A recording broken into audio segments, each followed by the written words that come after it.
Well, here we go, YouTube. Another exciting road trip. You'll hear the fans ripping on the EQS.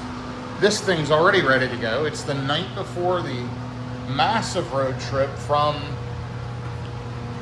the Dallas, Texas area to Scottsdale, Arizona. We got the Rivian sitting out there, Cybertruck's over in the other garage, and we're here in the EQS, otherwise known as Benz EV. Some cool products over here to test in the future. But anyway, this thing's plugged into my Tesla wall charger using my Tesla Tap Mini 80 amp. A really, really great little Tesla to J1772, or nowadays I guess that's called DAX, but it's from Tesla to J1772. Real small, compact, good charger. EQS looking all good here. And we're getting ready to take off on this adventure. The car is fully loaded. It's just me, but the back is full. I don't know if you can see in there, completely stuffed full of stuff I've got to take to Scottsdale, Arizona. As I head that way, I've got meetings up in that area. And we have it set to charge to 100%, showing 365 miles. Give me just a second. I'm going to unlock it, and we're going to check out what that trip looks like. For all my Tesla friends out there, you're wondering, why did I have to pause the video? Forgot the key fob. Yeah. Unlike the Rivian or the Cybertruck or any of my Teslas, we've got that wonderful key fob system here, being a little sarcastic. But, you know, one thing nice about it, I can leave this thing sit anywhere for months. And the battery sits at the same state of charge it's been at. I don't have to worry about drain with, hang on one second here.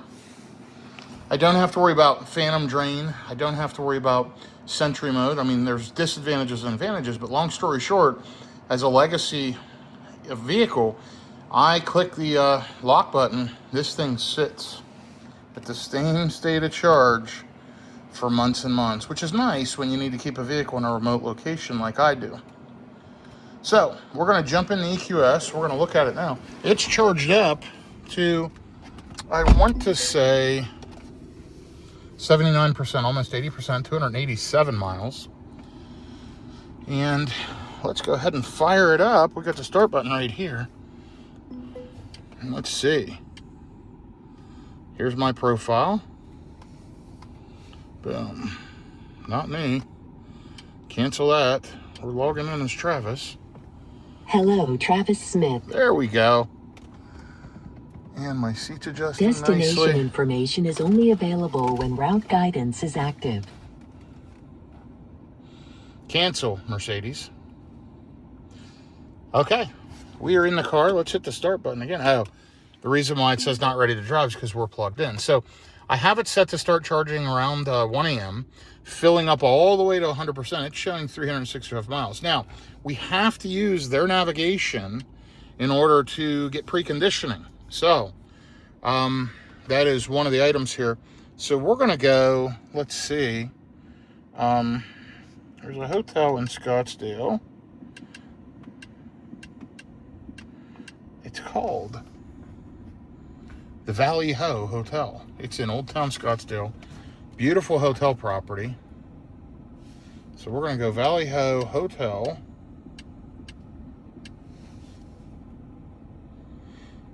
Oh, Hotel Valley Ho. Zuzu's restaurant in there. Okay, let's click that. Now let's swipe up and see what Google has to say about it. There's a bunch of recap on it, some photos, the weather up there. It's 100 degrees right now. Of course, it's 101 here in the Dallas-Fort Worth area. And, okay. Well, that showed me everything I need to know. Let's go. 1,066 miles. It's routing along the southern route. I'm thinking about taking this northern route. Going up through, use a carpool lane. Going up along that route. Now, see, it has me going along the southern route, which I can do. But once I top up,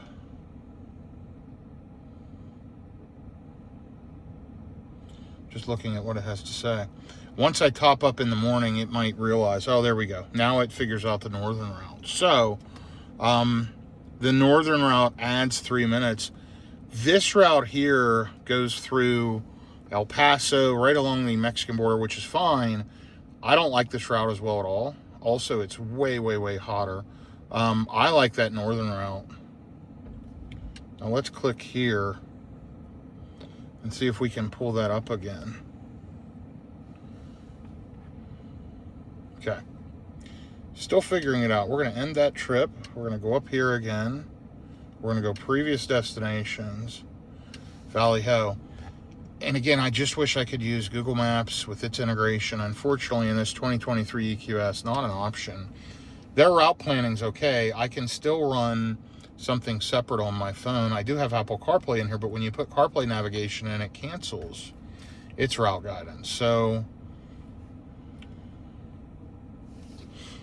now let's see if it shows that northern route again in just a second.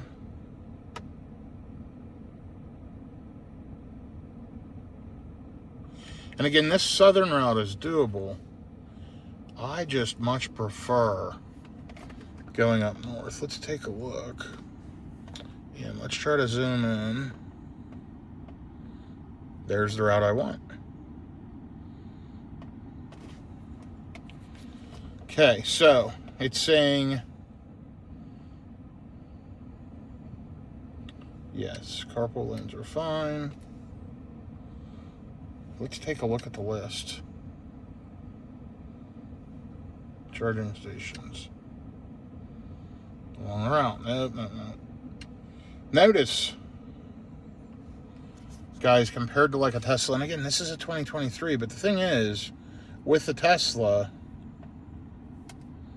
you right away get the latest software and all of the above.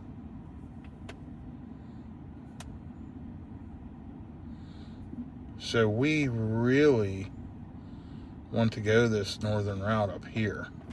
And how do you even select it? So some of you are probably like yelling at me through the screen saying, hey, it's right there in front of you, dum-dum. Here's the other route. But see, it's just completely disappeared.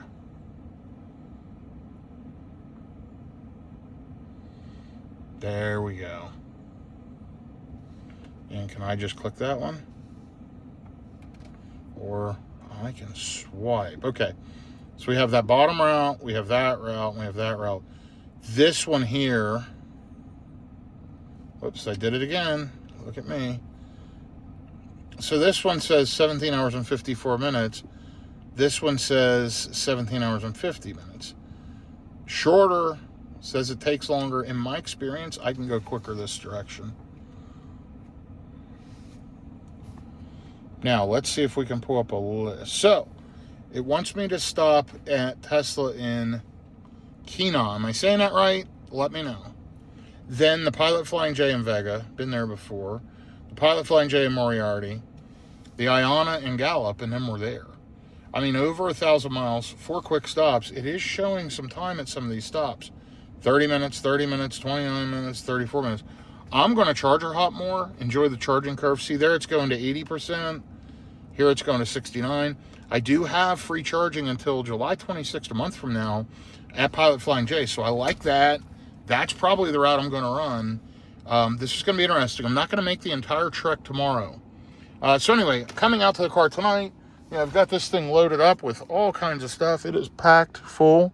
Tons of stuff in the back that I need to take to Scottsdale. My wife's helped load the car up. Thank you for that. And I'm going to take off. So, I wanted to show you this because this is my plan for the morning. I'm going to get up early. I'm going to take off by 5 or 6 a.m. and we're going to put in a good 12 hours tomorrow. I'm going to be a few hours away from Scottsdale tomorrow night if all goes well.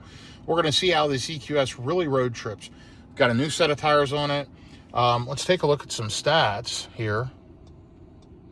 We've got 34,280 miles on the EQS, and it is ready to go.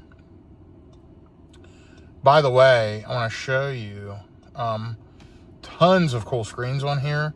You can go with a navigation background screen. You can go, the driver display on this thing's just incredible. You can choose your heads-up display, if you can see that. I can change everything about it with all kinds of cool displays. So I prefer the standard one. But down here, you've got, you know, understated, the sport gauges, the classic gauges, navigation, assistant gauges, off-road gauges, of course, service mode. So we like classic. That's the look I like. I keep it on from start on the trip. That helps us keep an eye on what we're doing. And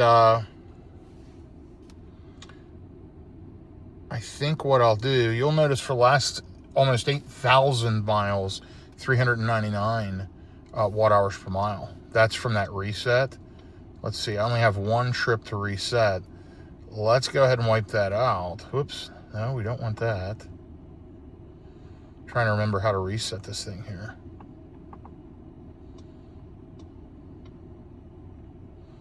Well, we may have to be in drive to do that. We'll try to remember to do that in the morning. Either way, we'll have our efficiency starting out. I'll show that along each stop. We know we've got a lot of miles to run here tomorrow. And so here's the deal. My content, it's just real world EV, road tripping, charging, you riding with me. It's me and you in the camera. No fancy editing, no fancy music. This is just real world stuff, guys. So if you enjoy this, if you want to ride along with me for the next 1,000 miles, this is going to be a long video, as you saw probably clicking on it. Pretty long video. It's just me telling you what's going on. If that's not something you enjoy, don't do it. If you enjoy it, click like, click subscribe. Shoot me a comment, positive, negative, or otherwise. I appreciate and enjoy all feedback. And if you need a link to buy a Tesla, Rivian, or any other accessories for your electric vehicles, click the links in the description of my video. We are going to head out here in a little bit. Like I said, less than 12 hours will be taken off. 1,027 miles, about 18 total hours in the car. We're going to knock out the majority of it. Probably staying, I'm guessing, around Gallup tomorrow night. That's a good spot to stay. I've stayed there before, and I'm only a few hours out of Scottsdale then. So let me know your thoughts. We're going to get rolling here. I appreciate your riding along, and I'll be back with you here in just a minute in your time or less. We'll be taking off. Okay, we're just getting ready to pull the EQS out of the garage. As you can see by daylight out here, we are leaving late. It is 6:53 a.m. Way later than I expected, but ended up having to take care of some work stuff this morning before I hit the road and get on conference calls for work. So let me hit this button to stop charging. It's up to 100%. It shows 362 miles. It might have dropped a little. It's been sitting here. Originally, it was at 367. Let me get the car loaded up, and I'll be right back with you. Welcome back, Travis. So I lied. It's actually 355 miles. It did start out at 367. It's been sitting for a couple hours. I've been in and out of the car, so it's dropped a little bit of charge, little bit of range. But we're good to go. We'll get the route plugged in. I think I'm going to stay in Gallup, New Mexico tonight at either the Hampton or the Hilton. Have not booked a hotel yet. We'll get that destination plugged in a minute. Let me finish throwing a few more things in the car, and get on the road. I'll be right back. Okay, the car is fully loaded, and I mean fully loaded, all the way to the back, to the front, tons of stuff, and I'm getting ready to hit the road. I've got a ton of conference calls today that I'll be doing as I'm driving, so I will do my best to get video clips for the road. Let's take a look. Bear with me 1 second.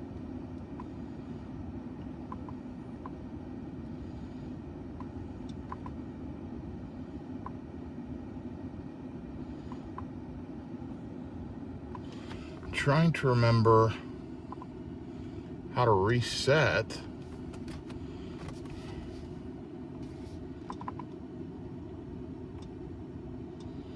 Let's see, we're going down to this one.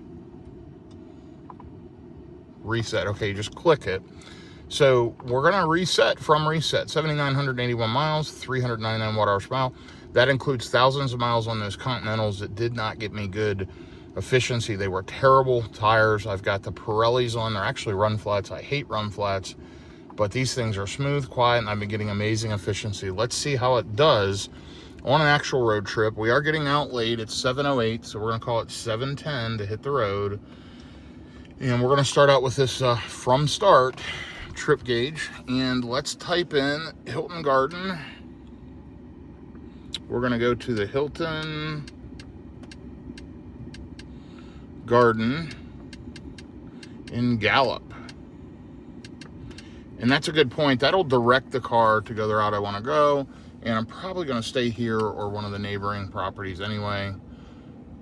Let's go. We're at 98%, 357 miles. And it's routing me up through Amarillo exactly the way I want.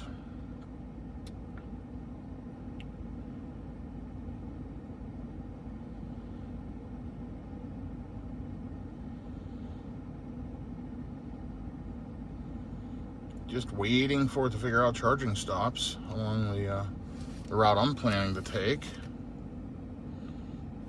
And let's take a look.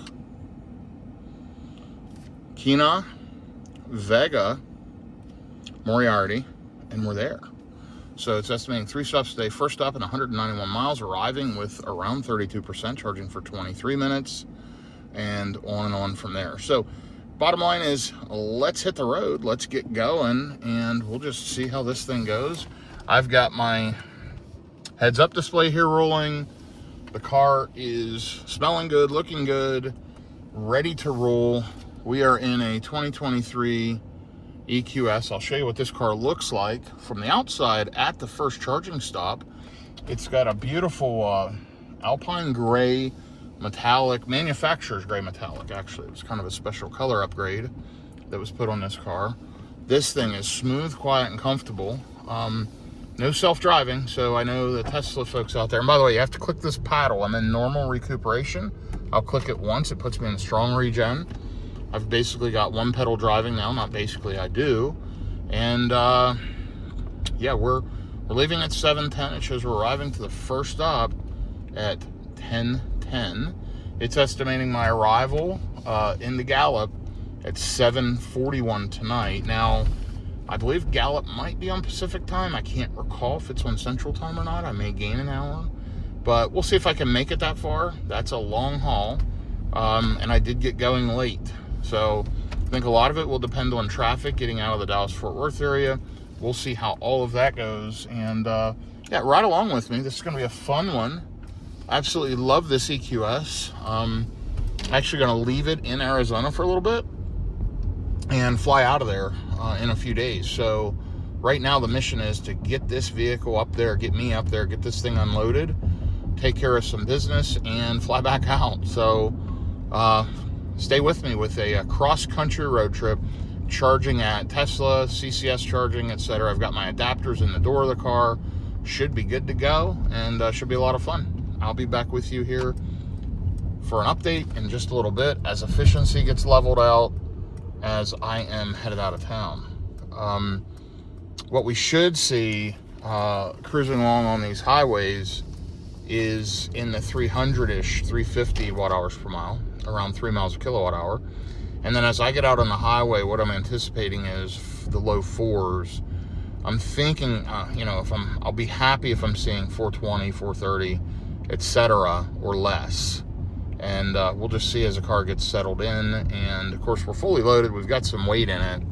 You can see the augmented reality here using the camera system to show me where to turn. Again, cool vehicle, cool software, incredible ride comfort. Man, I mean, I love this thing. So a little history on this car. I've owned it since last September of 2025. We're in June.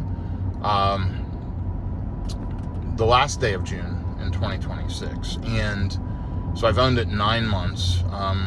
It now has, as you saw, mid 30,000 miles. It's got an unlimited mileage warranty until February of 2029. So I've got a few years left on that.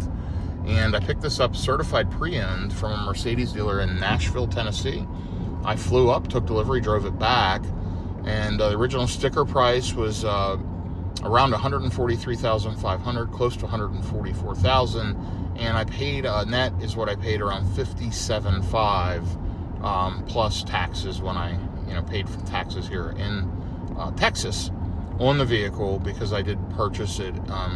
Even though I drove to Nashville, I brought it right back to Texas, and that's where the vehicle's been domiciled. So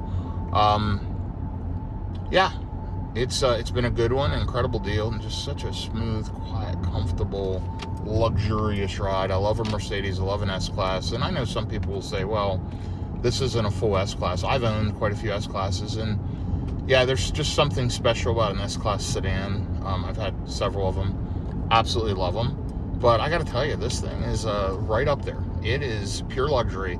May not look great to some people. Looks of the SUV version don't bother me, but the sedan to me does not look great. Now, with that being said, would I buy the sedan? In a heartbeat. They're such a good deal.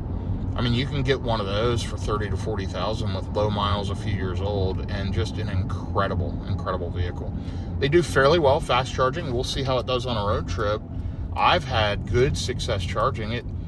It doesn't charge, you know, above really 200 kilowatts. I've seen maybe 205, 206 on it, but it holds that high charging speed deep into the pack compared to the Model Y. I mean, it really does charge like twice as fast. The thing is, the Model Y is more efficient, so we'll see how that plays out on a long road trip. You can see we're floating around that 400 watt-hours per mile right now with the stop and go. Yeah, as the car settles in, as we get going, we'll see how all this plays out. We've got plenty of juice right now. We're going to go to Kena. It's a Tesla charger, been there many times. It's at a Sonic on the left-hand side of the left-hand side of the highway, and should be easy. I'll be there in just a few hours, and I'll keep you posted as we ride. Thanks for following along, and this is going to be a fun one. Okay, we're cruising along at highway speeds. I'm going to use this map view, and I'll tell you why is, in order to use CarPlay over here for phone calls and everything else, I can put the map view here. Unfortunately, if I navigate in this map, it cancels this map, which sucks, because I'd like to be able to run Waze over here and the integrated mapping for, you know, battery preconditioning and everything right here. However, if I hit the EQ button, it pulls up a bunch of different things, and one of them is my consumption. You'll see from start, and it's set right now for the last 30 minutes. And by the way, let me hold you up here for a second. I'm going to change that to a 90-minute view. Okay, and there's a 90-minute view.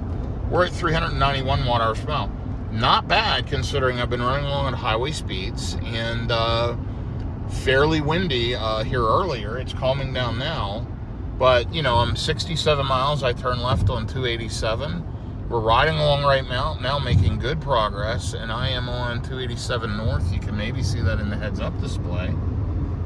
Man, this EQS, guys, is an amazing, amazing vehicle.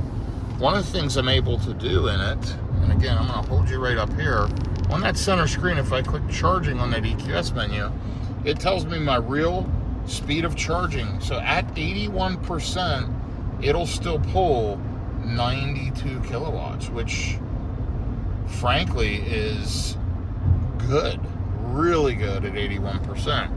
So as we get down into the pack, we're arriving, it shows we're 31% in Kena.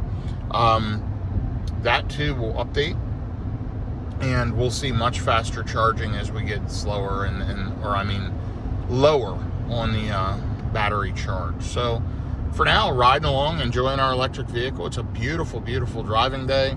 I've been on the phone all morning so far, so time's clicking away pretty quickly, and just looking forward to getting up here. They do have restrooms available for the public. They have opened those up. They were closed years ago, and they had them set for employees only, and I think it might have even been during COVID, but now they're opened up. And hey, I don't know where that came from, but it said police reported ahead, which was really, really nice. So somehow we're getting that integration, even though I don't have Waze running. Pretty nice. So, I mean, their mapping's not bad. It's not terrible. I just wish I could run both. Either way, though, we're riding along, enjoying the drive. You'll see already it's up to 95 kilowatts. Like, this thing just rips charging, and it's just, as we're driving, it's going to heat that battery up. And I think the thermals are going to be amazing. We're running in a high heat situation today as we head out through the desert. We're only 78 this morning, very, very moderate. But as this thing heats up, we'll see what happens. So more details to follow. I'll keep you posted on consumption. Pretty pleased with it so far, starting out, and yeah, enjoying this ride. So one of the things, some of y'all, if you've watched my EQS videos, you may have remembered I was having problems with the Mercedes driving assistant. It does lane keeping. It does basic lane centering. It's not perfect, but on like a road like this, it'll generally handle it. I keep my hand on the wheel for the most part, but so there, it's showing me to put my hands back on the wheel. It's letting me change lanes. But, you know, as long as it's not obstructed the camera and it can see me, it does a pretty good job. And I've got the cruise set. I've got the steering centering on. You can see a little green steering wheel icon in the heads-up display, as well as down here. So we're good to go. Still running at that high 300 watt-hours per mile, which, again, not bad.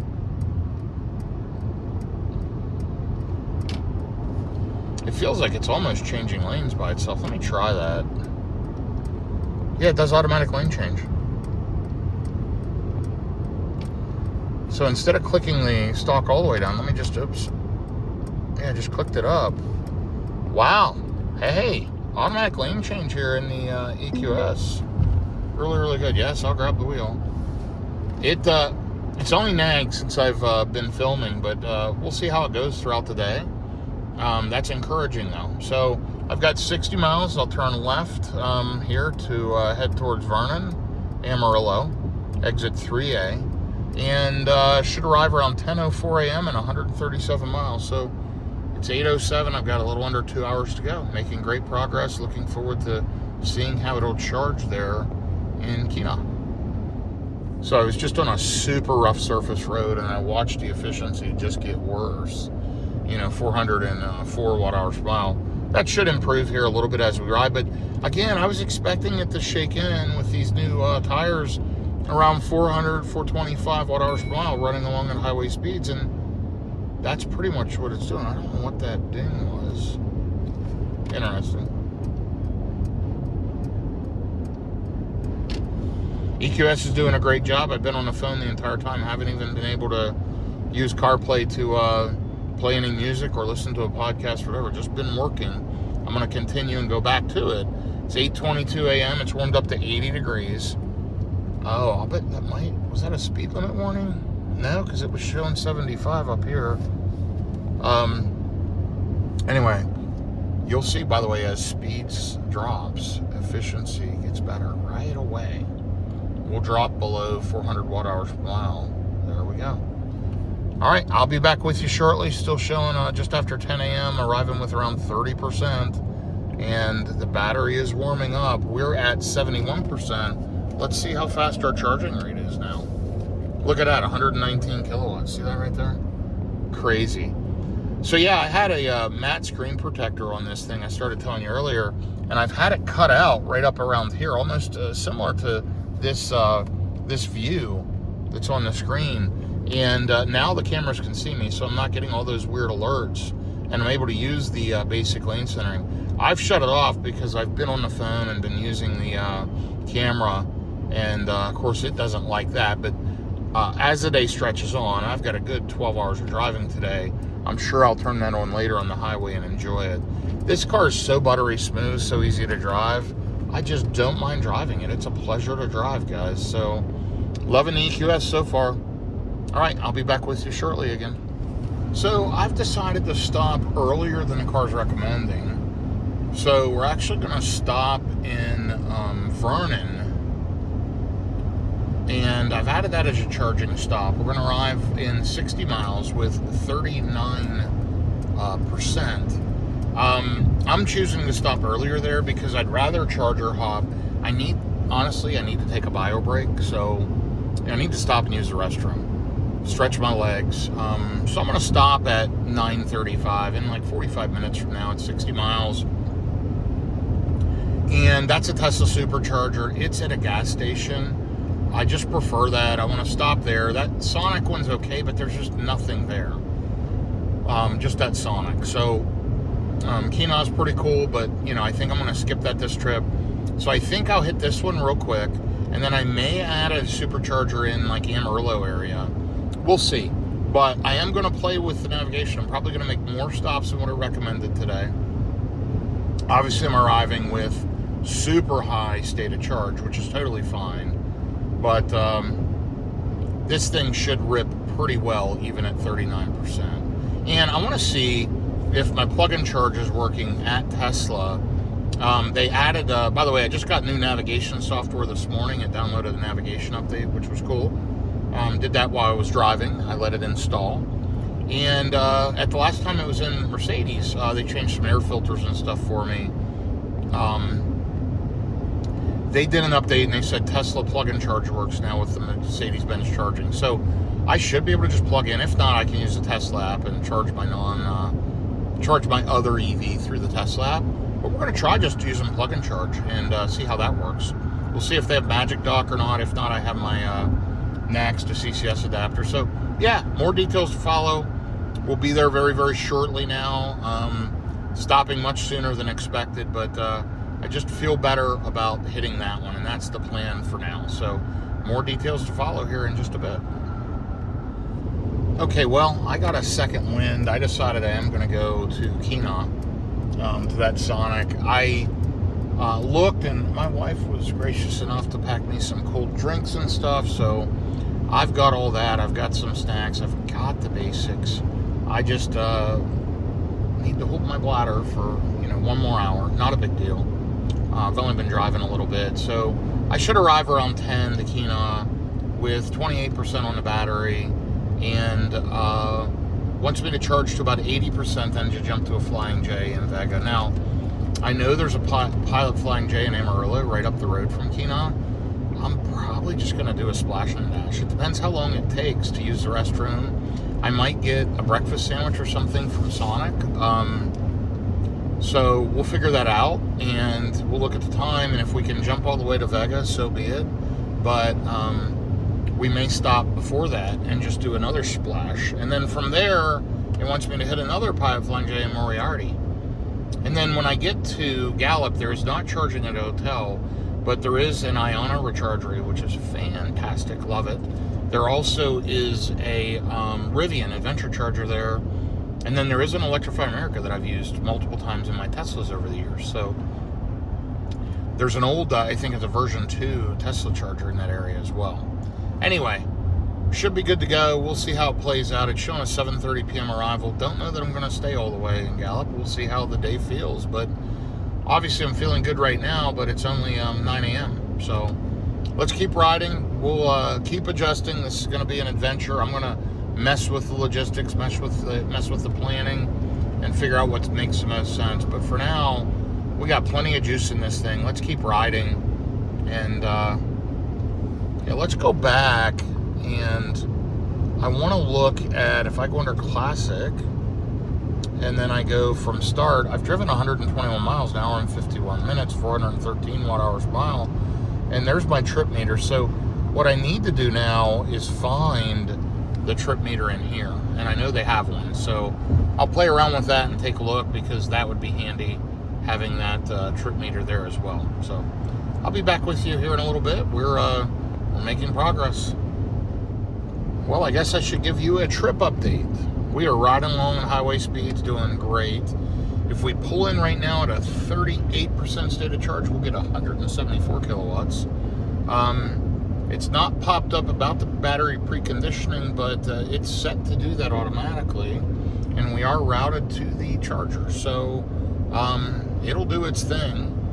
But just the natural tendencies of these Mercedes EVs are really, really good charging. So we're only 38 miles, arriving with 25%. Yes, we've been riding along at highway speed, so I have sucked down more juice than it expected, but we've got plenty of range.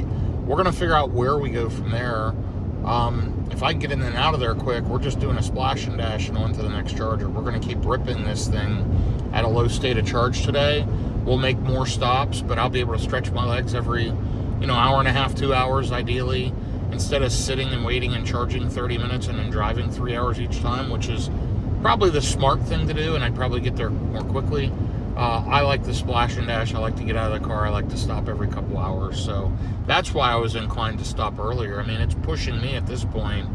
I don't like to sit and drive anymore as I've gotten older. And just to put it into perspective, I'm 51 years old.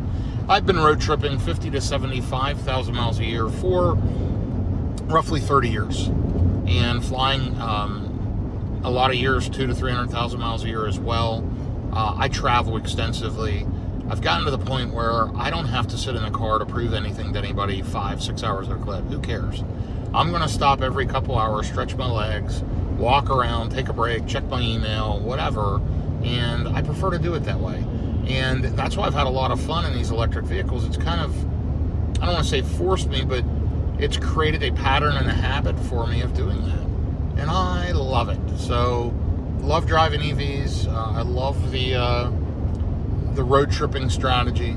So, we're going to be here to Keenan before we know it. Again, arriving with 25%. It has warmed up. It's 84 degrees out.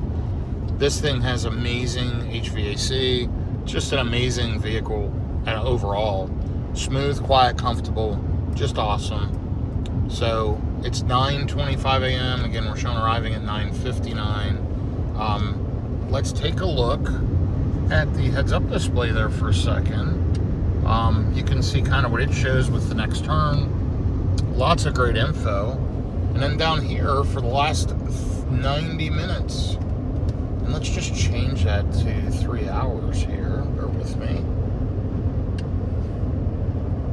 428 watt-hours per mile.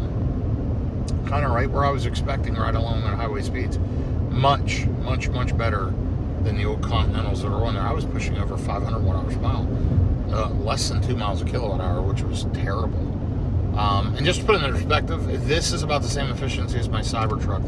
That tells you how efficient a Tesla is. But anyway, nonetheless, we're making good progress. We're going to be there before we know it. We'll get plugged in, see what kind of speeds we get at this Tesla charger, and then rip on to the next one. My plan is I'm going to stop, back in, plug in, see if plug and charge works. I'll show you that. And then I'm going to use the facilities. I'm going to grab a breakfast sandwich or whatever, or wrap, a breakfast burrito, and we're going to hit the road. And I'll probably just head right up to Amarillo. There's a Buc-ee's there. There's a Toot and Totem. Both have Tesla superchargers. The one at the Buc-ee's are the new V4 dispensers, probably Magic Dock, 325 kilowatt on the Cybertruck. The ones across the street at the Toot and Totem are the original there. And I've not been to that Buc-ee's, but I'm not missing anything. That Toot and Totem has the V3 250s. And then right up the road from that is a Pilot Flying J that has their normal charging. And I've charged there. They've been derated there, had little issues, but I have free juice there through late July. So I may just splash a little at Tesla and then head up to Pilot, hit it, and then on to the next Pilot. I might just try to hit EVGOs most of the day, I believe, but we'll see how it goes. I'll be back with you shortly. We're making great progress.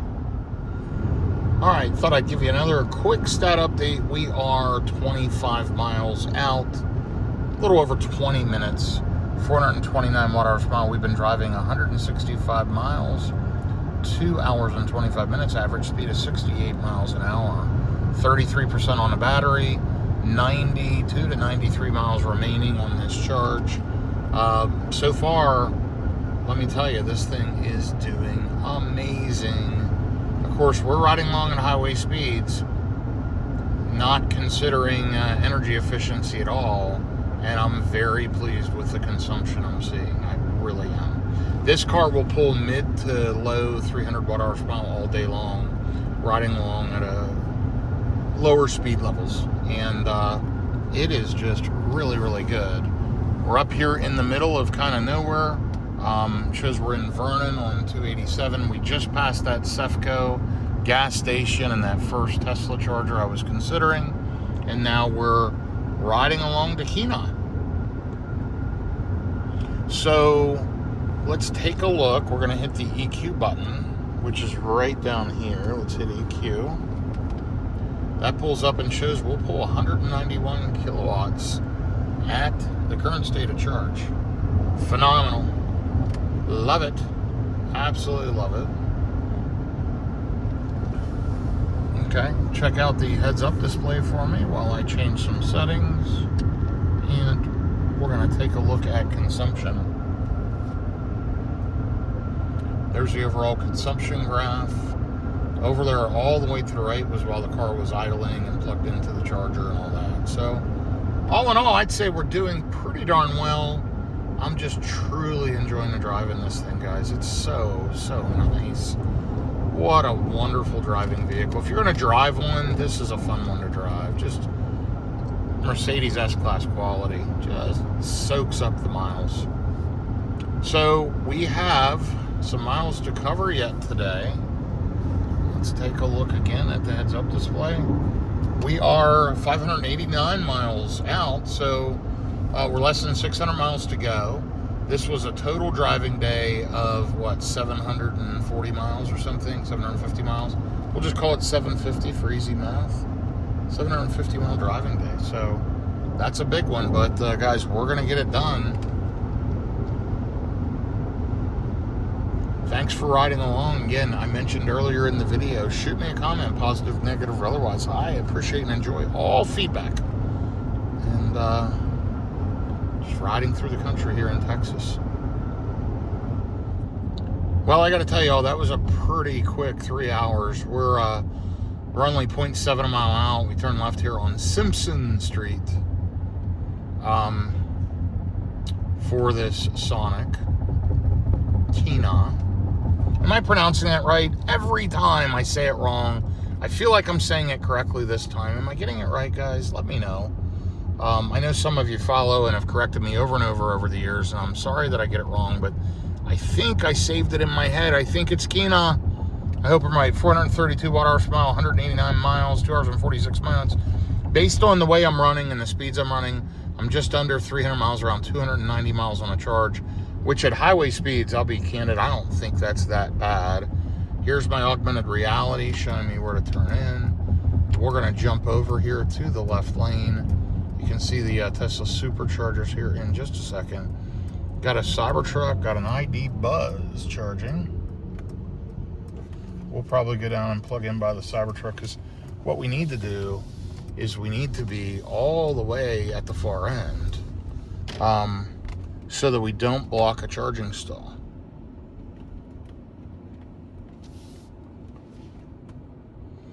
Nice green colored Cybertruck. And I can't hit that one because I got the curb here. Cybertruck's blocking the end one. So we're going to back in beside the Cybertruck. And we are going to block a stall for sure. But I don't have a choice. Got to get juice. So backing right up tight. Let's see how this works. I'll be right back with you. Plugged right in with my EV base. NACS to CCS adapter. Plug and charge worked. I'm super happy to report.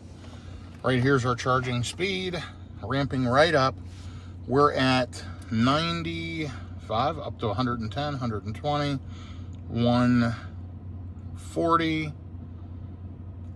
50, 60, 170, 180. Gotta love the EQS. Man, what a great vehicle. We should peak out around 190, pushing 200 kilowatts at this state of charge, and it is doing its job. Plug and charge work perfectly, sitting at 196, 197, 198. I love the EQS. What a great vehicle. 199, 200 kilowatts. Automatically activated by electronic intelligence route guidance. 201 kilowatts. It wants me to charge for 24 minutes, 202. Exceeding the maximum speed. This thing is awesome. Let's do ourselves a favor, and you can watch me do it. Let's clear some dust off this hyper screen. Messy, messy, messy. That's a little bit better. So, 203 kilowatts. I'm going to go use the restroom. I'm going to grab a quick bite. I'll be back with you. We got a Cybertruck. We got a Model Y. We got an EQS. Another vehicle pulled down on the end. And I am happy as can be. And I am ripping. Wow. Phenomenal job, Mercedes. I'll be back with you here shortly. Well, we're at the Sonic. And It is loud and busy here in Keenan, but right there's the green wrap Cybertruck, the beautiful ID Buzz, and the fantastic looking EQS. I've already ordered some stuff. I'm gonna go on the Sonic app and just click and have it deliver right to me at the stall. Pretty cool feature. So I'm at stall number 24. Let me hit the button for that and I'll be back with you shortly. Told you I'd give you a quick look at the EQS. We've got the tinted windows, got the AMG wheels, the new Pirelli Scorpion tires. It's the 4MATIC, the Benz EV license plate. Let's walk the rest of the way around. EQS 580. Absolutely phenomenal vehicle. It's doing a great job so far. And hey, we've only got like 600 miles to go, so we'll see how it goes. Love the lighted Mercedes logo at night. Really, really cool car. Okay, guys, we have been plugged in about 12 minutes. You saw what we arrived with. We're almost up to 50%. Still pulling 115 kilowatts. I mean, again, this thing is a charging beast. I think it does a great job. I am going to look at my next possible stop. Matter of fact, let's go in here right now and play with this. So it wants me to juice up all the way to get to Vega. What I want to do is hit charging stations, and I want to look along route. And here's the Pilot Flying J. Is this the one I'm thinking of? Amarillo, East Interstate. Is that the one? Oh yeah, see, that's right on my route. So what if I just add that in? Hey, and guess what? It just deactivated the charging session. The Tesla supercharger just dropped. It said not being charged. Let me get unplugged and let's see if we can make it to this stop or not. 137 miles. I think I need a little more juice. I'll be right back with you. Well, I've had something happen I've never had happen. My EV-based charging adapter has failed. I'll have to reach out to EV Base and get a replacement. Fortunately, I had another one with me and plugged it in. But yeah, the adapter was not being recognized at all. This thing just faulted out. These things have been rock solid for me. So guys, I highly recommended them. But I'll reach out to EV Base, see what's going on. Good news is the car sat for a minute. Now I'm pulling 164 kilowatts at 51%. I don't need to charge long. Let's take a look at the route. So it's saying in another 15 minutes I'll be up to 80%. Obviously I don't have to charge that deep. I've got 150 miles on the battery. I'm going 137. I'm going to let it charge here for a minute. That's kind of shocking that this adapter crashed out on me, but we're going to keep it out here, try it at the next stop. And you know, honestly, I don't want to go to Tesla.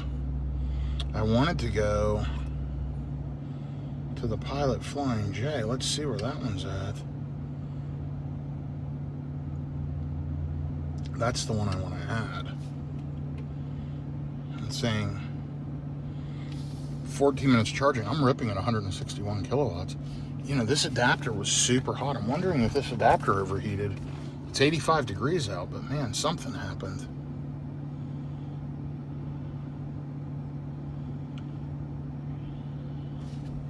So let's take a look at the route now. So we're gonna have to clean this up because we don't need Amarillo. We just need those.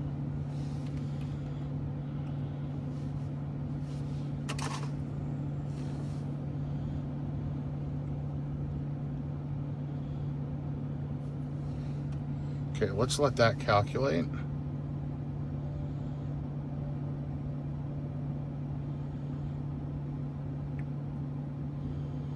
Yeah, we're still pulling 158 kilowatts right now. I knew something was wrong. It was charging slower and then it just stopped. So I thought I overheated the Tesla charging cable, which can happen on these. But then it wouldn't reactivate with the adapter, so it must have overheated the adapter too. Anyway, we'll find out more as we continue on this trip. But good thing I had a spare adapter. Anyway, guys, I'll be back with you. wish we didn't have to use adapters. That's going to be the key. And hitting the EV goes, although they might not be perfect, no adapter, and then Iona, no adapter. So let's try to avoid it. Anyway, I'll be back with you shortly. So I've got plenty of juice. Just to be safe, I'm going to keep charging for a bit just to test this adapter, but we're at 146 kilowatts still at 61%. So this is the charging curve I expected. I can't believe that adapter slash cable went out. I mean, we'll test it, but both later. But in the meantime, guys, I carry spares of both my J1772 and my CCS.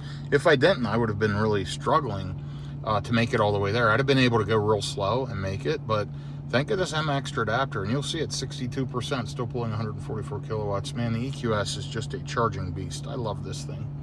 All right, be back shortly. So y'all, that was a weird one. Kind of shocked that happened. I've had the Tesla chargers overheat, and that's what I thought happened. Not sure if it was the adapter. We're going to test it at another Tesla charger here in this trip, but good news is I had an extra adapter. Anyway, that cost me 5 minutes or so of messing around. So we ended up being at that stop pushing 30 minutes. I should have been there like 20. I did get my food, but I was talking to the ID Buzz. He was a corporate representative. It's his third ID Buzz. He's been, out there promoting them. They're bringing him back in 2027. I sat in that thing, thoroughly impressed.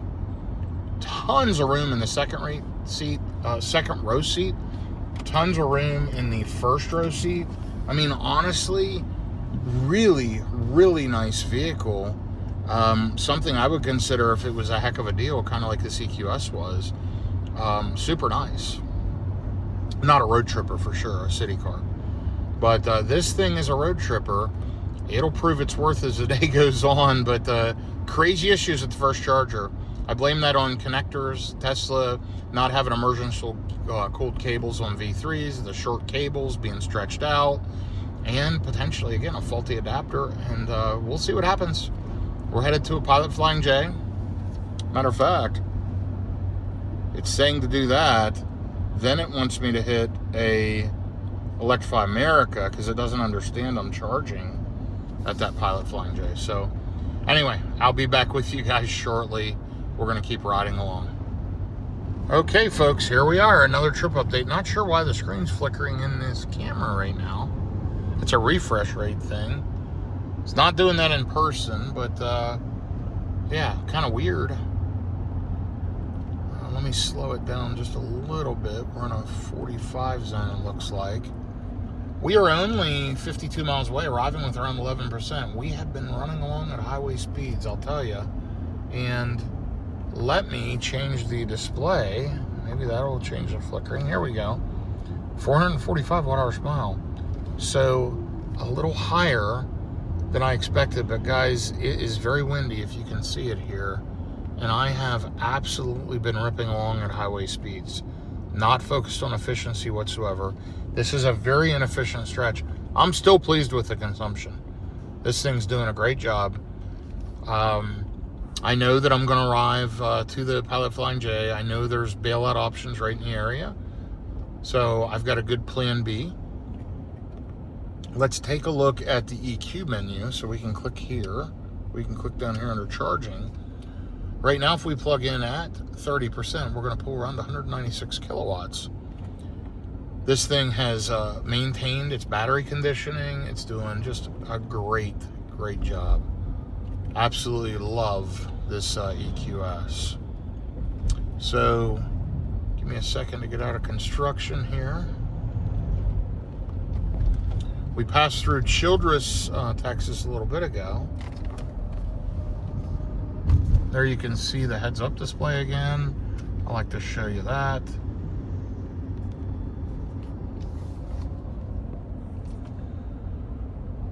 Honestly, you might have seen a sign. You might have seen a sign, but I'm not sure what town I'm in. I can't remember right now. There it is, Clarendon, Texas. And listen, y'all, we only have a little bit to go. 51 miles, maybe 45 or so minutes. Shows arriving at 12:27. It's 11:42 now. We're at 88 degrees outside. Efficiency, like I mentioned, at 445. We've driven 274 miles already today. 482 miles to go. About a third of the way through the trip. Still feeling fresh. Still feeling good.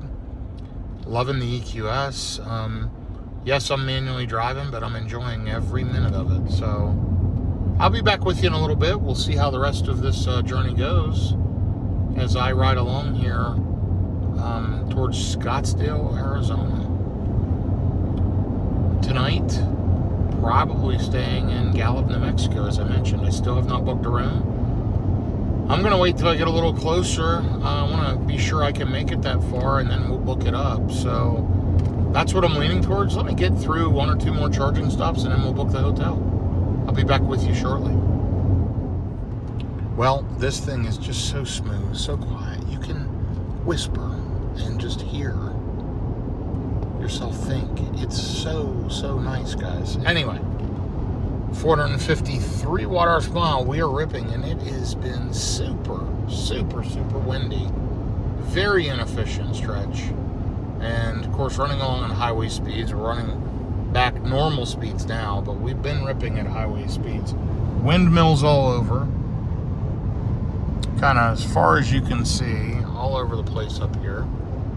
Anyway, we are arriving at 28 miles with 9%, around 25 minutes out. I've been to this one before.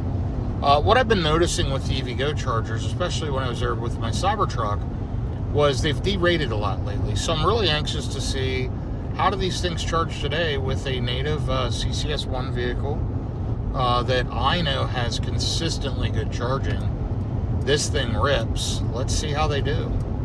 If they don't work out, there's other options. There's Tesla, there's all kinds of stuff. So, but I'm trying to use up my EVgo. Again, I had 2 years. I've got 1 month left, a little less than a month. I can't believe it's been that long since I had the Cadillac Lyriq, which was one of my best videos ever. If you go back and look, you'll see a road trip in the Cadillac Lyriq. I think the second best video was probably a road trip in the Cybertruck from the Dallas-Fort Worth area to Denver, Colorado, and hit some ice and snow. Anyway, this EQS, guys, it's awesome. I love this car, and super happy to have it. You know, at times I'll think about getting rid of it because it doesn't have FSD or whatever. Then I drive it, and can't believe what a machine this is. And it's going to be a great car as I leave it up here in Scottsdale. I'm at 17% on the battery. Again, arriving around 9%. Let's check out the charging. We'll click right here for charging. And you'll see it never says above 200 because it's Mercedes and their engineers will always be perfect. However, real world, they always underestimate and over-deliver. They're saying 200 kilowatts. It'll pull more than that. It'll pull a few kilowatts more than that. And the car is properly preconditioning. We're arriving at a good state of charge. Now, with this one, I like to stay between 10 and 20%, so I'm arriving a little low in the pack. But that's okay. We're only, 23 miles out now. It's going to be a quick one. We'll be there before we know it. So far today, we've driven 300 miles, 4 hours and 25 minutes of driving, 68 mile per hour average. And as I mentioned, right around that 450 watt-hours per mile. Not real worried about the consumption right now because this is an inefficient stretch and we are trying to make up some lost time from leaving a bit late this morning. There's a couple of the big windmills right beside me. The scale of these things, they are massive. They're massive, guys. It is 88 degrees out, and Pilot Flying J is the first stop. Now, if for some reason that doesn't work out, there are Tesla chargers. There's other options in the area that I can get to. But let's stay focused here. Let's get there. Let's get plugged in and go from there. I'll be back with you here shortly as we get to the EVgo charger. So I find it interesting. This thing focuses on total time, whatever. It doesn't really do much charger hopping in its route planning. And by the way, we're only 12 miles out, arriving with 7%. It said recharge soon, reserve power levels. So we're down to 11%. You can see it's turned yellow, but we've got plenty of power. It's driving just fine. It's going to arrive with around 7%, so single digits, but it wants me to charge up there to 97%. Take a look at this. Charge there for 52 minutes, then go to Moriarty, charge for 26 minutes, and then on to my destination. So, again, these things rip when charging. It just wants me to sit there and charge all the way. I'm not going to do that because also, if I do that, then I'm driving for like 4 solid hours or whatever to the next stop. So, not happening, but we're going to hit something in between. There is another Pilot EVgo about 30 minutes down the road from this one in Vega. I might hit that just to break it up. Yeah, I don't know yet. But, you know, I need to use the facilities. I need to throw some trash away. I need to stretch my legs. Been driving again for a couple hours. It's interesting, though, to see the different logic of this versus a Tesla, which has a terrible charging curve. In the Tesla, it would tell me to stop every hour, hour and a half, 2 hours and charge for 15, 20 minutes. This thing's like, nah, just rip and charge for 30 to 40 and go to the next one, because it just holds a good charging curve deep into the pack. Now, obviously, that first charging experience, we had a fault, and I don't know yet what caused it. Was it me canceling route navigation? You saw me do that, and it faulted at the same time, but it felt like a charging adapter issue, because then it wouldn't start charging again. I thought it overheated the cable, because it said on this screen, charging stopped, whatever, by station. Who knows? Who knows how it glitched? Could have been a software thing, me doing that. But either way, we're going to get up here. We're going to plug in CCS. We'll see what happens.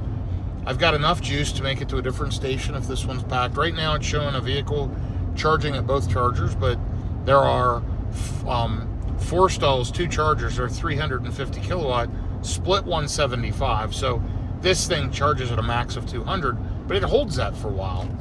Speaking of which, let's see what our current charging rate would be. 198. So, see, as the voltage drops, it's actually better in this to arrive, you know, at 10% or so. You do lose a couple kilowatts of charging when you're low into the pack like this, just because of the waiting for the voltage to come up. As you put energy in, then it does pick up a little. But not a ton of voltage sag, just a little bit, if you know what that means. Regardless, though, here, guys, we're only 7.7 miles out. I got 9% on the battery. It's estimating 22 to 27 miles. It was recommending I go into Eco Plus. So, see, if I go here and I go under range, it can go into an Eco Plus mode to maximize your range. And I'm, you know, not going to do that. I'm fine. But it's interesting that it did offer that earlier, because I'm, you know, cutting it kind of close. Again, we're riding along at highway speeds, so feel good about it. Love this EQS. I've said it a bunch of times, man. I enjoy a good quality vehicle, and this is one of them. And I hope you've been enjoying the experience. I'd love to hear it. Let me know your feedback. 12:17, arriving around 12:24. Enjoying the road trip today. 318 miles into the drive with 6 more miles to go. So we'll be there with about 325 miles, and this is my second charging stop. Way to go, Mercedes. You guys have followed my Tesla trips. Some of you have followed them for years. You know this is a little different. This thing is a monster. Love it. Okay, I'll be back with you here shortly. By the way, 90 degrees out now, and it's nice and cool in the cabin. Can't even tell. Got the XPEL Ultimate ceramic tint on all the side windows. The front windows got UV protection and everything from Mercedes. This is a great vehicle to have up there in the desert heat. So, should be good. Okay, guys, we are on reserve level charge high voltage battery. We're about to get off the exit. And we're getting off Airport Boulevard. Let me take that off the screen.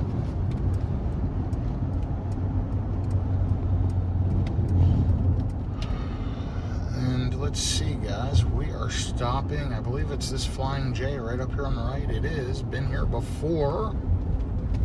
Let's jump over to this right lane. The Chargers are right out here against the roadway.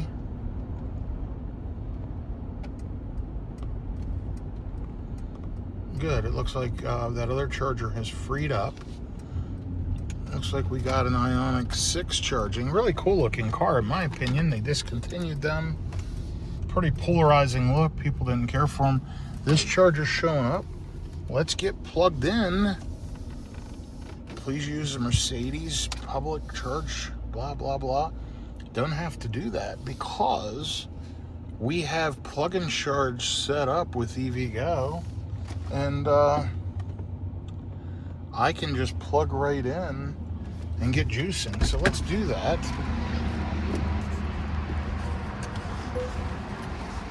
Wow, it wants me to spend $60 here to charge up to 97%. We're not going to do that. Windy today, guys. Sorry about this. Wow. Super, super windy. Bear with me.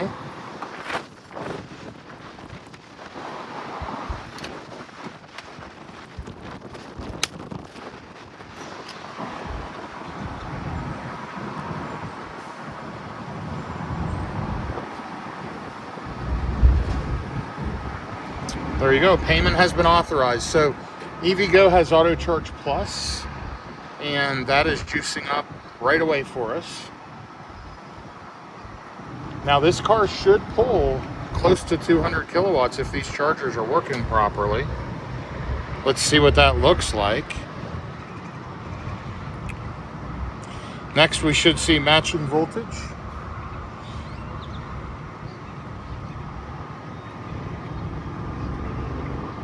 The wind died down for a second. Take a look at the EQS here.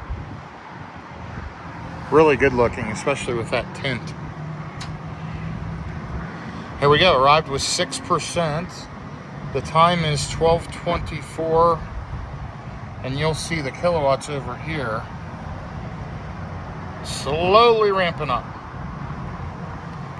It's spooling up power modules.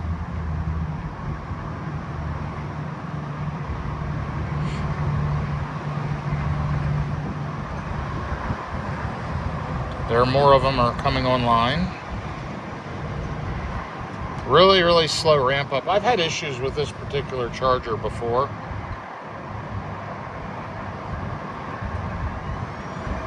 But we're getting there now. We're over 140 kilowatts, 150, 160, 180, 195, which is right where it's supposed to be now. This thing should absolutely rip for the next 20 or so minutes. Let me run in, use the restroom, throw the trash away, and this will come up over 200 kilowatts very quickly. And you can see it's already put in 2 kilowatt hours in a minute. We're already up to 8%. We're up to 196, 197. So as the voltage comes up on the car, we're at the bottom of the pack, the speed's only gonna pick up. I'll stay with this for a second for you. I'm in no major rush here. I have to check email, I have to do a few things, but we're just going right up the road. Let's see what it does right around 10%. 198. Should pop right back up to 198. Yeah, we're getting pretty much full power for this vehicle. It'll show a little over 200 kilowatts here shortly, but yeah, I'm really happy with this. So great job, Mercedes. Great job, EVgo, working together. Okay, I'll be back with you shortly. Okay, we've been here exactly 5 minutes. We're walking back over.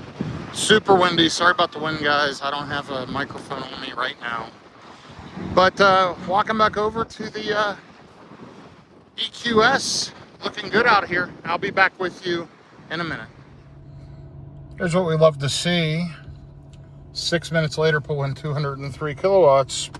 Hasn't dropped, just climbed. And so guys, let me tell you the advantages of the Mercedes over Tesla. Better charging. even though it doesn't peak up to 250, who cares? It holds a higher charging rate longer. Plug and charge on nearly every network. I plug in here, I plug in at Tesla, I plug in at Iona. It just works.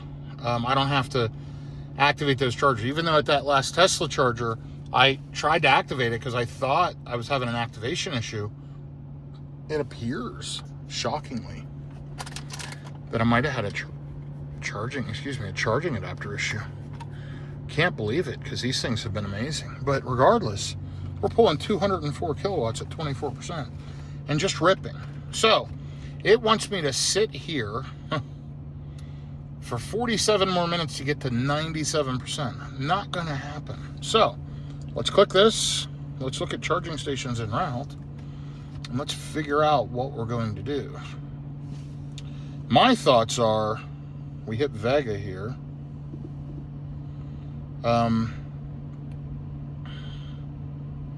I don't know where number 6 is. Is number 6 right here? 6, 7. Okay, let's see.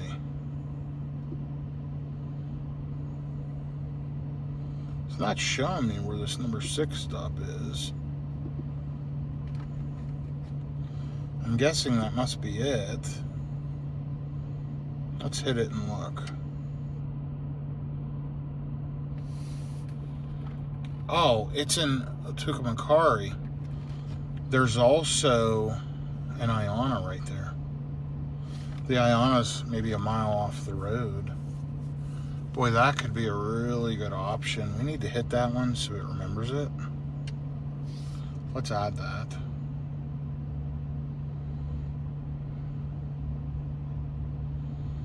So that one's 117 miles away. And then let's go in, and by the way, we got a Hummer EV SUV pulling in. They're going to be ripping a lot of power. Let's look at charging again. Oh, wrong button. Route. Charging stations. Let's look at the one in Vega as a potential next stop.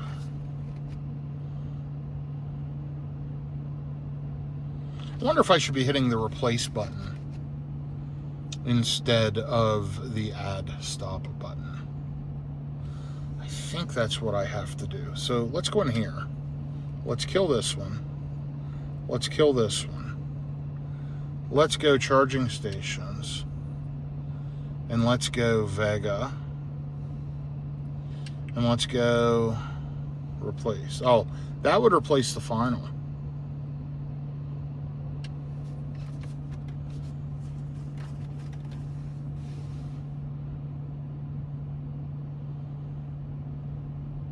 Still pulling 200 kilowatts, by the way, at 32%. Just incredible. You know, I plugged in at 6%. I'm at 32%. Holding the same speed within a couple kilowatts, a few kilowatts, the whole time.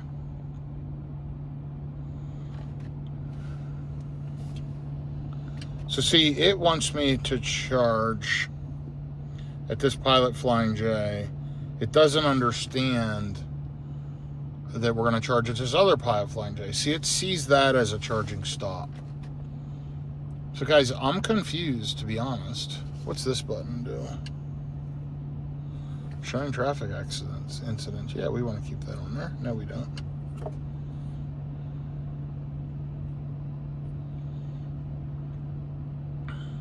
All right, let me check the EVgo app, because, you know, I think I might hit Vega, but I should put a buffer on in case we want to go to the next one, which is Tucumcari, right here. That's the one. What I need to do is tell it to go there as a final.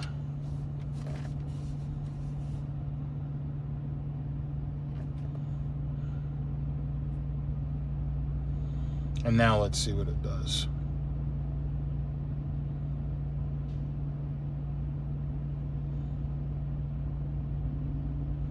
And by the way, just for reference, 36%, still pulling 192 kilowatts, ripping, been here for 11 minutes.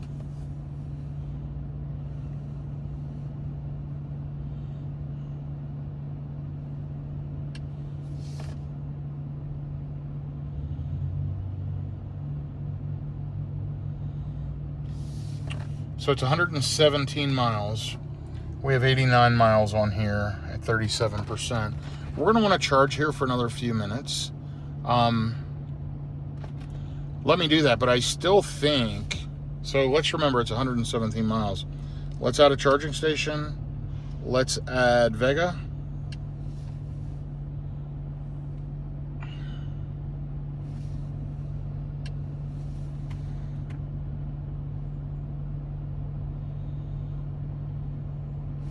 See, it adds it as a stop, not as a charger, which is just weird.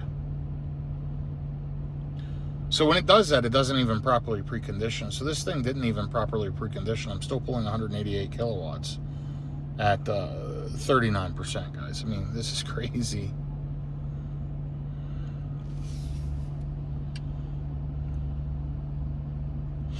So let's try something else altogether. Let's kill this. Let's kill this. Where do I want to go? All right, let's take a look on the map. Let's see chargers in the vicinity. Here's Amarillo, a Tesla. Let's keep scrolling. So it can't see all the way out to Vega. But what if I do this? And what if I say, like, search here? No results. Okay, whatever. Okay, what if I zoom out and don't do that at all? What's this one? Whoops, I clicked the wrong button. What's this one? Sam's Club gas. I don't want that.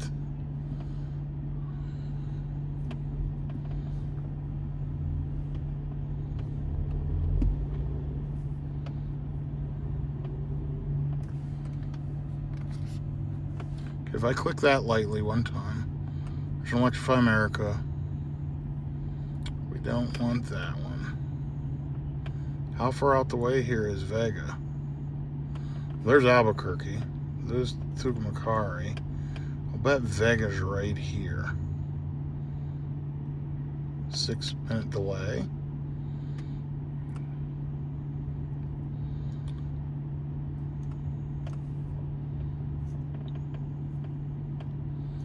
Vega. How many chargers are available? There's 2 on that one. 2 on that one. Let's go to Vega. Let's see if it sees this one as an actual charging station. I'm still pulling 178 kilowatts at 44%. Been here for 15 minutes.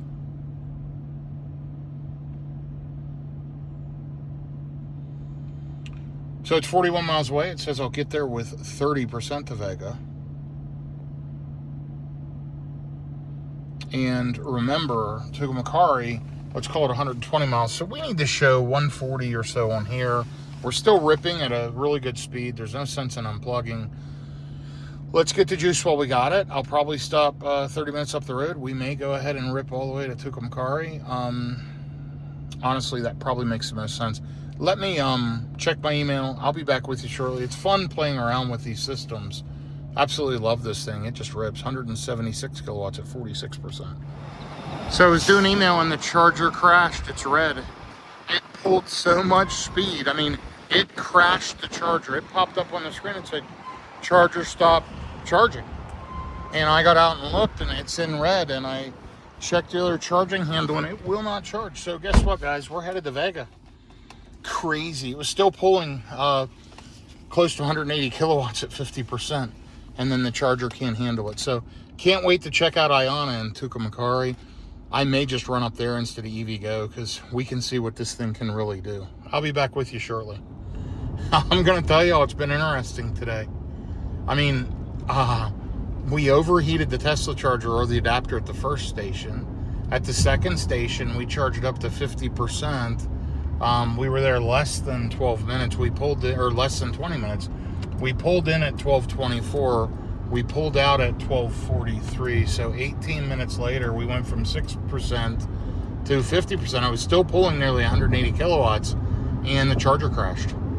I mean, that's unbelievable to me that it broke a charger. So now we're headed to another Pilot Flying J where we're going to arrive with 36%. It's only a few miles up the road here in Vega.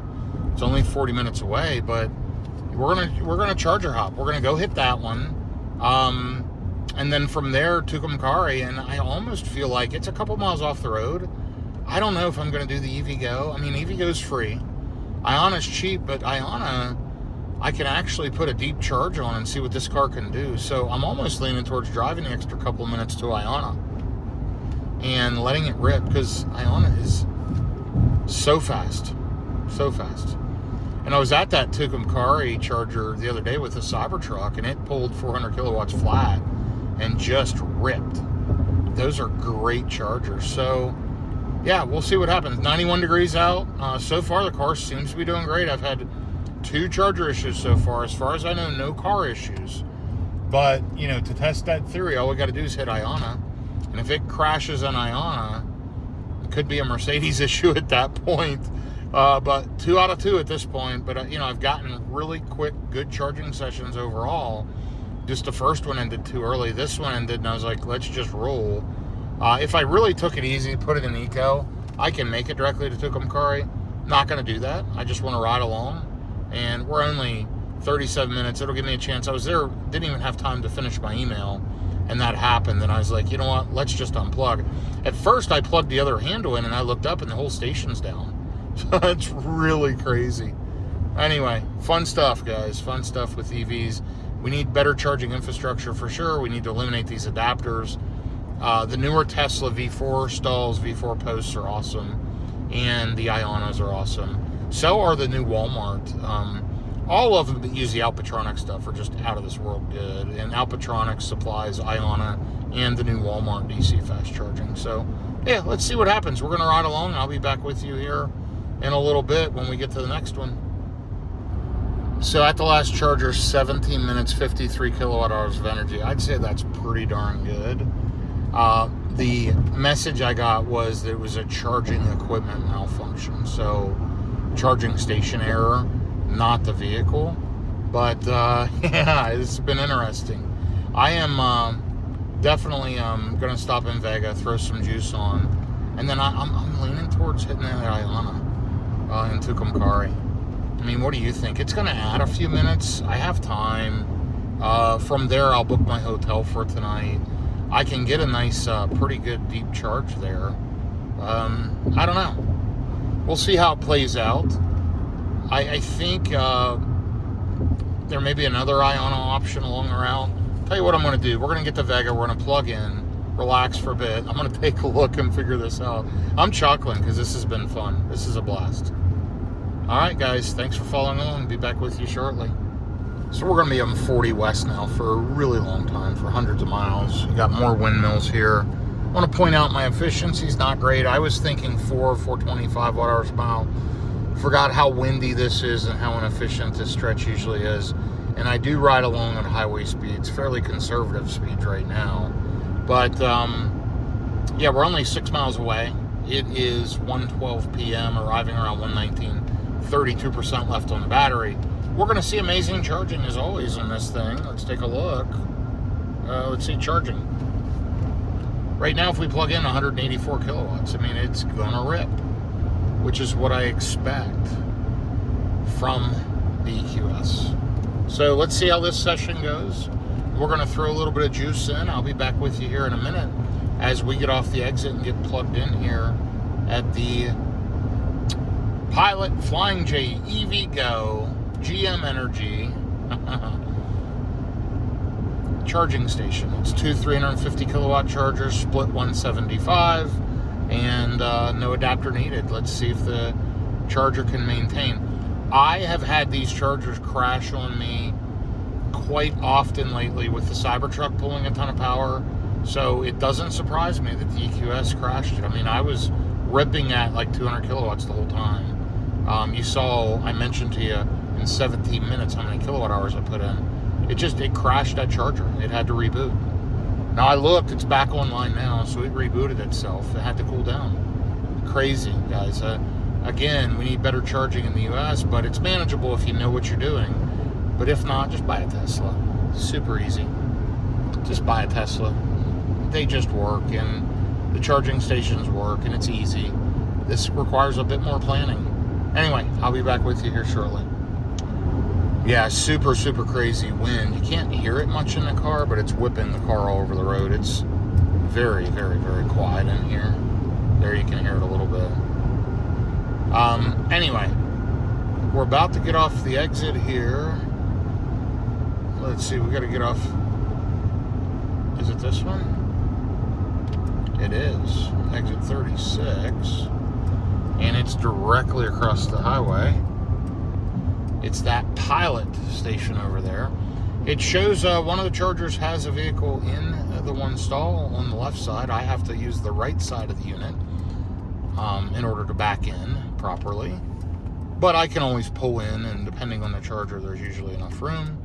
461 watt-hours per mile. Not doing great so far today. But, you know, as I mentioned here multiple times, we've got extreme wind hitting us.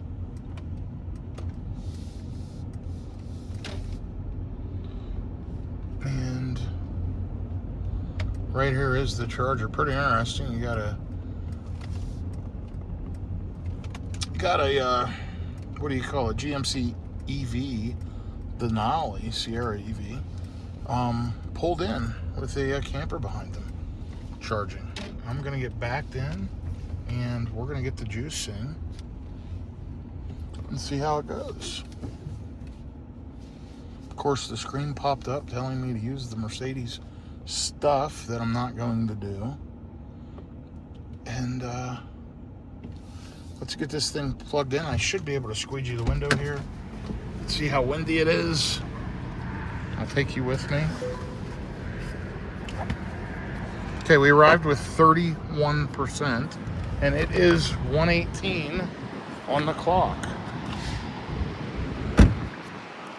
Let's check this out.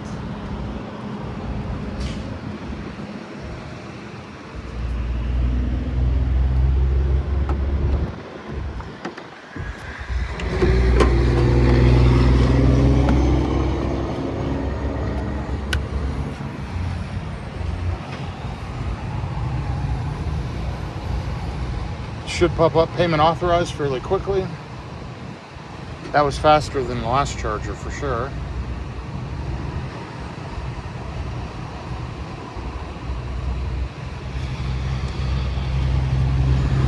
See if they have any squeegees. They do, and it looks like there's liquid in there, so I can clean the windshield. We should see right around 200 kilowatts at this state of charge. Here's a look at the EQS again, and another Pilot station, matching voltage. Sorry about the wind, guys. It's extremely windy, which is killing efficiency. Let's see if this one spools up faster. I'm going to try to cover the mic a little bit.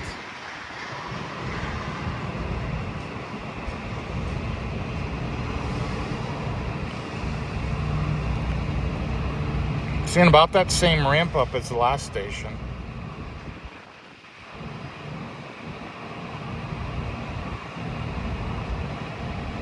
Spooling up more power modules. We're at 30 seconds in, up to 63 kilowatts. Spooling up more. Up over 100 kilowatts. Over 130.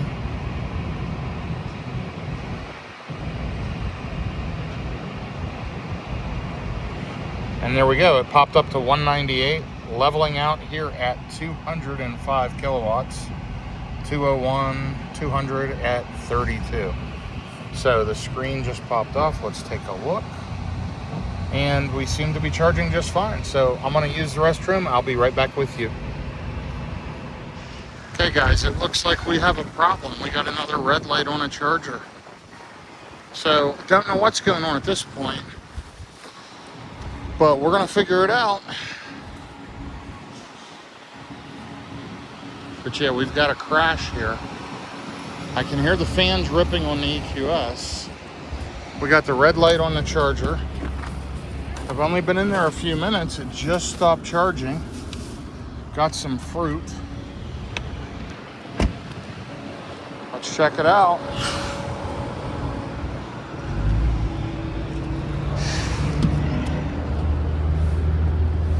I don't know, we're still charging 158 kilowatts, but it's thrown that charger into red status. That is crazy. Good afternoon, Travis Smith. Hi. Unfortunately, I cannot answer this now. Cancel. Please try again and consider a different Cancel, closing. Mercedes. Stop, Mercedes. Stop, stop, stop. Cancel. So, yeah, it's red at the top. It crashed another charging station. It's green over there on the GMC Sierra Denali EV, whatever it is. And, wow. But I'm still charging, as you saw. Let's type in the hotel. I need to book the hotel, by the way.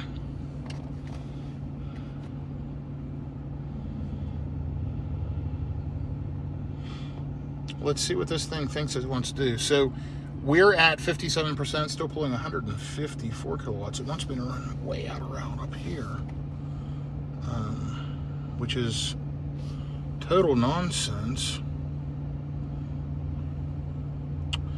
There we go. Now it's calculating. So it's wanting to stop in 77 miles at Iona. Yes, yes, yes, yes. Charging for 24 minutes there.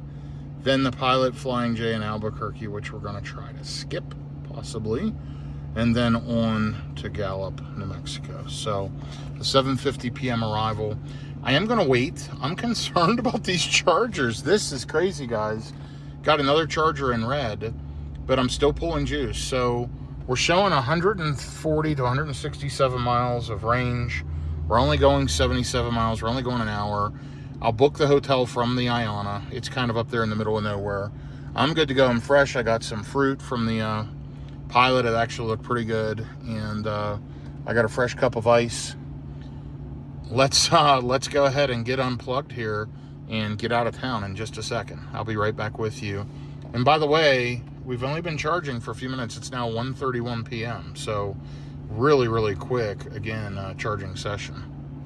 Okay, let's take a look, see how long we've been here, how much juice we put on. It's green again, so it fixed itself from a software perspective.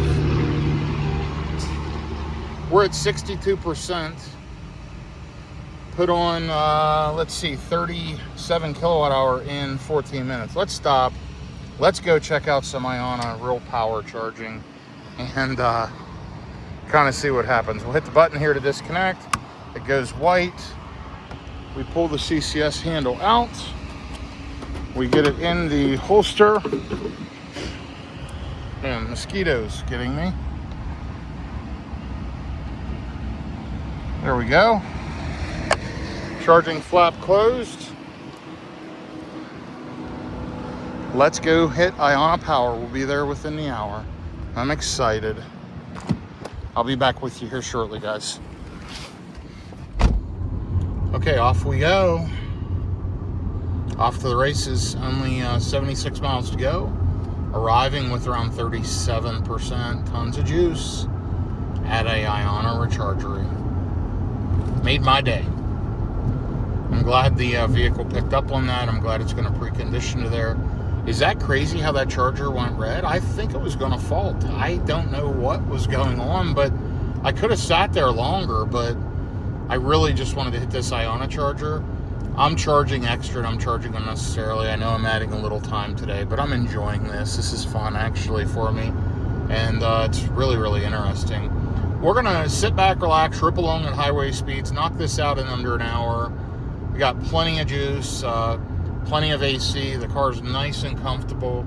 I'm going to turn on my cooling seats. Matter of fact, I'm going to hit the little star icon here on the steering wheel. And we're going to turn on driver massage. Let's do that. Let's sit back, relax, enjoy the ride. Stay with me. We're going to have some fun here today.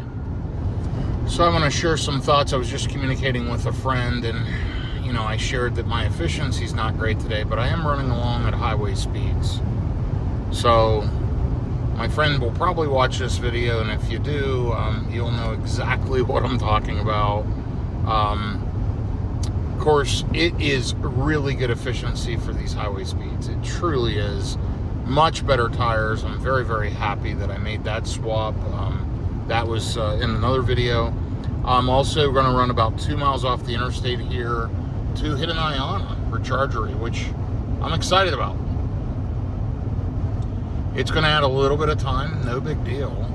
I want to use Iona. I want to get some quick juice. It's in the middle of a parking lot. There's not much to do there. It doesn't matter. I have stuff with me. And then we'll figure out the next stop after that. But let's go throw some quick juice on at Iona, and then we'll continue on from there. So more details to follow. Listen, I could always change my mind and hit another EVgo and see if I can crash another station, because we will almost positively hit some other chargers tomorrow. So we'll see. There is an EVgo right off the exit, but time will tell. We're only less than an hour out. We're just traveling along. It is 93 degrees out. Beautiful day. Beautiful day to be traveling. And yeah, the EQS is just doing awesome overall. Okay, so it's interesting. The Pilot Flying J charger in Tucumcari,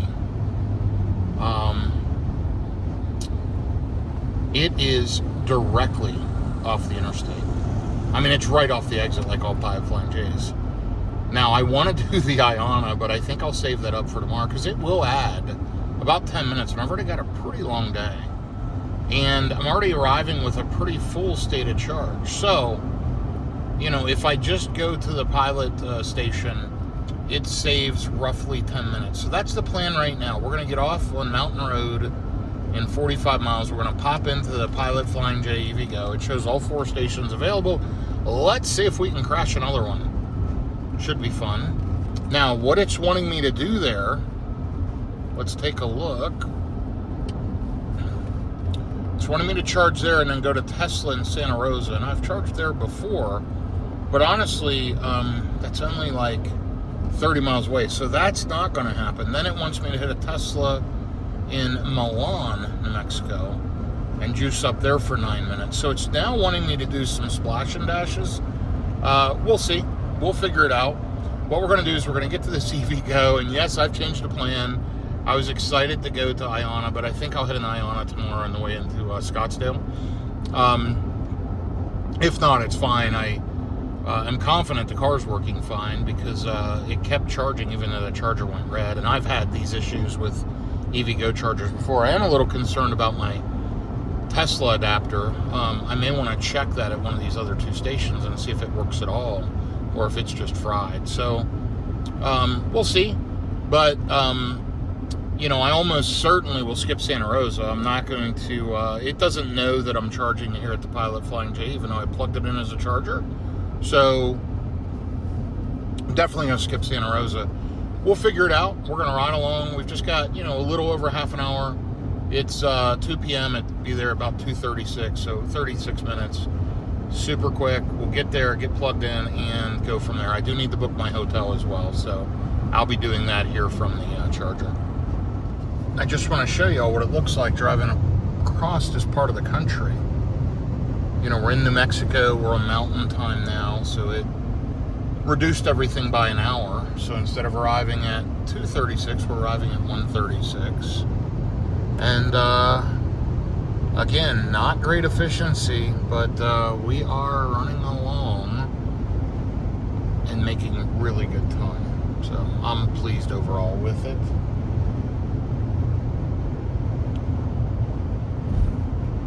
So my plan is we're going to get up here to the charger. We're going to plug in.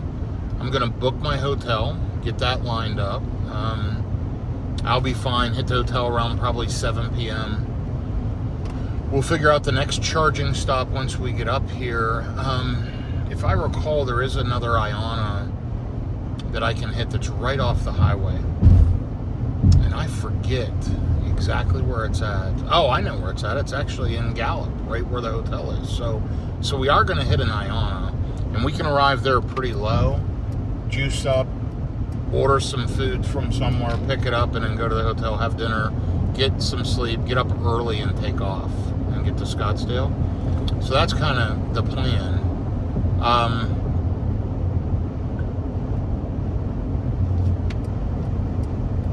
Yeah, I just need to decide maybe one stop in between. You know, do I want to hit a Tesla? I could hit that final Tesla it recommended a minute ago, or I can pick something different. So we'll kind of see how it plays out here once I get to the charger and get plugged in. First order of business, book a hotel. Second order of business, figure out my next stop. I know what my last stop will be. I'm going to charge, because hotels there, none of the hotels in Gallup of any good hotel as far as anything what I would consider decent. Any of the Hilton brand, Marriott brand, whatever, do not have charging. There are some potential level 2 charging at some other off-brand hotels, but they show really poor ratings on PlugShare. But like where I stay, that Hampton and that Hilton are basically right near each other. And in the parking lots in Applebee's, the Electrify America's at the Walmart next door, and the Iona's next door as well. And then there's a new Rivian charger I've not charged at in town there too. But, you know, Iona's about half the price of the other two. So that's what I'm leaning towards. I did notice they're going to open a nice Iona station in the Scottsdale area. But it, last time I came through there, it wasn't commissioned, so maybe it will be this trip. Anyway, we're making absolutely excellent progress. We are 409 miles into the trip, 69 mile an hour average. We've got 40% on the battery, arriving with 29%. Rough roads here through New Mexico, if you can't tell. Let's check. Right now, if I plug in, I get 172 kilowatts. Pretty darn good. Okay, I'll be back with y'all here in just a few minutes. So it is beautiful out.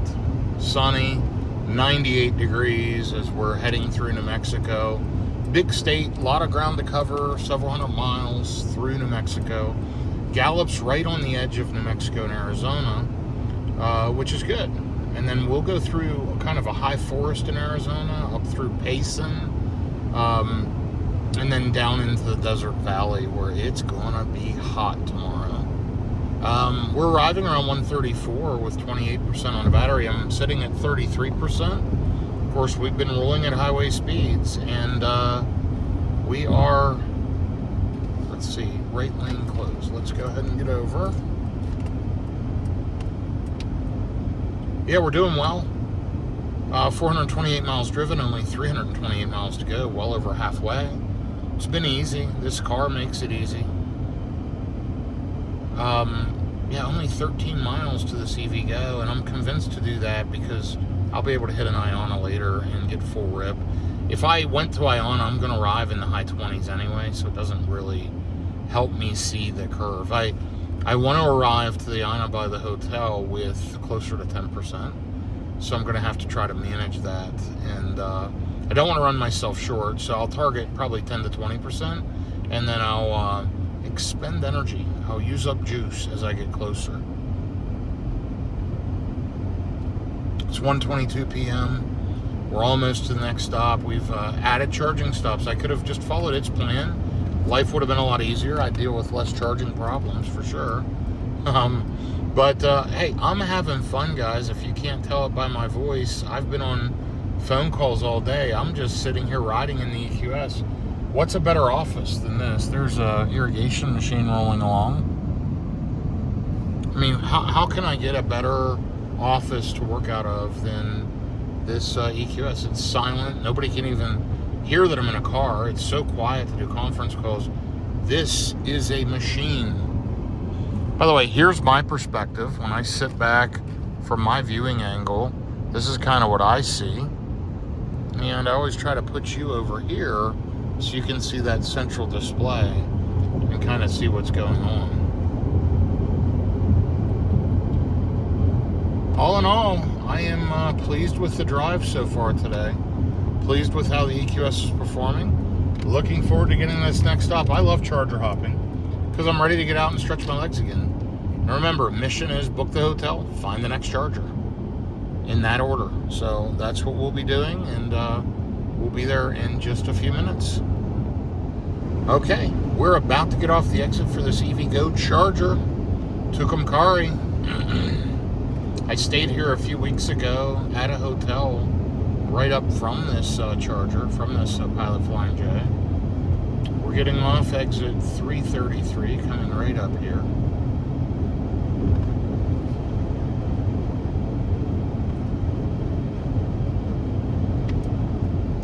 $469 miles today, 440.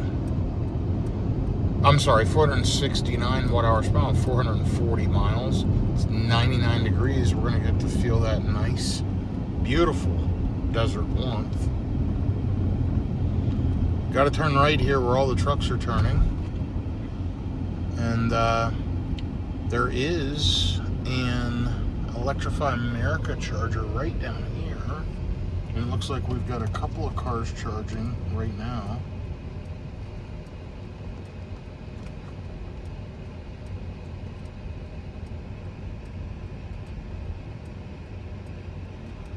Might be that same, oh no, there's no trailer hooked to it. I was going to say that might be the same Silverado. I don't see the trailer anywhere in the parking lot, so it's not them. And, yeah, I got another little EV there charging. Can't tell what that is. And then we're going right across the street. Electrify America, you can get on their plan and pay down a reduced charging rate. Also, these Pilot Flying J are extremely expensive. They're over 60 cents, a kilowatt hour. So we're just waiting on traffic here. We got off the exit at the wrong time. 4 trucks in front of me, none behind me, and all of them kind of waiting to go. But no big deal. We'll add a minute, but yeah, the hotel I stayed at here was this Fairfield Inn, and I can see the EVgo chargers are under canopy here, and I know that the Iona station is up the road, and it took me a good 5 minutes to get to it last time. I just wanted to test it with the Cybertruck, and I love the Iona stations. They're just so good. They've just done a great job with them. But yeah, right here's the hotel I stayed at a few weeks ago. And we're just gonna pull right in here and get the juicing under the canopy. Super easy. Just really, really love these. Let's just pull right up alongside this one. And I'd say right about there is perfect. Okay, we arrived with 27% on the battery. Let's see what it's saying my charging speeds will be. DC maximum 200 kilowatts. That's what I like to see. Let's go, Mercedes.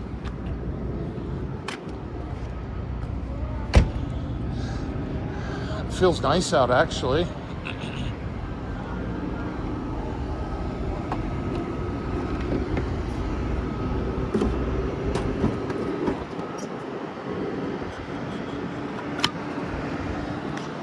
Could hear it click in place. Payment has been authorized almost instantly. That was a much faster activation on this charger. We're green up here, which means we're connected. Looks like this one's got a new screen too, an X2 Extreme.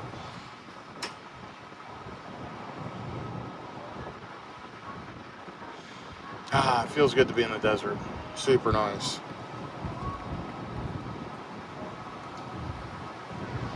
Refreshing, really.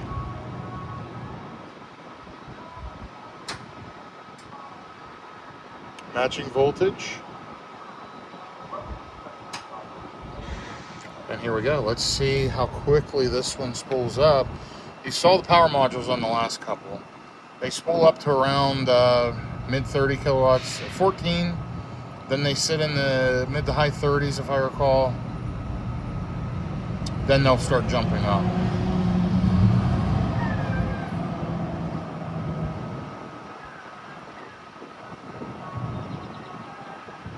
Here we go. We'll the session details do? Oh, that's kind of nice. Shows my amperage, shows the voltage coming up.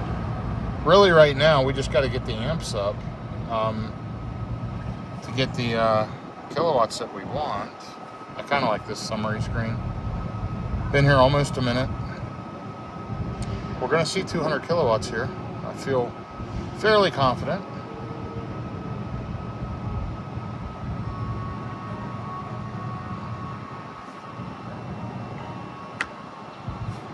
.472 amps, max of 540, 411 volts. These are max 950 volts. And we're pulling 194 kilowatts. So sitting right almost at 200 kilowatts. Super happy with that. Gotta love the EQS, looking sharp, looking nice. That ceramic coating really helping. Now it's up to 195 kilowatts. Let's let it rip.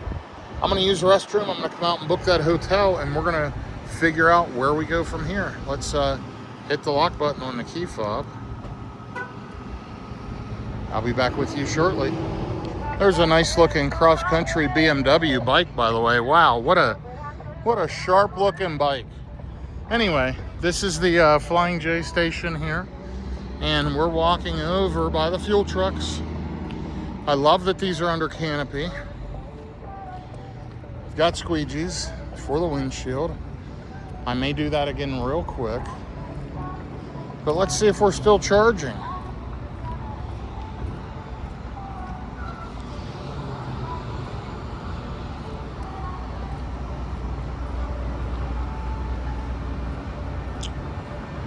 Sounds like it. Got a green light on the top. Okay. Been here 5.5 minutes, put in 16.5 kilowatt hours, 6 minutes, almost 17 kilowatt hours, still pulling 175 kilowatts, 415 amps, 419 volts. Yeah, doing great here. All right, let me book the hotel.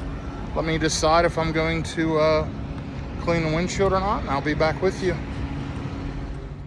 So we've got a good charging session here. We're gonna stay at the Hampton Inn in Gallup, not the Hilton Garden. I've never stayed at the Hampton. It's got better ratings. Normally the Hilton Gardens are nicer, but that Hilton Garden's nothing special. So we'll try the Hampton, see how that is. It's also right beside basically the Iona charger. The hotels are right near each other regardless, so no big deal. It wants me to make one more stop in Moriarty and then take off from there. We're still charging, and I want to put a little more juice in the pack. We're still pulling 131 kilowatts at 67%. I mean, this vehicle just rips. So great job, Mercedes. Great job with the charging. Super happy with that. We've got 154 miles, 193 max. That's the difference between highway speed and regular speed. So I'll be back with you here shortly. Let me finish a couple things up and we'll hit the road. So if I leave right now, it says we'll arrive to the next one with 18%, and we're going to charge there for 23 minutes to get to the hotel with about 10%. So that seems about spot on. Now I'm up to a 20% buffer. Let's take a look at our charging speeds currently. We're still pulling 126 kilowatts at 70%. I mean, this thing is just awesome. Man, guys, I enjoy this EQS. What a road tripping machine. It's just really, really good charging. Love German engineering. So let's go ahead and close out of this. We've got our map pulled up. We know what we need to do. Let's get unplugged and let's hit the road. We got plenty of juice. By the way, I did not clean the windshield. I'm gonna save that for the next stop. We just did that, a few minutes ago. So let's take a look at the stats on here. Been here 20 minutes, 53 kilowatt hours of energy, still pulling 122 kilowatts. Crazy.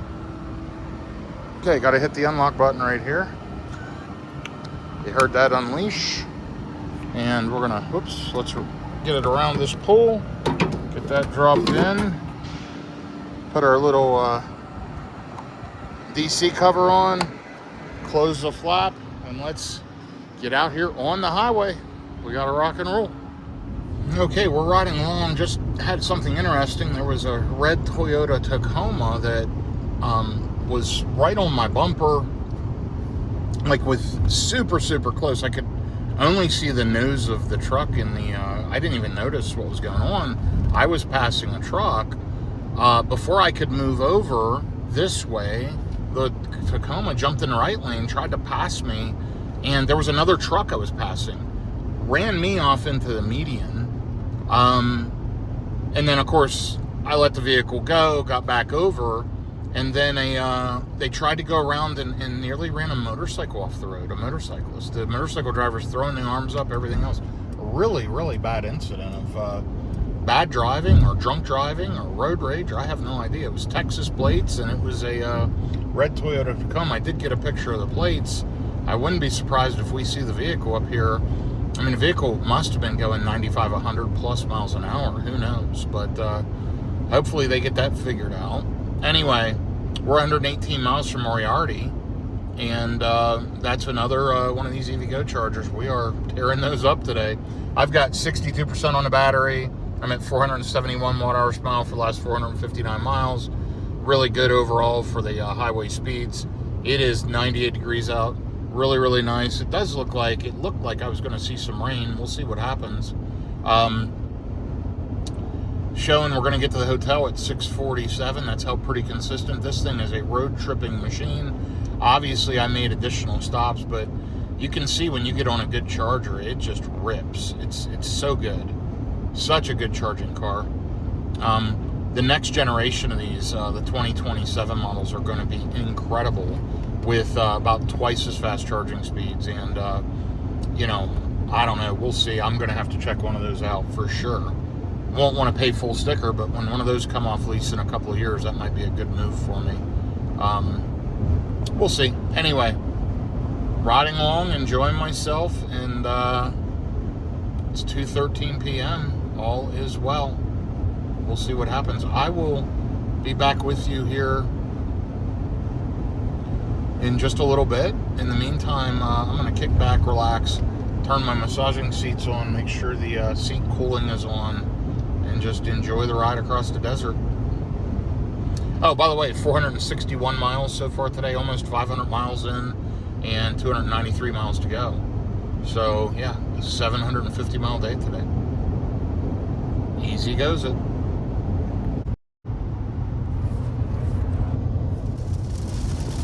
Super windy, raining, but guess what? The wipers work. Rain sensing wipers. Tesla, look.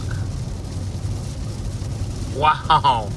And they work really well. They speed up, they'll slow down. It's almost like they have a rain sensor or something. And they're not just using cameras for wipers. That's one of the dumbest things I think we have in our Teslas, is those, they dry wipe all the time. Like all the time. They're just terrible. Probably the biggest negative, which is crazy, that something as simple as windshield wipers. So I would imagine these things will slow themselves down. Let's see. Anyway, while we look at that, we are, oh wow, it slowed down. Really crazy. We're only 42 miles out now, arriving with about a 12%. Hitting there with about the right state of charge. Looks like I'll have, what, 170 miles to go, just under 3 hours to the final stop. Should be pretty easy. I would imagine it wants me to charge for 20 or so minutes. Let's take a look. Yeah, 25 minutes of charging, get up to about 66%.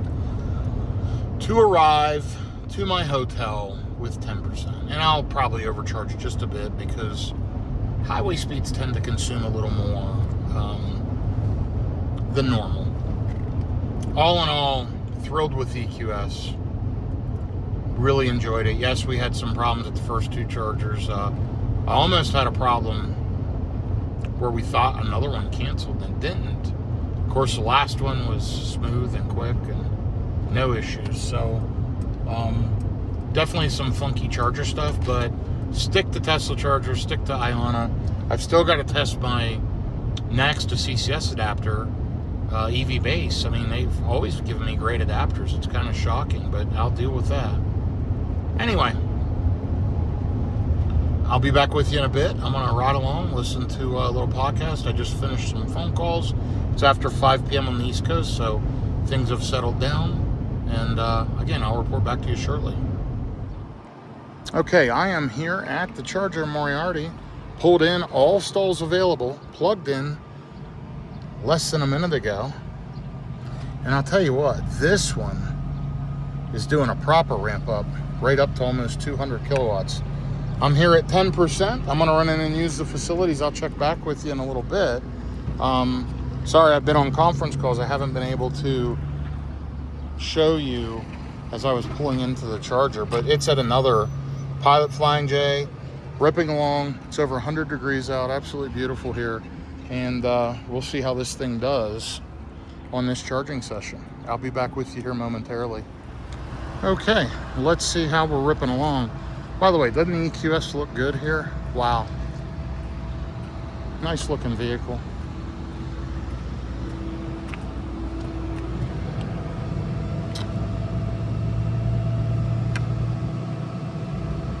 Oh, I clicked the wrong one. And it shows that one in use. Okay, let's see if we can click the right one now. There you go. Been here 7 minutes. Put on 23 kilowatt hours. Pulling 207 kilowatts right now. Wonderful. Great charging. Absolutely great charging on the EQS. Let me figure out the plan, and I'll be back with you here shortly.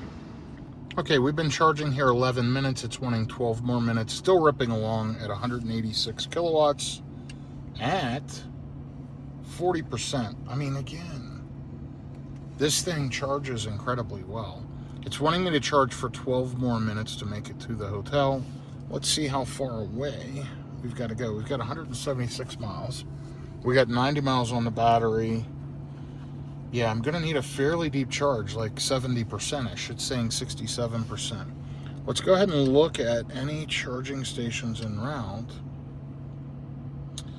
I know that we're going through Albuquerque. Let's try to look at only the, let's just click only the 150s and above. So here's where we're at. Got a Tesla charger in Albuquerque. That Pilot Flying J is on the other side. This could be a good option, potentially, number 9. The Tesla charger in Milan. It's one of the newer ones. And let's see where this one's at, actually. There's also this Pilot Flying J, number 11. And I'm not sure where that's at, but that's almost to my destination. This would kind of break it up a little bit. It's right off the correct side of the road.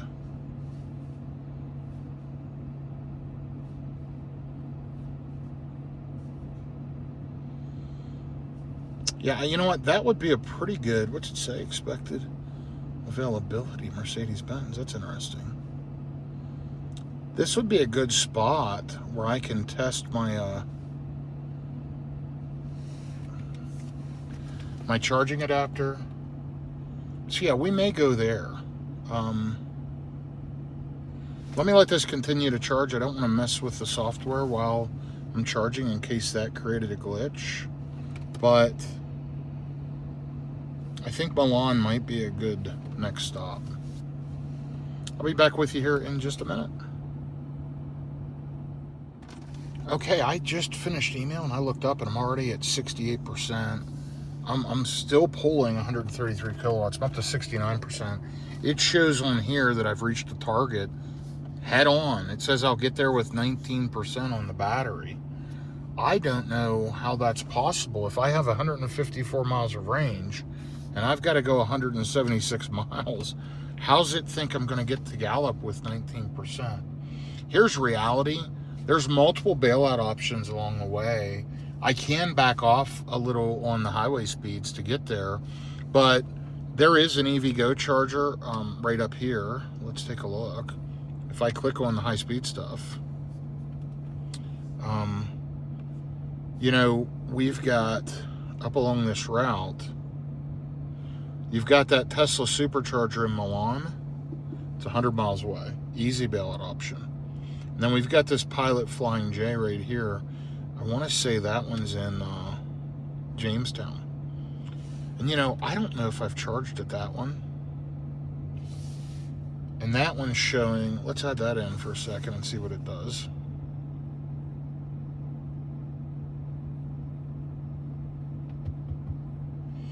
And we're already up to 71%. I mean, it's just ripping. 129 kilowatts. This thing's a charging machine, guys. Absolutely incredible. But see, it says I'll get to that one with 18%. Now I'll get to the final with 13. So if and it didn't know I was charging there. So, yeah, I don't know. Either way, I'm going to head up that way. I've got Milan. I've got Jamestown. I've got multiple options. Let's take a look here at how long we've been charging and what that all looks like. And then, yeah, we'll throw trash away either at the next stop or at the Iona. But yeah, let's take a look at the screen on the car.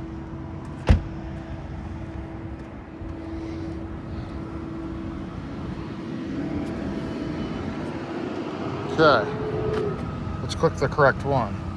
Been here 27 minutes, put in 75 kilowatt hours of energy. All freemium electrons, still pulling 124 at 73%. Let's kill it. And let's get out of here.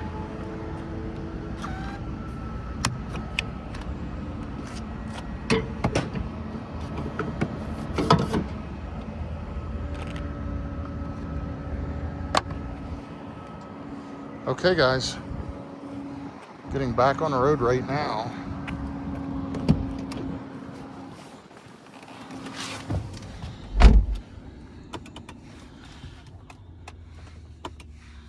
Okay, I'll be back with you here shortly.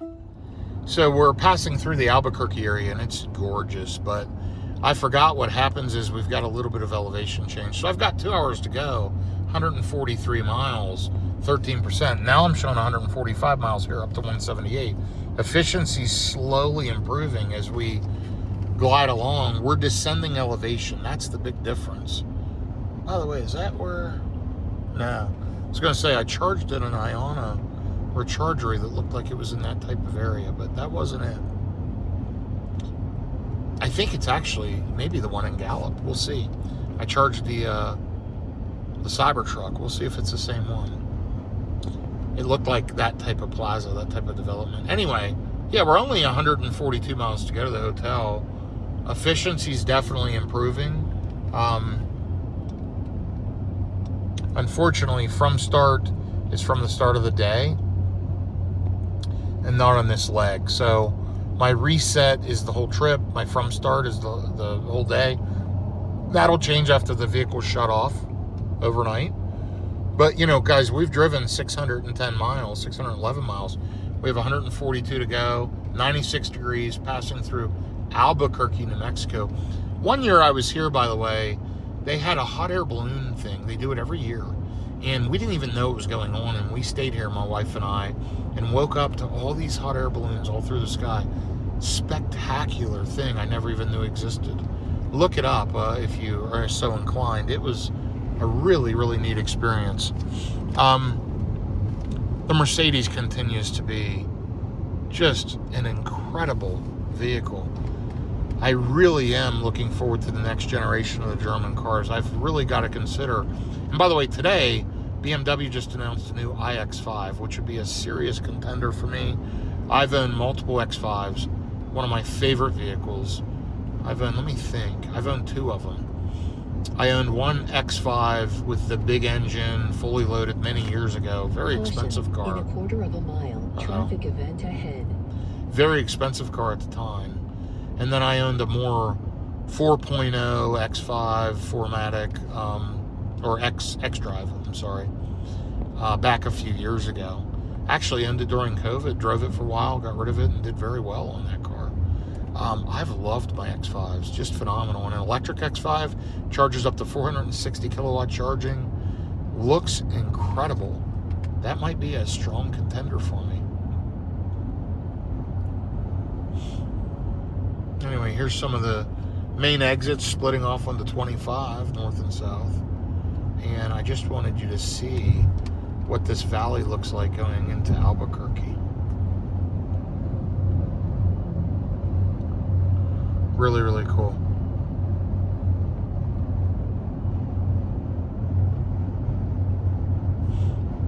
The EQS has been a beast today, for real. I mean, absolutely phenomenally good.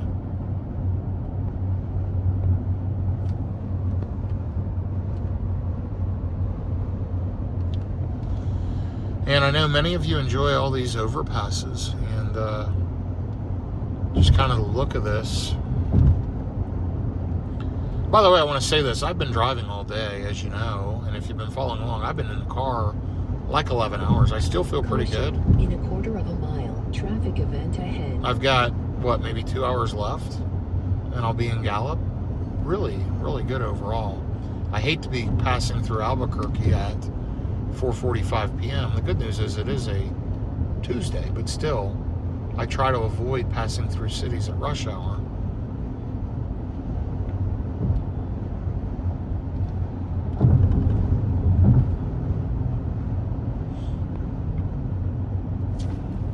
Okay. We are slowing to a crawl here.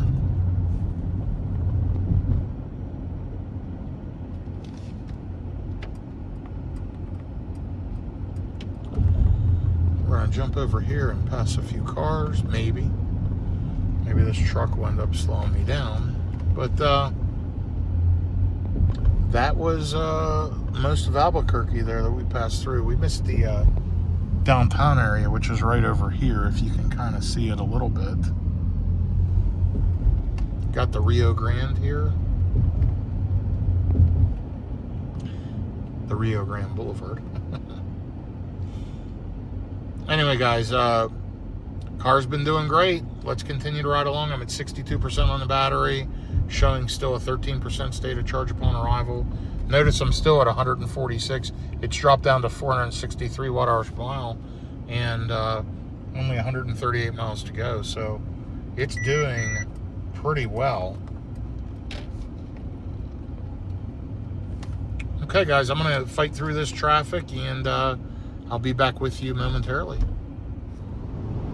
Beautiful, beautiful desert scenery as we drive across New Mexico. I just kicked the, I clicked the dynamic switch and I put it in eco. In eco, maximum speed is 75 miles an hour. Actually, it's not true. You can press the pedal down further and get a little boost.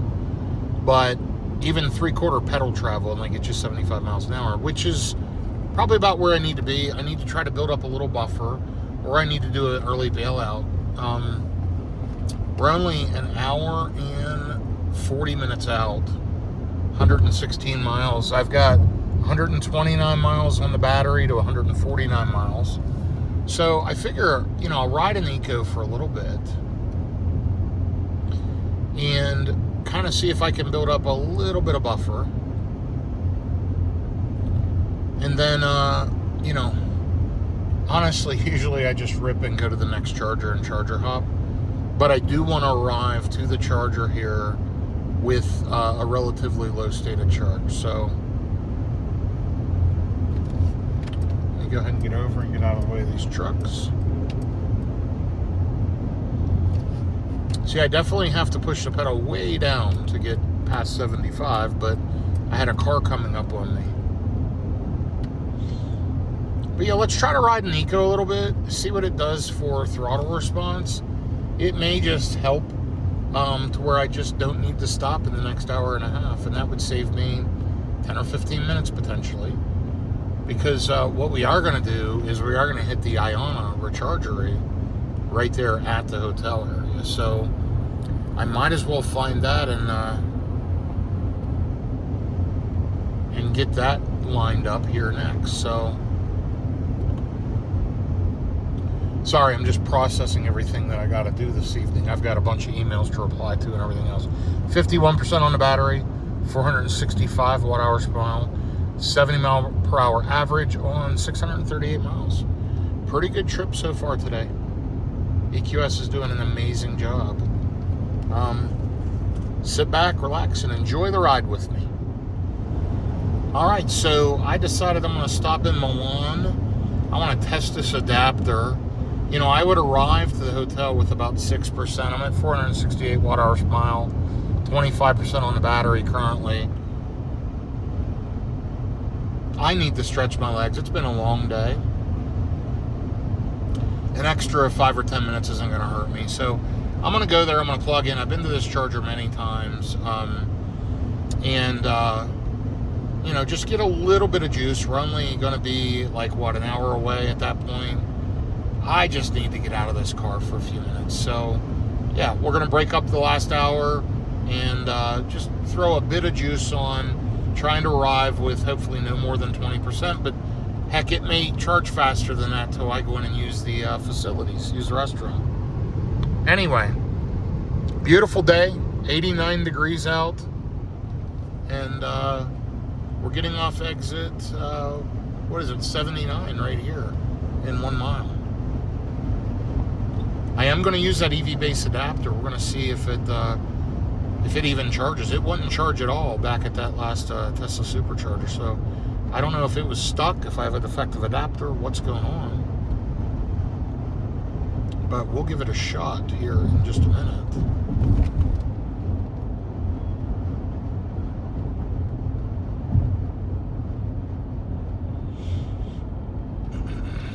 Let's go ahead and get around this car. I'm sorry, this truck, this flatbed.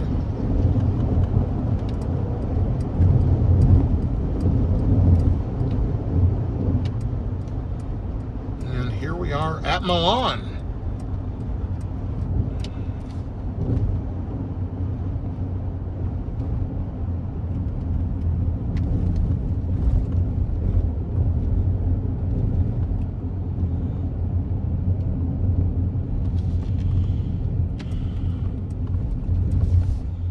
So yeah, it's at this Marathon station, this Marathon gas station right up here.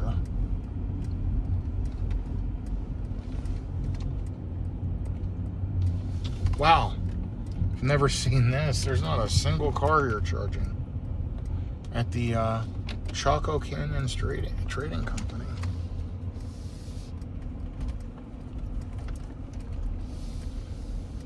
It's kind of nice because these are just regular old pull installs.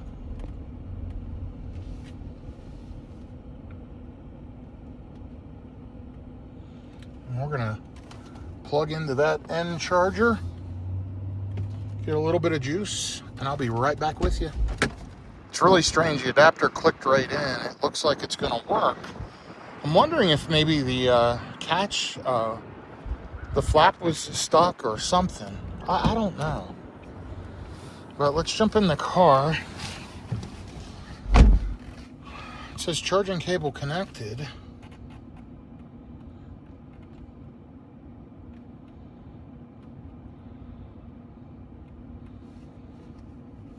So is it going to activate?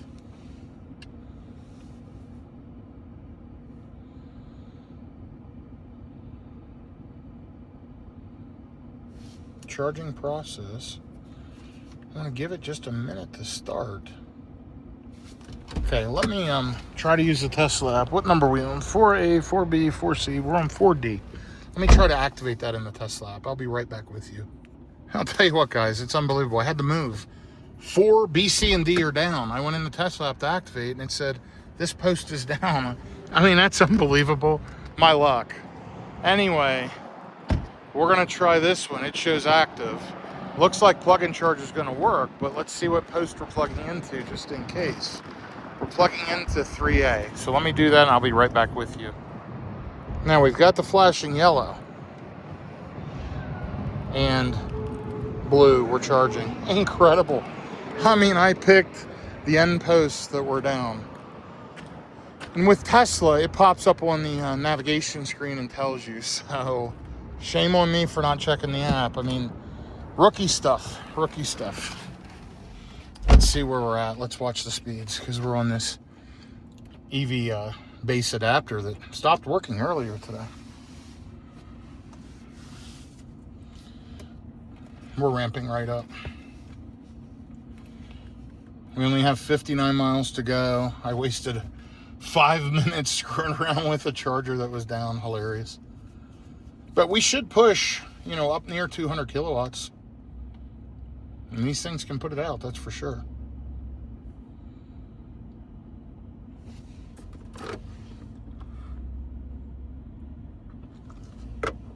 Okay.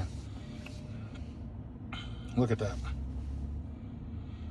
Man, I'll tell you, it's been a day.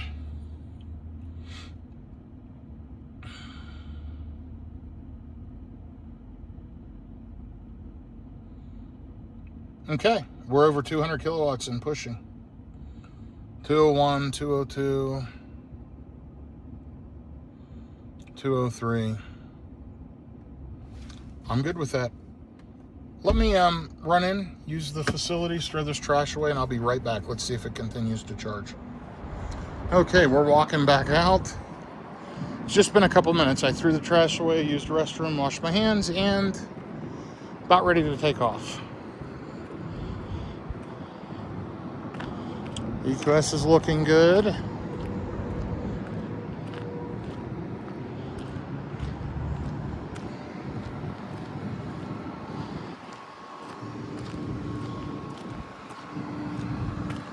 Hello, Mercedes.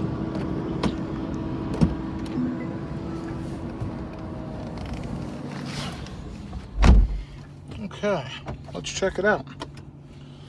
We're up to 37%, 156 kilowatts.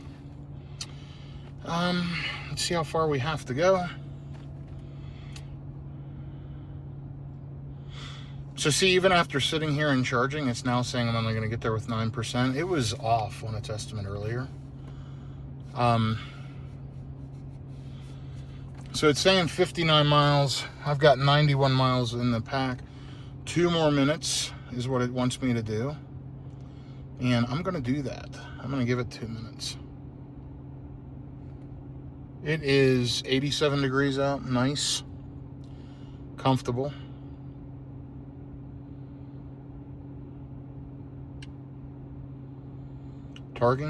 Charging target achieved.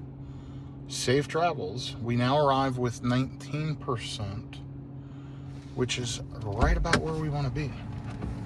Let's go hit the button, get unplugged, and get on the road. We'll plug in. Actually, before I do that, real quick, let me plug in the Iona recharger. I don't know what that popped up to say. But here it is, and it should be right beside the hotel, and it is. There's the hotel.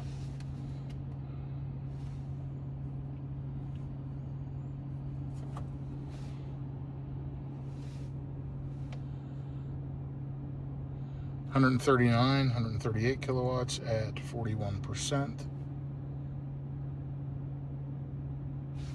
Okay. Let's rip. Let's get out of here. So the EV base adapter is working. Kind of a false alarm on that. I think the little catch to release the CCS was stuck. And I think that may have just been me, but yeah, we'll see. Maybe tomorrow we'll hit another one. Anyway, let me get unplugged and I'll be back with you. Well, that was a super quick stop. We're showing to arrive with 22%. We got 39% on the battery now. It's going to be lower than that. I'm going to guess 16 to 17% state of charge upon arrival. We're going to ride along at highway speeds and kind of see what happens and get there to Gallup. It'll be good to get there. I'm so glad I'm less than 60 miles to go. It's been a really good driving day. I'm going to arrive before 7 p.m. Pretty much on track for the whole day. Very pleased overall with the car. I love that it plug and charge works about everywhere. I wish there was direct Tesla integration. I wish it actually had the Google Maps. I mean, there's some software stuff. There's a few things, but I'd love to hear your thoughts. I think this thing charges incredibly. I think the charging infrastructure is still frustrating, and it's not user-friendly if you don't have a Tesla. I mean, this thing should just plug and charge. How many times did we have a failure today? How many times did I pull up to even a Tesla charging post? It didn't work. The first Tesla stopped working. The EVgo charger stopped working on me. I had a couple decent sessions, but I made like 5 stops, and I think 3 of them failed. I mean, that's terrible. So, a lot of room, but I'll tell you, I believe Iana's going to work perfectly. No, maybe I'm wrong. Maybe it'll crash. But I've never had anything but good experiences at those. And we're just going to go there and plug in for a bit while I figure out local food options. I'm going to get something ordered and then pick it up or have it delivered to the hotel, whatever, and turn in for the night. I plan to take off tomorrow early, get on the road, and get headed westbound into Scottsdale, Arizona. I only got, at that point, I think maybe between 250 and 300 miles tomorrow, maybe 275 miles. This is just over 1,000-mile total road trip to Scottsdale, Arizona from the Dallas-Fort Worth area. So, let's see how all that plays out. I appreciate you following along with me all day. And we're making progress.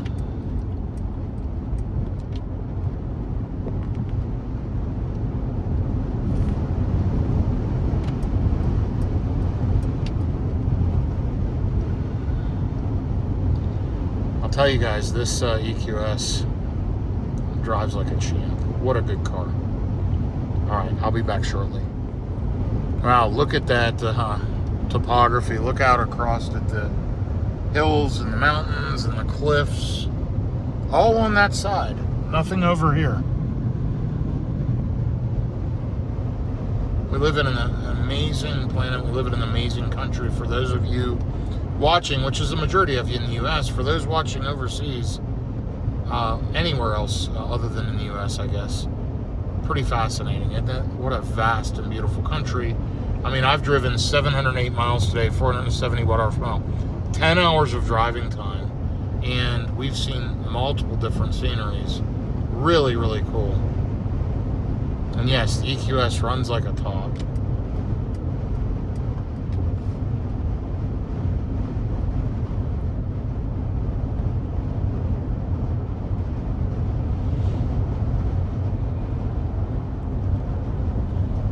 See if the truck's going to jump in the right lane. He is, so I don't have to jump over there to pass him.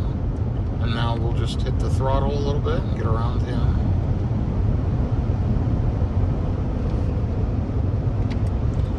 So now I'm arriving with 20% in 42 miles.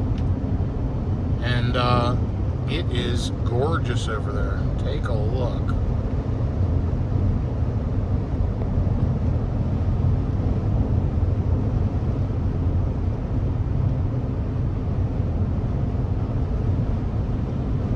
So when we arrive to this Iana, we should see the difference plugging in an Iana with plug-in charge, these 400 kilowatt Alpatronic units. You saw the struggles I had today with various chargers, the minute plus ramp up time and all that. Let's see how Iana works. They're not sponsored. They don't sponsor the channel. You know, I don't get or receive anything currently at all from Iana. Haven't even been in talks with them about it. But what I know is I've had amazing experiences at their chargers.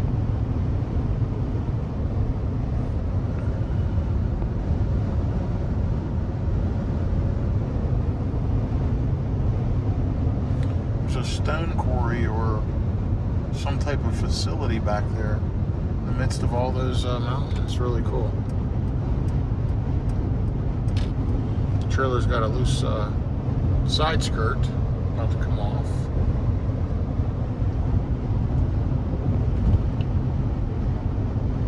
It's 6:17 p.m. arriving around 6:52 to the rechargery. Pretty good day. Pretty good day.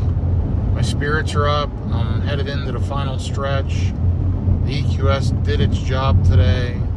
We're going to let it relax its batteries overnight because we DC fast charged all day, and it ripped all day other than charger problems. It's so funny that last Tesla charger completely empty, and there's 3 stalls down, and I plug into one of the 3 down. That is just so crazy.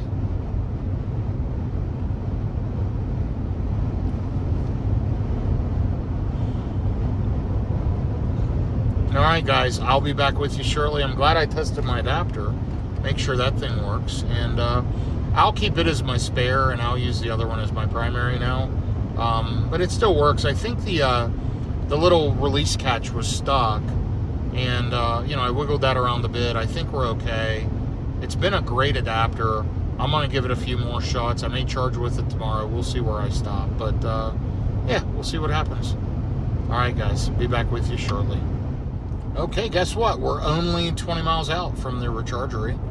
17% estimated state of charge upon arrival. I'm at 22% now. I think that'll drop another percent or two. Excuse me.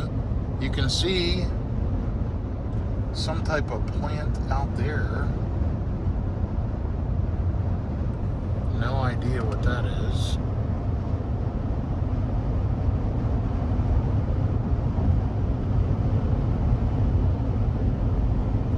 There's another Flying J, and there's a Charger.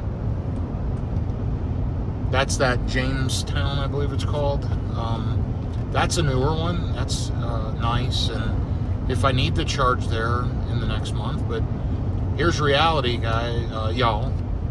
I keep saying guys. Here's reality, everyone. I am going to stop using the EVgo chargers in the next 30 days. So I've been using them recently because I have free charging. When I say recently, for the last 23 months. Well, we're in the final month now, and they are exorbitantly expensive. Plenty of other charging options. So, yeah, we're not going to see those again. It's been nice, though, for the last 2 years to be able to pop in and use them. And honestly, for the first year, those things were perfect. They've just not kept up with, frankly, maintenance on them. And they've just had a number of issues over the last 6 months, really. They've gotten worse, which, honestly, I'm kind of glad because I won't miss them that much. I have a lot of problems at them. So, now, we are cruising on in to our final destination for the night. I am very happy. I'm happy to be getting out of the car, but it wasn't bad. I mean, I've done 734 miles so far. I got 18 miles to go. That'll put us at just over 700 miles, or 750 miles, about 752 miles for the day, 471 watt-hours per mile, riding along at highway speeds, out here in the middle of the desert now. Looking forward to getting to Scottsdale, Arizona. It is 83 out. The sun feels much hotter, but yeah, it's only 83.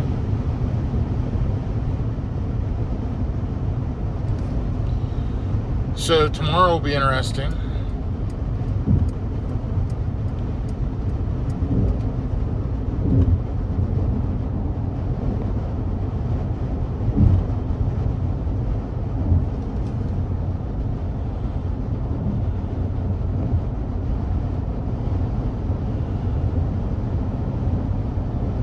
There's not a ton of charging options tomorrow, so I need to kind of plan it, but it'll be just fine. I know what this car can do. I know what it's capable of, and all you got to do is be more efficient. Throw it in eco and slow down just a little bit. But when I'm on stretches like this, we don't have to. It can ride along at speed. Okay, I'll check in with you as we get to Iona. Let's see how that one works. Okay, we're about to roll in for the final charge of the day. Finishing up the day with 750 miles, 470 watt-hours per mile.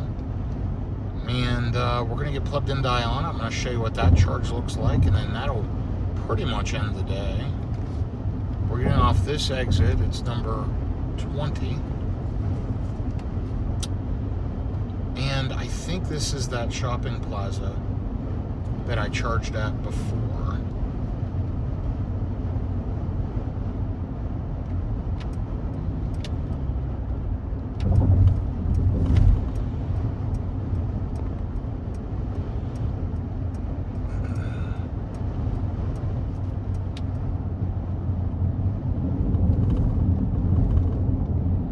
So it's telling me to turn right, and then I'm going to make a pretty quick left, it looks like. Yeah, and it's in that plaza, shopping plaza right over there.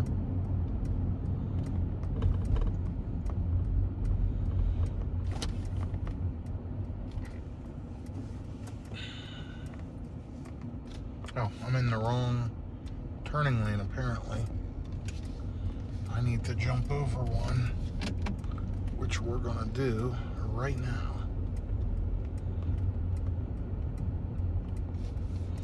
Yeah, this is the one I was thinking of. It's right over there in that shopping plaza. There's not much there, but it's a mall. I can get plugged in, and then I'll figure out some food option. No idea, but there's a bunch of stuff right around here. I really don't want fast food. I'd love to order something, but we'll figure it out.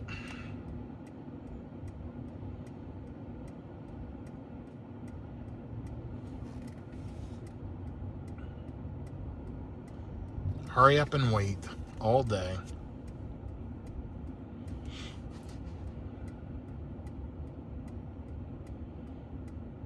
So the nice thing about the Iona, almost everyone, or at least everyone I've been to, has both NACS and CCS. So when I'm in the Tesla, I can just plug in. I do have to activate with my credit card on a Tesla. With this car, with the Mercedes charging program, it will just activate. Should just plug and charge. Shouldn't be a problem. Been waiting for Iona all day. I'm in the wrong turning lane, but the good news is I can jump right over here.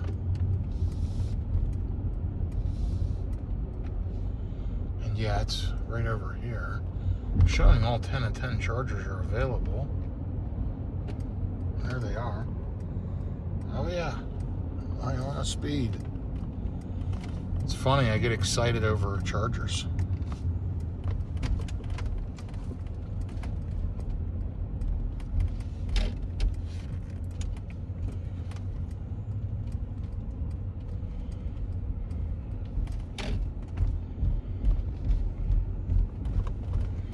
So I think the NACS are the red ones and the black ones are CCS. That's correct.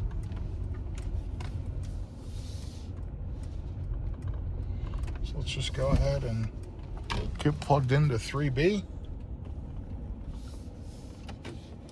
It says DC fast charging adapter may be required. Not here. We're gonna get that full Iona speed. Let's try it. 15% on the battery, a little less than I thought. Looks like there's a Carnival right over there. There's a nice Iona chargers. Let's go ahead and get plugged in. Sore, stiff, been a long day riding.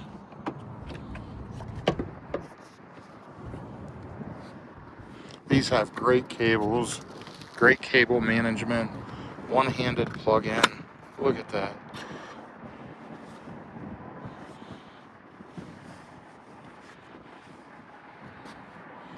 We're glowing. Let's walk around and check it out. Preparing to charge. 39 cents, no flat fee, no idle time. Discounts may apply. Some manufacturers do have pretty deep discounts at Iona. What I found with these, they stay on this screen for a bit, but then when they ramp up, they juice. Let's see what happens. That was actually a pretty quick screen switch over from what I've seen. So this must be a Mercedes thing, how it holds up to 38, pauses, and then the car says, okay, give me more now. I was thinking that was the charger spooling up, so I'm learning something by using Iona.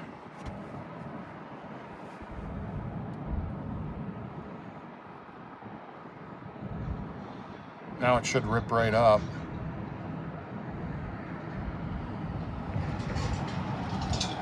These displays are great. You got your charging detail right here. Shows your curve.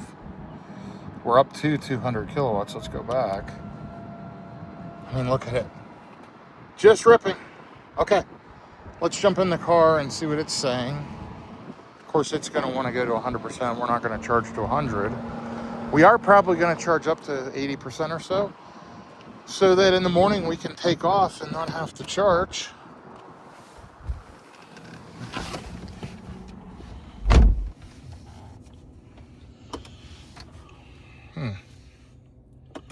So we're pulling 200 kilowatts at 17%, 201.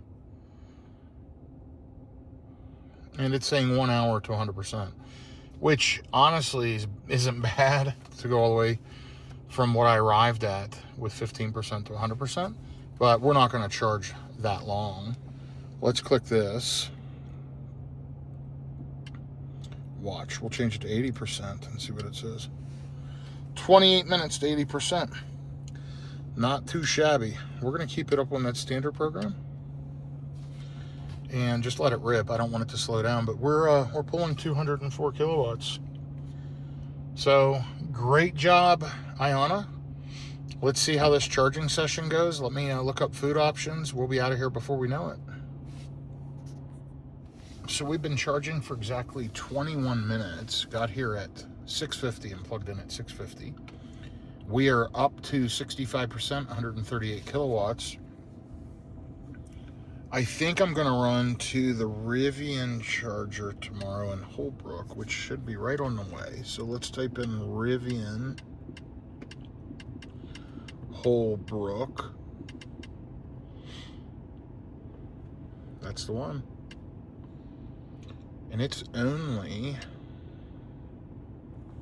let's just take a look, 93 miles away.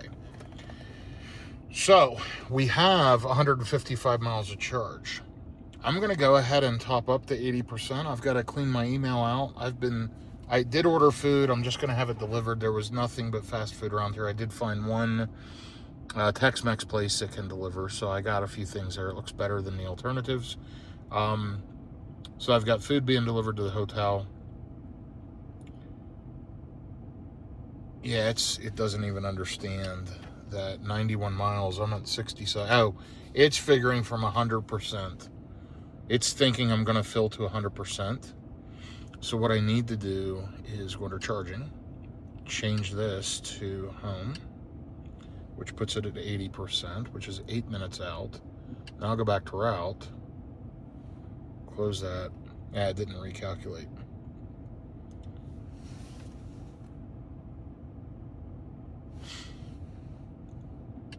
Interesting though. So we know I have plenty of buffer right now. I'm good to go. I am going to leave this on standard because I'm on a road trip. I like to be able to juice all the way up.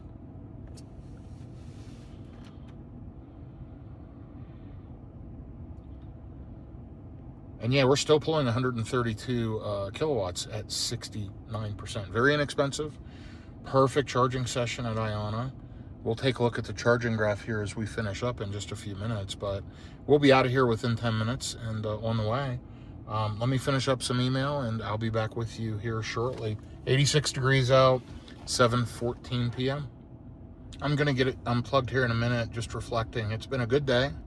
I have driven 751 miles. It's 7:18, so I've been in the car almost, at 13 hours, because it would be 8:20. A little over 13 hours in the car today. 10 and a half hours of driving, a couple hours of, charging and whatever, stops, which is fine.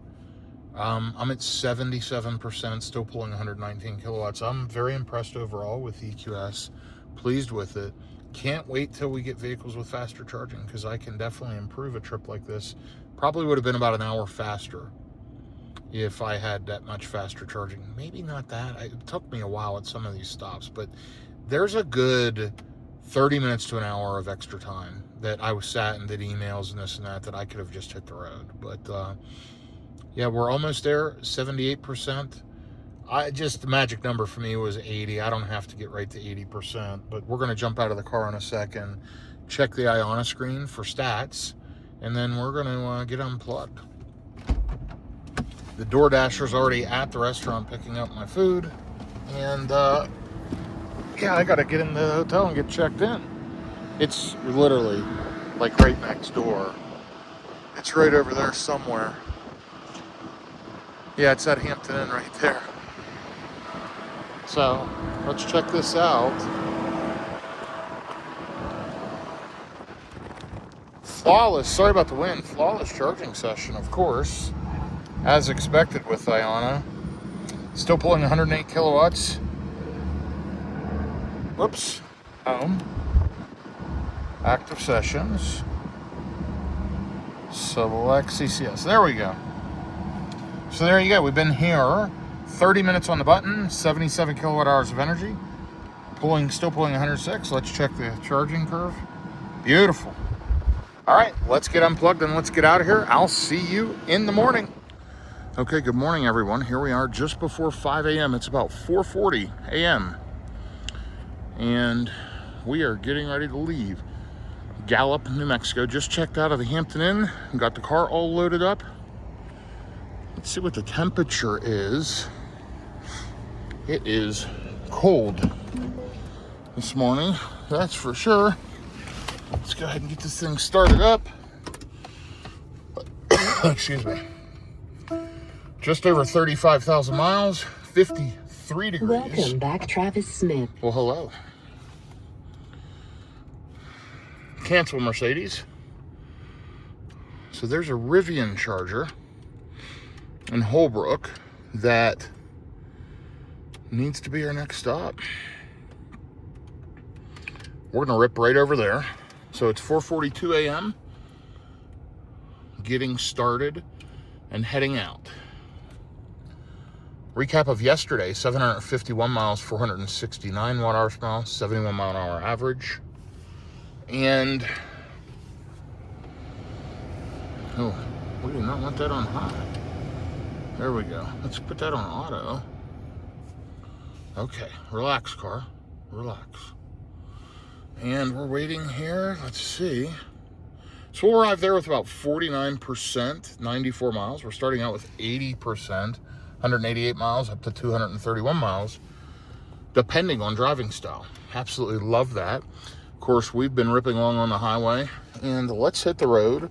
We're going to call it 4:45 for ease of remembering, and we are on the road. So it's the sound and sights of an EQS in the morning. Everything from the glowing vent lighting to the glowing around the door panels. I mean, this thing is cool, y'all. Wonderful, wonderful vehicle. It's so quiet, so smooth, so luxurious. I'm glad I bought this car. I really didn't care for the look of it outside, just like I don't care about the look on the outside of the Cybertruck. But at the end of the day, I got a really good deal on my Cybertruck when I got it originally, $72,000 for the all-wheel drive model, premium all-wheel drive. And it's a long story, but also I got this one for, as I told you, less than $60,000. So what a machine. It's smooth, it's quiet, it's luxurious. And, you know, everything kicked on this morning for me. It turned on my heated steering wheel. It is just glorious. So it's 52 out. We are rolling back on 40 West. Excuse me. Man, little allergies this morning, waking up here. 93 miles to the exit, 94 miles to the charger. I've been to this charger before. I actually charged a Cybertruck there and had a terrible charging experience at the RAN. I've never had a bad experience at a Rivian Adventure Network. I've only charged at them a few times with the Rivian, and once with a Tesla. I do have free charging with the Rivian based on referrals, but we just never really road trip in that. That R1T has become our around town for the Dallas-Fort Worth area vehicle. With that being said, hopefully I get a good charge. I remember which charger I used and had the bad experience, so I'm going to plug in on the opposite end and see how it goes. And then ultimately, we'll probably make one more stop in Payson, Arizona, which is a beautiful area up in the mountains. Evergreen trees, just totally different than what a lot of people would think of if you think Arizona. I'll probably stop there, throw a little bit of juice on, and then just head to Scottsdale. I really don't want to have to stop in Scottsdale and throw any juice in. At least at first. I need to get there, get the car unloaded. I've got things going on. I can go charge later today. So I was hoping to get to the condo in Scottsdale, the hotel/condo, ideally by noon for sure, and ideally with 30-40% on the battery. I may just stop at a Tesla, supercharger. There's plenty of them right there. Do a little splash before parking the car. It might make life easier. We'll see.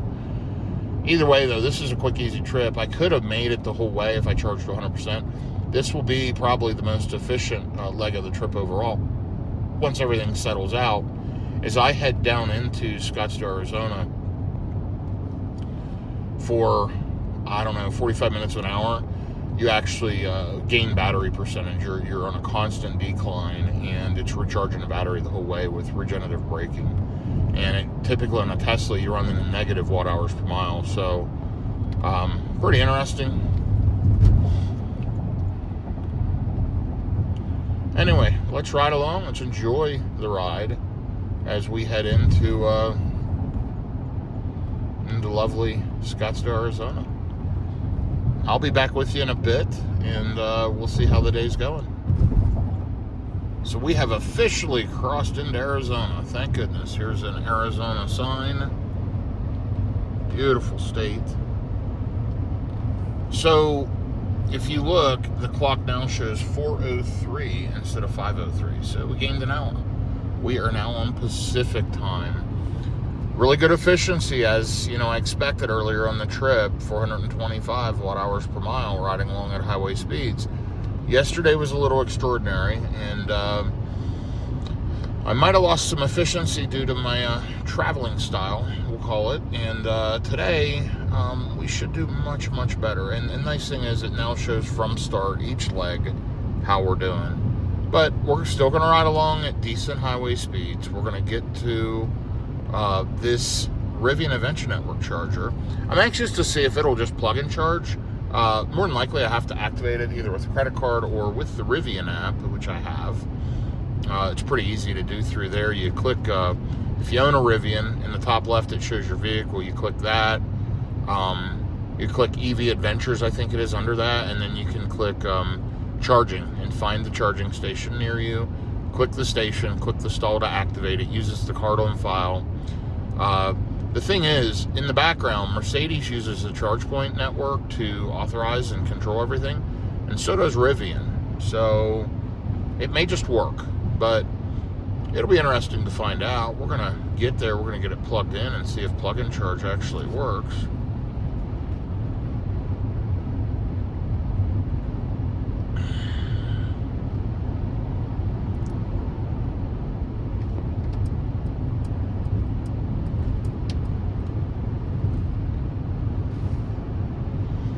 That car, I flashed my lights, they don't have their lights on. They're running with just daylight running lights and running completely dark.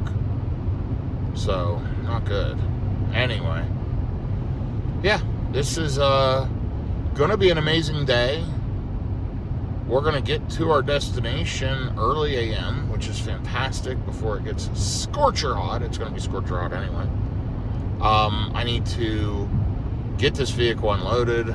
I've got a lot to do. I've got, of course, conference calls and everything else. So my priority is to get there, get the vehicle unloaded, and kind of go from there. Time will tell as far as how efficient we are, how many charging stops we make, and when we'll get there to Scottsdale, Arizona. So I'll be back with you in just a little bit. The number one biggest difference right now with efficiency is wind. It was so windy yesterday. You could probably hear with some of those charging stops. It was a disaster. By the way, if you get off on the side a little bit,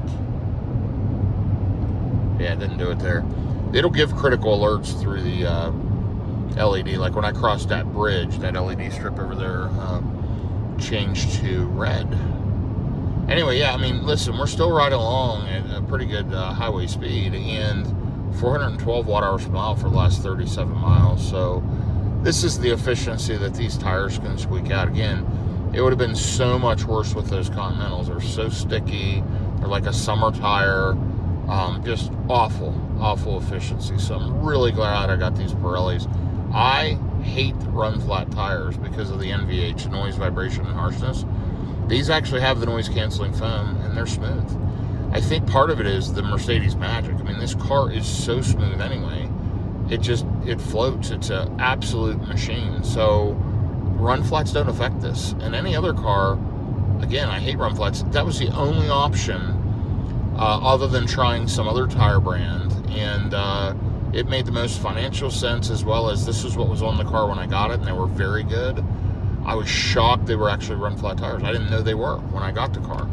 Of course, the tires were worn out. It had 20,000 miles on them, but they were cupped, they were worn, looked like they had never been rotated. And this was a certified pre-owned Mercedes. They should have replaced the tires, and they didn't. But they did work with me for some credits and things like that. They did the right thing. But regardless, yeah, this thing is really, really good on these tires, and the efficiency's outrageously good. And I know it may not look good to y'all yesterday.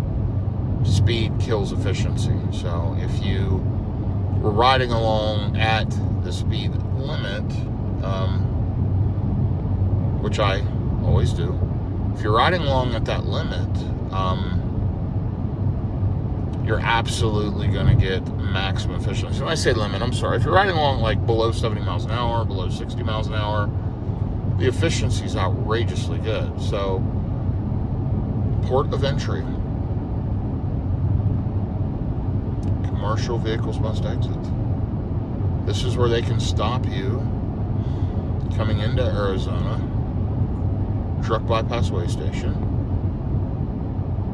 It's a port of entry. There you go. It's closed.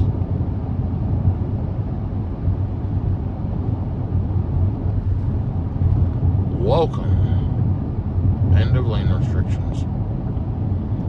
Okay, so we only have 54 miles to go. We're clipping it off at a good pace, 404 watt-hours per mile, just floating along, enjoying the ride in the EQS. It's a spectacular beast. I'll be back with you in just a little bit as the sky's lightening up. And by the way, that's a purple strip, but it rotates this color, magenta, whatever. It rotates around. It's really, really cool. It does look different in the camera than in person, but it'll rotate around the vehicle. Anyway, what do you hear right now? There's no real wind. The road's very, very smooth, and my efficiency just continues to improve. I mean, it's down to 407 watt-hours per mile. We've done 55 miles on an average of 73 miles an hour. That's really good. And obviously, slow the speed down, and that would improve even further. So, yeah, this car is really good. And yes, you can get over 300 miles. Not when you're driving in the same style and conditions I did yesterday. I was okay with that. And it could be argued that if you changed your driving style, that you might have got there sooner, and that's valid. And if I'd have charged longer at a few stops, that's valid. I need to stop on a 13-hour day. I need to stop every couple hours. So that was on me purely yesterday. And I mentioned I added a half an hour to an hour. Or 45 minutes an hour, probably 20, 30 minutes, that was me by the extra stops, for sure. Probably 30 minutes. So, not really that bad, and as the new versions of these come out, in their 800 volt architecture, they charge up to up to 400 kilowatts, half the charging time, essentially. Absolute game changer. They, real excited about that BMW iX5. Wow, what a machine. That's something I need to seriously consider. And it's, I think, 470 kilowatt charging. I mean, I just wish Tesla would release some fast charging vehicles. They just don't have them. If they would, that would be a game changer for me. Like, how about a Cybertruck that can actually charge well? I mean, it would be crazy. So, I mean, don't get me wrong, I love FSD, and I love the Tesla vehicles. It's just the charging. They just drop off a cliff after 20, 30, 40%. They're just so slow charging, and you have to stop every hour and a half to 2 hours tops and just keep doing that to make any time, or you're just sitting at chargers throughout the trip. I just don't care for that. Anyway, This thing is smooth, quiet, and luxurious this morning. The clouds, the sky's lightening up. The sun will be coming up soon. I'm guessing about the time we hit the Holbrook site here. 4:29 a.m. We've been rolling for about 45 minutes. Yeah, 47 minutes rolling. Man, I've enjoyed this trip. I hope you've enjoyed riding along. Again, if you have, click like, click subscribe. My stuff's all real world, folks. I don't do a lot of fancy editing. I'm not adding in a bunch of music. This is just take it as you get it. Ride along on a road trip with me. And if you've watched this video to this point, shoot me a comment. Let me know you're with me here in the dark, riding from New Mexico to Arizona. I'd love to hear it. And I always try to reply if possible. So, thank you all for watching. So, a lot of you have asked about the Mercedes-Benz self-driving or auto steer. It's on. You have to keep a handle on the wheel. It will not look. It's watching my eyes very closely. If I have the camera up in front of them, it goes off. If I keep my hand off the wheel, it will tell me to put it back on. One thing about it will change lanes. Just put the signal on, it changes lanes. Touch the signal off, it's good. We'll get around this truck. We will cut the signal on again. So as we get around them, it puts a marker light out there telling you it's going to change lanes, and it goes. Now, I've not got my hands on the wheel, but it'll go off here in a bit, telling you to keep your hands on the wheel. But, hey, it works. I mean, I've got basic lane centering, auto change lanes, radar-based cruise control.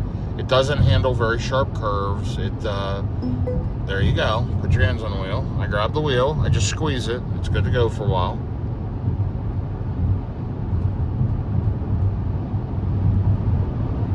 But that's the annoying part about it, is that constant thing. The thing is, you have to, because this system's nowhere near as good as FSD, and you really need to monitor it and take it over. Now, I need to check the new, like, 2027s. Are they full hands-free? If they are, that's a game changer in this type of car, too. But they don't have city driving yet. So, like, for example, in Scottsdale, where I'm about to leave this car, this will be an around-town car. Eventually, we've got to have something that'll just drive us. And we may have to just upgrade to a Tesla Model Y or something. When I say upgrade, downgrade from the EQS to a Tesla is crazy. But the full self-driving is that good, and you can just plug in and sit and let the car take you like a chauffeur. So we'll see. But this car is going to be up there for a while. We'll see what's next after this one. It is still 52 degrees out. Very, very cold this morning. 409 watt-hours per mile, 66 miles in. 27 miles to go. We're knocking out the miles. Only 25 minutes and we'll be there. It's strange, I just left and I need to use the restroom already, so I'm looking forward to getting there.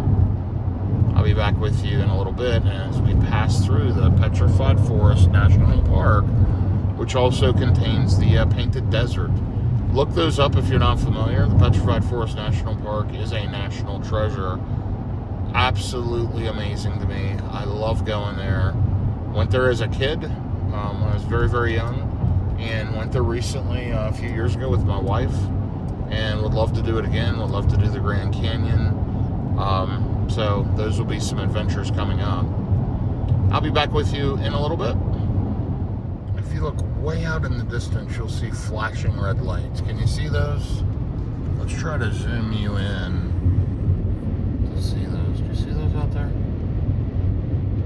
What are those? Are those windmills? Is that an airstrip? Very, very interesting. I think it's windmills, but we're so far out from it, I can't really tell. You can see so far out here, it's unbelievable. 17 miles to go to the exit, 18 miles to the charger, arriving with around 46% on the battery, 404 watt-hours per mile. Quiet, smooth roads, very, very smooth, efficient highway, no wind. What a difference maker. Environmental plays a huge factor in electric vehicle efficiency. It's massive. It's massive. So we're passing through the petrified forest area with all the little gift shops that sell petrified wood and things like that. Just saw a sign, it's 190 miles to the Grand Canyon State Park.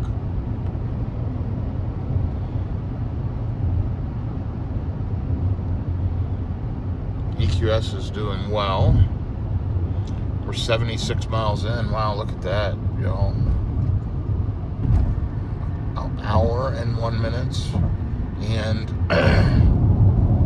400, just under 400 for a second, 399 watt hours per mile, 76 mile an hour average. What's that tell you? Environmental. It was hotter yesterday too, but honestly, this car does worse in the cool than the hot. It doesn't have a heat pump system, unlike the 2024 EQSs is when they started. So this car does get less efficiency, particularly in cold weather. Not as bad in hot weather. Although, yes, it does lose some efficiency. But I can tell you just from driving, the number one and two things. Number one was the wind. Number two was the highways. And in no particular order, number three was the traveling speeds. Those three factors really drove the efficiency yesterday. Today we're doing much better, and it's just so good. So yeah, we'll arrive there. I'm going to plug in for a bit, try to find a restroom, and then we're going to head down to Payson. I'm guessing that's maybe another, let me think, 80, 90 miles, if that. Payson has an Electrify America. I'll hit that. That's plug and charge on this vehicle as well. This vehicle actually had some years of free Electrify America charging. I'm not sure if it was 2 or 3 years. So when I got it, I did have free EA. I hate EA. I used it, I think, once, maybe twice. No. I did use it a couple of times. 2, 3 times. Haven't done it since, so I don't know if I'll get charged or not. That'll be interesting to find out. And I want to hit that site anyway. I've never charged there. There's a Tesla supercharger in Holbrook, but it's a V2. It's weird because there's no Tesla infrastructure all the way from here down to Scottsdale. Nothing. Just a V2. They really need to put in one of the new V4 units along this corridor. There's just absolutely nothing. So, and I'm sorry, at this same exit in Holbrook, there's another V2 there too. In Payson, there's a V2, and in Holbrook, there's a V2. Now, the V2 in Holbrook's a split site, half V2 and some V3s. But it is not open to non-Teslas because it has a split site. They just need to upgrade that site. That would solve it. Or upgrade the site in Payson, or just add a new site or two up along here. This is definitely a corridor that misses it, and there's a lot of vehicle traffic down through here. Good news is, if you're headed in this direction, headed west towards Scottsdale, you on a constant decline, you really don't. That's kind of cool. You really don't need much of a charge. You can just coast in. But on the way back, yeah, you got to charge. And that one in Payson, I've seen that thing have a wait many times. Matter of fact, that's why I've never charged here, even just to test it. It's always had a wait. So I'm pretty early today. I don't think I'll have a wait, and it's a Wednesday. Midweek, pretty early. I should be pretty good to go. We'll see what happens. But yeah, we're just a few minutes out now. We're going to be getting off of exit number 286, it looks like, in just a few miles. I'll be back with you. Well, we've got the moon. It does look like a full moon right there in front of us. You've seen that for a while now. Those flashing lights out there, if you can see those in the distance, those are windmills.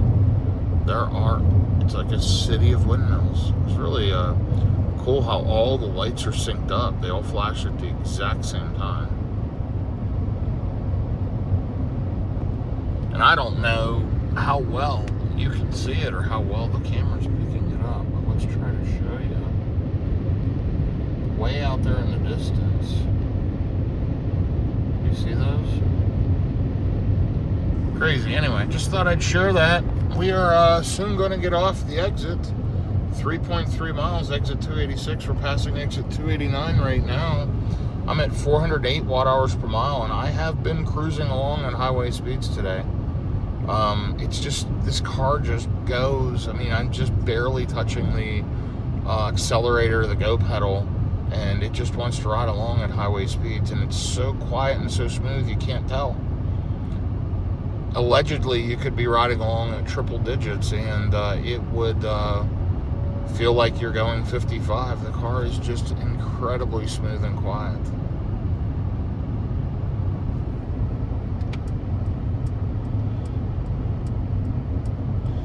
And again, that's just my guess that that's what it would do. But yeah, it riding along at your normal highway speed, it's really, really good.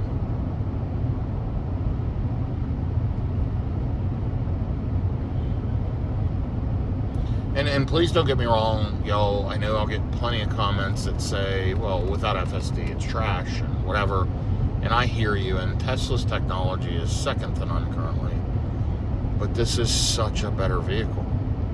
I mean, it's so much better car. It's so luxurious, so quality, so... I mean, it's Mercedes-Benz engineering, and I just miss that. And I love the Teslas, and I love the Rivian, and I love the tech, and that ends up overriding the luxury a lot of times. But man, if all of that tech could be in a car like this, absolute game changer. And I believe FSD, in essence, will go away, meaning that will no longer be a differentiator 5 to 10 years from now. Every car will have it. It probably will be regulated eventually. That could be many years out, but you know, in the end,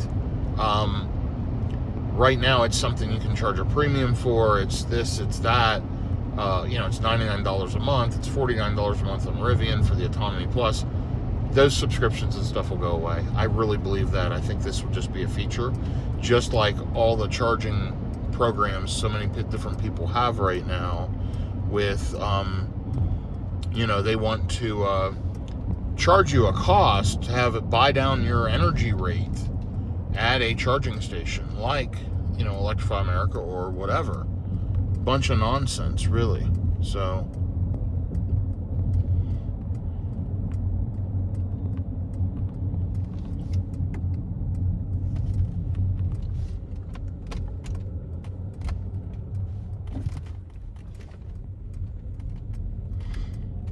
we are headed right up here. Been here many times off this exit. I forget where the Rivian one is or what it's behind. I know the Tesla one's further down at the what you call it, the Burger King. Yeah, I think the Rivian one's here at this Taco Bell, Pizza Hut. Yeah, it is. I remember this. Oh, almost missed the entrance, guys. Gotta pay attention.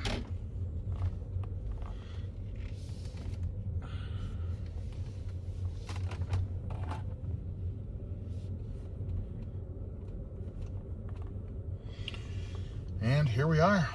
Rivian Adventure Network. Nice looking site. Let's get back into this one. I charged last time, one down on that end. We're gonna try 1B. It looks like it's up. And let's see if plug and charge works. Let's get this thing juicing up.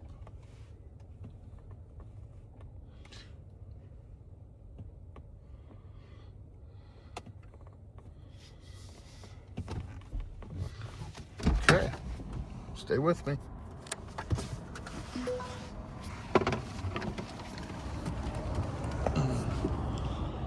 Plug in your Rivian to charge.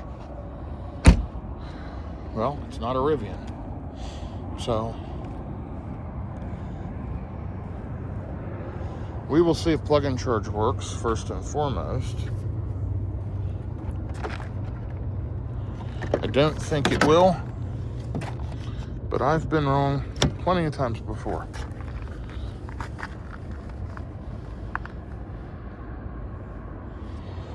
So that's pretty normal in the EQS.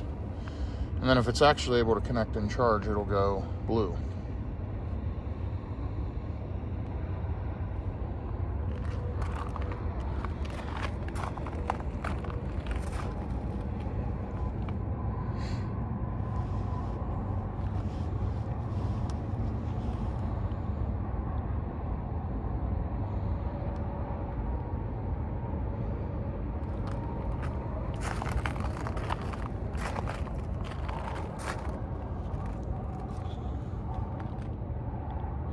Error, unplug and try again. Okay, let me activate in the Rivian app, and I'll be back with you in a minute. So I think we'll be okay now. You can hear it clicking. I had to activate 1B in the Rivian app, and then ultimately it popped up and said plug in now. I plugged in, heard a little bit of clicking, and we should start ramping up here in just a second. And here we go. We are getting juice. I didn't look at what kind of speeds I can get at 46%, but I'm gonna walk around and try to find a restroom here.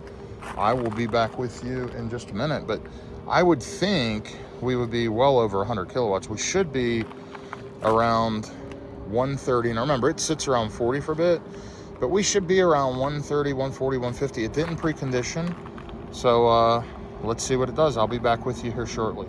So I'm very pleased with the charging, speeds.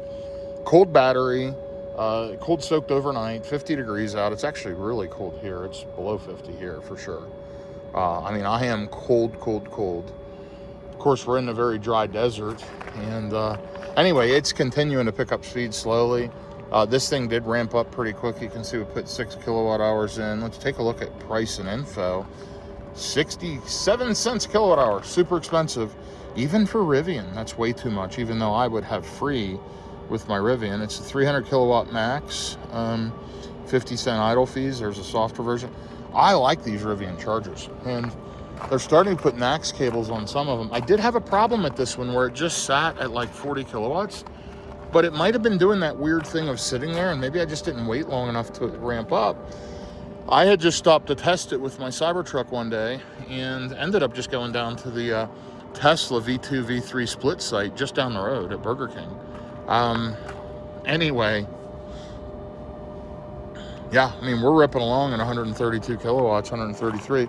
I'm going to see what I need to get all the way to Scottsdale and skip APS, and then we'll probably stop at APS, the Electrify America, and throw some juice in. So let's take a look. We'll swipe the door handles to open them up. Oh, I just locked it. I touched the lock button. So if you swipe too far, anyway. Oh yeah, nice and warm in here. What is it outside? Boy, is it cold.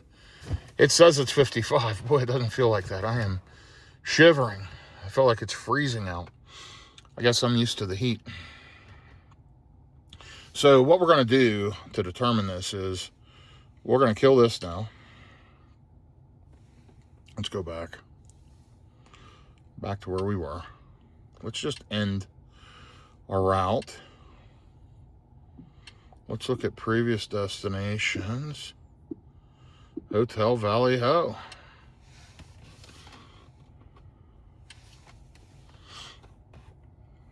$399 watt hours per mile for the first 93 miles. Making good progress here today. Saying we've got 176 miles to go. Of course, we're on a huge decline. We've already got 55% in the battery.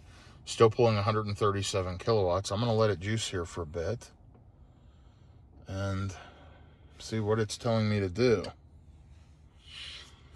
It's saying just go and arrive with 10%. But, I don't know what it's assuming.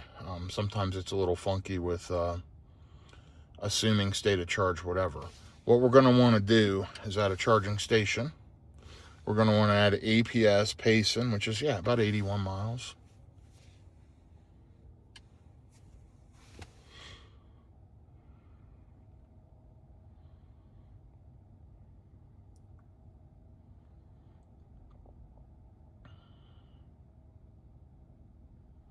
We'll see what state of charge we arrive in Payson with. So it's saying 97 miles now. It's calculated. It says we'll arrive with 27%. I don't know if that's accurate or not, but I do have enough buffer. I can take off, and I will here in just a minute. I'm putting a little extra in. Honestly, I need to, once again, check my email. I've gotten some emails to take care of. I think I'm going to order a breakfast sandwich from across the street, although less than ideal. Looking forward to getting to Scottsdale and stop eating garbage food, but I need to grab something. So I'll probably do that, and then, yeah, we'll take off here, because this one is an expensive one as well. Disappointing that plug and charge doesn't work with Rivian and Mercedes using that same charge point network, but pretty easy to activate through the Rivian app. I just, other people, you can just tap and pay. I mean, it costs the same. Just tap your credit card. So I'll be back with you here shortly. So the thermals are amazing. We pulled in here, 12, 15 minutes ago. We're still pulling 125 kilowatts at 70%, and can't even hear a fan running in the car. I mean, it's just so good. So I placed the order. I cleaned up email.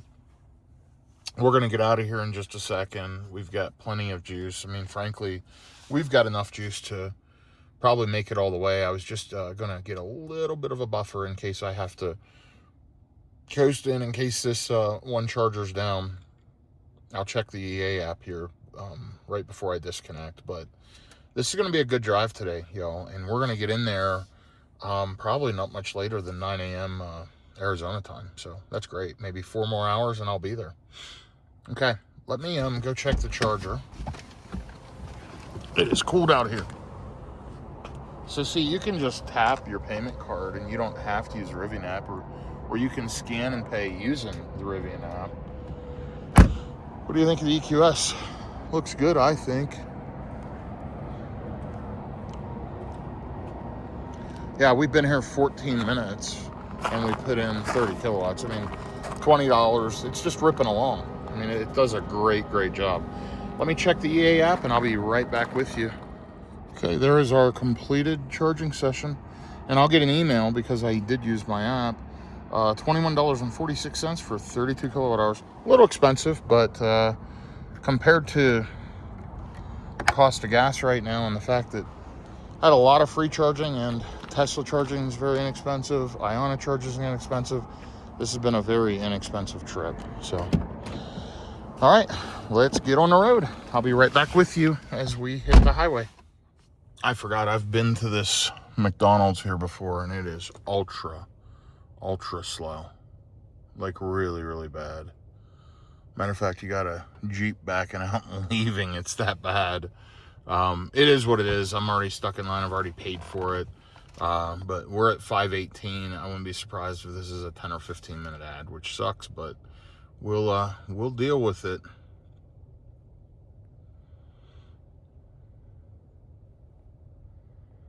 Too bad Taco Bell didn't have breakfast. I would have just grabbed it there. Anyway, I mean, look at this. Nothing moving. Fascinating. Anyway, I'll be back with you shortly. So I've mentioned it in other videos how bad the Burger King is here because I've charged there and I've gone in to use the restroom. I mean, it's absolutely disgusting. This has to be one of the worst McDonald's in America here in Holbrook. I mean, it is terrible. I have been here 10 minutes. I've moved one spot, 11 minutes. They just don't move cars. It's the slowest drive-through there is. It's absolutely horrible. So my mistake, I forgot. Shame, I'm losing all this time. But too late now. We're in the line. So we'll deal with it. But this is crazy, guys. So, I mean, at this pace, I could be here 45 minutes. It's absolutely ridiculous. Yeah, worst experience. 20 minutes to go through that line, and then they didn't know my order. They said, "What was your order?" I said, "Excuse me? What did you order?" I said, "Well, I did a mobile order." What was your name?" I said, "My name's Travis." "Well, hold on a minute." I mean, absolute, complete disorganization. Looked like 2 managers there, completely lost. Very poorly run, guys. That's a very poorly run McDonald's, for sure. So, anyway, I will be back with you in a little bit. I'm going to ride along. I'm going to eat my breakfast sandwich that's right in that little bag there. And we're going to be riding out through, there's some dinosaurs. It's a petrified wood shop. We're going to be riding out through some construction zone. We're going to be riding out through the woods as we head down to Payson, Arizona. So be back with you here shortly. So we're going to drive through a lot of those windmills we saw way out in the distance. We're at 406 watt-hours per mile, 101 miles, 71% on the battery. We've got 169 miles to go, 180 miles on the battery. We should be good, but we're going to stop in about an hour and a half in Payson at that EQS. I've never charged there. I want to check it out. We'll see how plug-in charge works. We'll see what it costs. And in the meantime, we're just cruising along, riding here through this, what I would call high desert, the prairie, whatever. And it's really, really interesting. Not a car in sight. And we're enjoying the ride in the EQS. So I do appreciate you following along. Got a lot of road trip videos coming up all across the country. So, you know, I have multiple EVs. I've got the Tesla Cybertruck, Rivian R1T, got the Mercedes EQS. Going to be getting a Rivian R2 here very, very soon. I got my order email on that. I've had that ordered over 2 years. So we'll be taking delivery of one of those, and some other vehicles coming soon. So it's going to be a lot of fun, and I'm really glad you follow along. I know that not everybody's a huge fan of these EQSs. They didn't produce a ton of them, but what a vehicle to buy pre-owned. And the sedan, in my opinion, looks even worse than the SUV. But oh my goodness, can you get a good deal on that? And it is an amazing vehicle, truthfully. So, all right, guys, have a great day. We're going to continue to ride, and I'll be back with you in a little bit. So we are in Arizona, riding through the Evergreens, up high. A lot of people come up to this Payson area that live in the Phoenix Scottsdale area, and this is their getaway, their weekend getaway. They have a cabin. This is kind of like a resort town up here. I know it looks a little rough right now, but there is some cool stuff up here, and some cool cabins, some cool houses, and people absolutely love it. I've talked to a number of people that live in Scottsdale that have a second home up here, and they just love coming up here. Now, it's not for me. This is not my kind of area.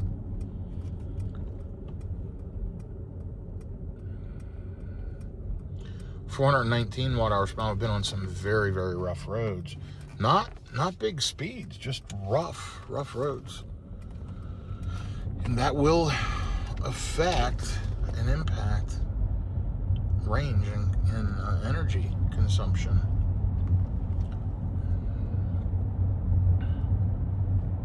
So Payson's 53 miles away, which is the town area I'm talking about that people love. But right now we're riding up through the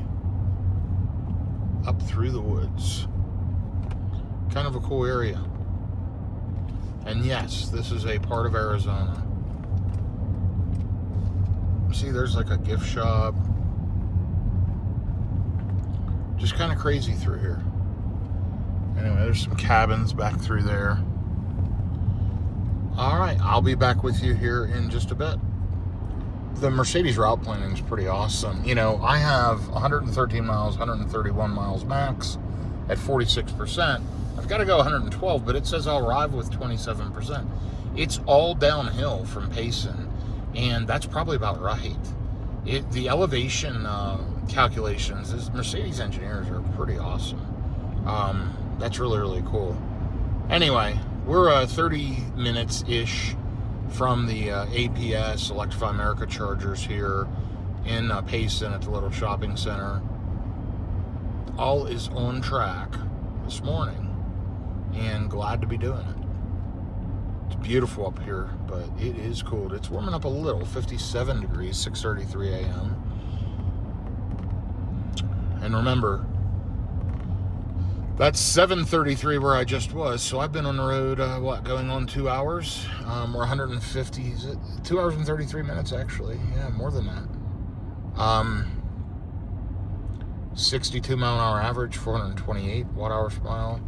Yeah, 158 miles in. Wow, good deal. and arriving at 7:09. It is 6:34 now to this APC charger. Be glad to get there. I do dislike that we're going under the speed limit. And we've just got cars that just ride along at 45 miles an hour up here. It's kind of ridiculous.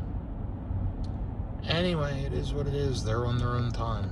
They're in their world, and we're just living in it. Got a horse crossing sign here. Wild horses.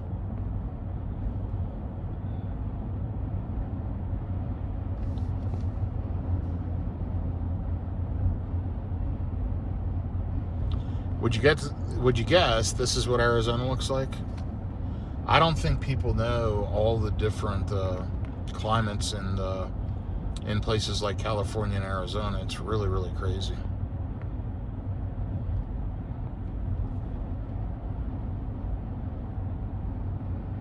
Okay. I'll be back with you shortly. You almost feel like you're riding through the mountains of Tennessee. It's just more vast. Well, maybe not. Up in the Smokies. Some of these mountains are steeper here. But, yeah, all just forests and huge mountain views all the way down along. It's beautiful up through here. But, yes, we're on the decline now, headed into Payson. Then from Payson down into the Phoenix Scottsdale area. Take a look at that. If you can see it out the window, I can't look. This is a fun driving stretch, though. I've driven this many times. As a matter of fact, I've done this on full self-driving several times. And sorry, I was leaning the camera. We're turning in together. I had the camera on tilt.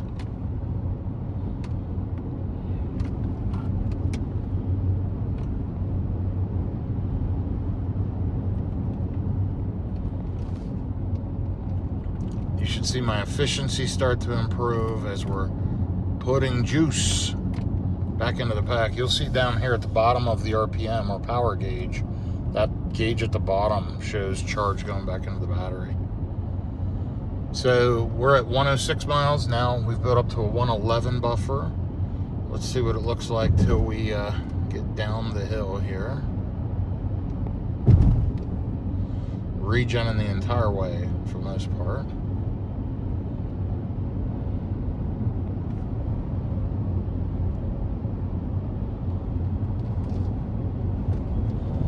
Spectacular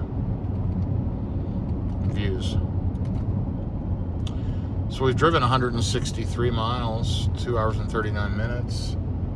And yeah, we're only 26 miles out. I just thought you may want to see the landscape through here in beautiful Arizona.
Copper flowing up through there. There was one earlier.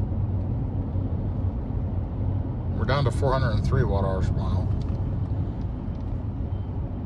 And again, we've been running along down through there at highway speeds, not holding back, that's for sure, and still gained efficiency. There's a Tesla, couple Teslas.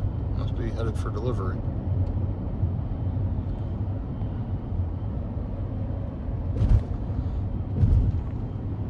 That must be snow preparation stuff. Because I have driven through the snow in these areas. That's for sure. Matter of fact, just a couple of months ago, I came through here in the snow. I want to say April.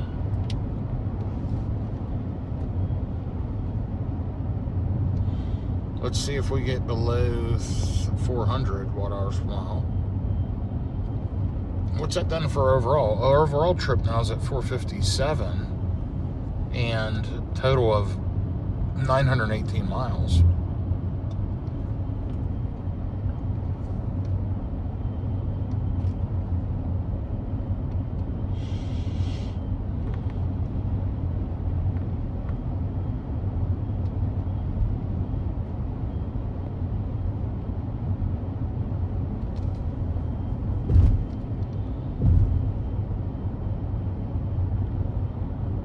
The coolest part of the drive is coming up after Payson, and I'll share that with you. I find it fascinating. It's riding down into the desert. It's really, really wild. So, yeah, we're below 400 watt-hours per mile currently, down to 399. Sitting at 46% on the battery. 116 miles of range now. 101 miles to go. See how it kind of knew it's building its buffer up? Tesla's gotten pretty good at that as well. The one thing about the Mercedes, it predicts your state of charge upon arrival based on speed limits for the most part, whereas Tesla goes off your driving behavior. And I find it to be, on the Tesla, they'll show a higher state of charge. Let me back up. They underestimate, over deliver. So they'll show you arriving with 10%. You actually end up arriving with like 15. In the Mercedes, it's the other way around. So Tesla goes off of your maximum inefficient stretch, basically. And then it calculates that, hey, you're going to get there pretty low. And then as you drive, I've just found it to improve. That's just in the last year or so through software updates, it's gotten that much better. The Mercedes is kind of the opposite of that. It's saying, hey, you're going to arrive with, 41, but then as you drive, that can drop. So you saw that a lot yesterday. Anyway, okay, I'll be back with you shortly as we head into Payson here.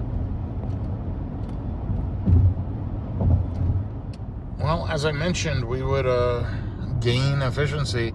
We still have 110 miles on the battery. 383 watt-hours per mile, 188 miles driven. Pretty incredible. If you think about, we've driven 188 miles and all the more juice to do that. Pretty darn good. I mean, we're pushing closer to 3 miles a kilowatt hour at this point. 62 mile an hour average, and it is 66 degrees, warming up where we're at. We're arriving with right around 40% in 1.2 miles. And we're headed into this Electrify America. Now, we can make it all the way without charging, but we're going to go ahead and stretch our legs, get plugged in, and then we're only, an hour? Well, I guess an hour and 25 minutes out. It is slow going, especially when we get closer to Scottsdale. But yeah, this has just been such a cool drive down through this area. I mean, both the temperature outside as well as the scenery. This is the area where I told you people have houses and, stay up in this area. They just absolutely love Payson. And who can blame them? It's a pretty cool looking area, isn't it? And it wants us to split off to the right.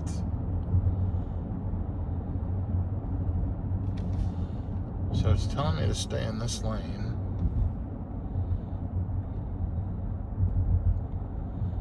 But I'm going to have to get over one for sure. The chargers are right here. Whoa, rapid turn in. Shame on me. And we've got an F-150 Lightning here charging. Let's see if these stations are online. There's some message on the screen. I hope it says Hey, we're ready to charge.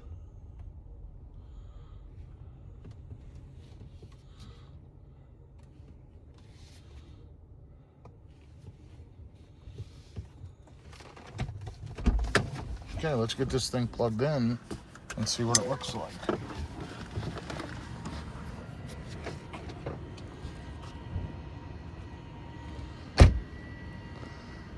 So we got a 350 right beside us. Let's pull into the 350. I backed into the wrong one. I forgot with EA, you know, they've got 150s and 350s.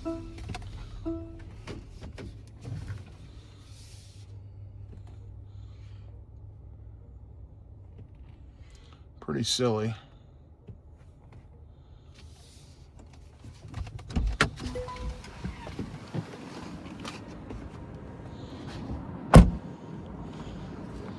That F-150 is a work truck, that's for sure.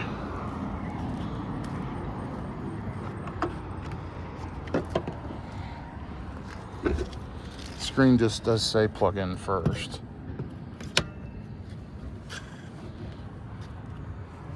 It says connecting to vehicle up there on that screen.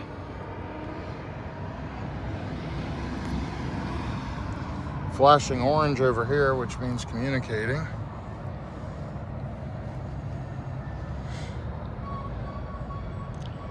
Oh, so what that says, payment authorized. Electrify America sets the pricing for the charging services as Arizona Public Service owned location. So it's Arizona Public Service.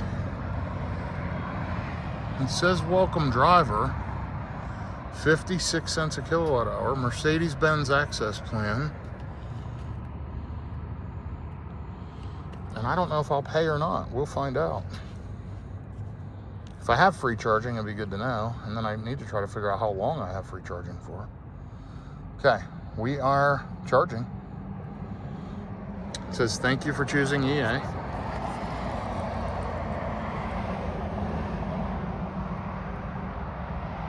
Down there in the bottom left shows our charging speed.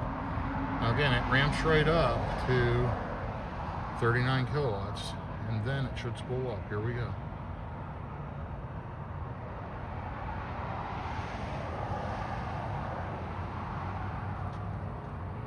Now it's spooling up again.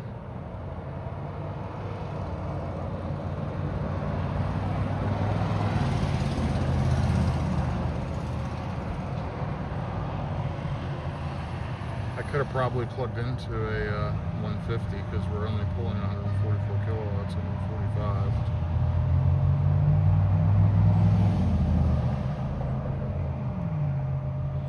Minutes to 80%. Let's jump in the vehicle and see what it looks like. But we are pulling 147 kilowatts. These sometimes, although they say 150, they pull slightly less. So there's no cars here. I'm glad I chose that one. And you can see my charging port light is on. Well, I guess we did the right thing plugging in here. We're up to 156 kilowatts at 44%. And let's change our charging program to home and see how long it takes. 18 minutes to 80%. So yeah, that's right on track. Yeah, so good we pulled into a 350. We're pulling 162 kilowatts. 163. And hey, EA actually worked. Plug and charge worked. We're juicing right up. Happy with that overall. 165.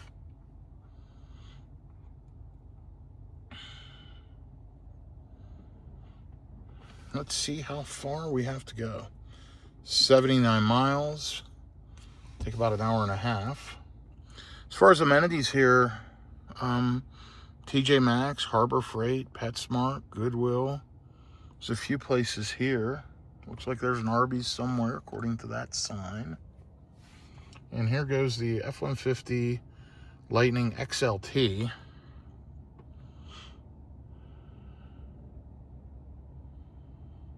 says right now if we leave, we'll get there with about 31%. So it's only going to take like 17% to go this whole distance. But I want to go ahead and get some extra juice on here. Then I won't have to worry about charging. I've got to run around a little today.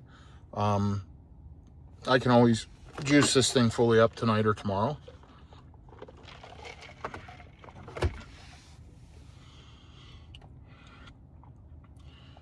So right now I'm showing 132 miles on the battery with 49%. So let me go ahead and check my email. We're still pulling 165 kilowatts flat at 49%. We're going to let this juice for a while. All in all, I mentioned it before, this thing is just really, really good. I have been here on the phone, did emails, walked around for a minute while I was doing emails. I'm up to 217 miles on, between 217 and 230. I'm at 81%. It's still ripping along over 100 kilowatts. I mean, this thing charges really, really well. I mean, I'm happy with it. Looks like I am going to pay for charging. It's not free anymore. That's okay. Again, overall, a cheap trip for me. We put in $24.24. We can hit stop up there. Let's take a look at the data. 47 kilowatt hours in 21 minutes, still pulling 95 kilowatts. Let's hit the stop button on the charging port. Let's unplug this thing. These are actually well-maintained EA units. I'm kind of surprised, but you know, this is critical infrastructure right here, so I'm glad they do it. All three of those are up. Let's check this one. Really impressive, EA. They actually work. All right, let's hit the road and get to Scottsdale.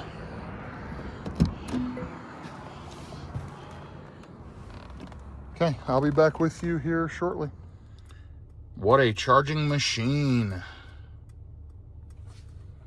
We're at 81%, 220 miles left on the battery. We've got 78 miles to go. Saying we'll arrive with 67%. I would guess 63, 64%. But you know what? We're headed through a very efficient stretch. So time will definitely tell. This is a beautiful area up here in Payson. Really, really nice. And we'll be to the Valley Ho here. It shows around 9 a.m., about an hour and a half. We definitely overcharged there. I took time to catch up on work stuff, and that allowed me to get fully charged. So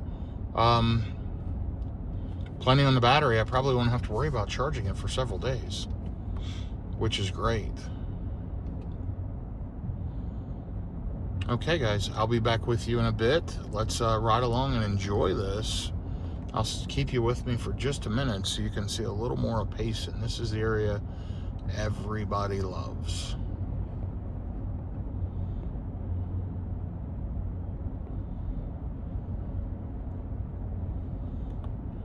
Smooth roads, for sure. Nice looking vet there. I really love the look of the new vet. And he's struggling with something.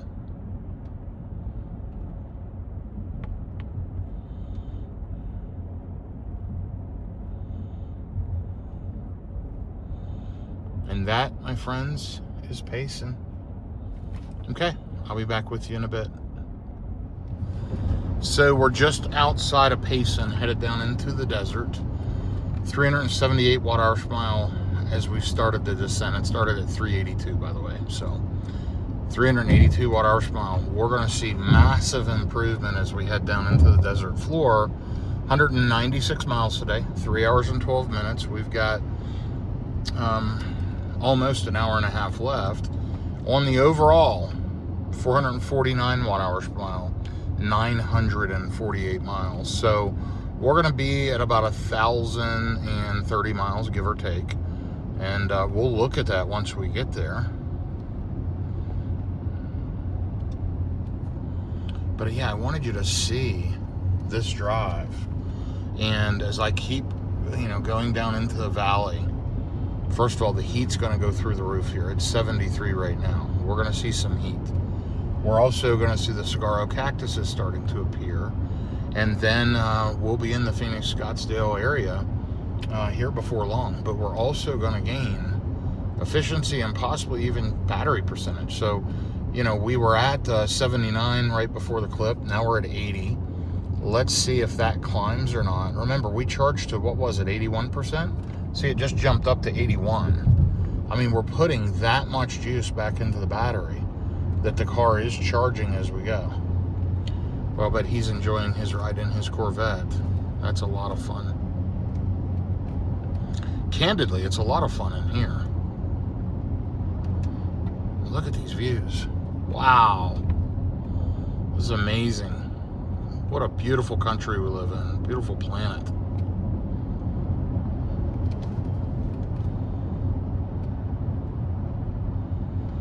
So yeah, we're at 370 watt hours per mile now, 81%.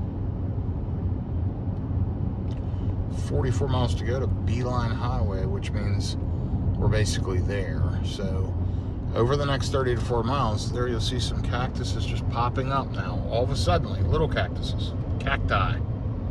See them there in little bunches, the light green stuff? There you go.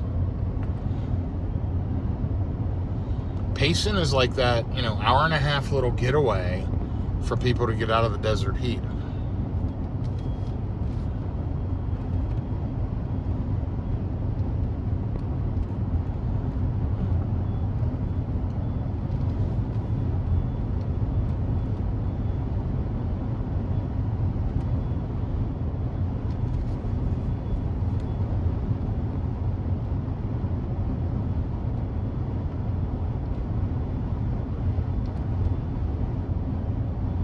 Down to 367 watt hours per mile, 366.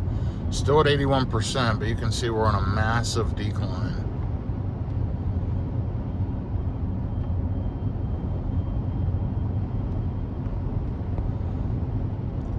So if you've driven through this area, let me know. If you haven't, you should. Given the opportunity, it's a lot of fun.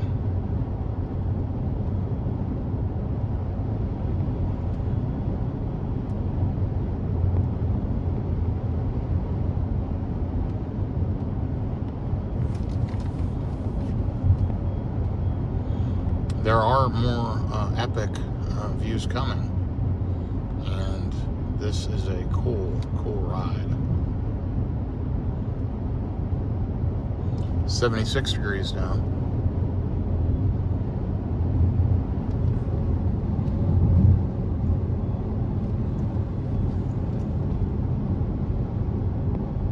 %82 on the battery. We've gained 2%, 3% total. How do you like to fuel your car up while you go down a hill? Pretty cool, isn't it?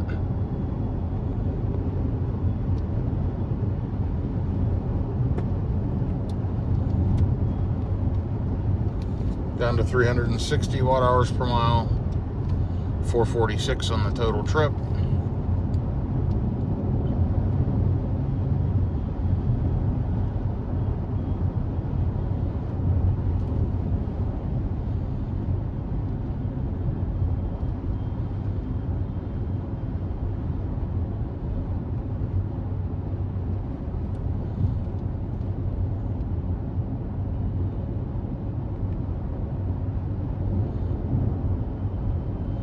Go AZ Motorcycles. Pretty cool shop.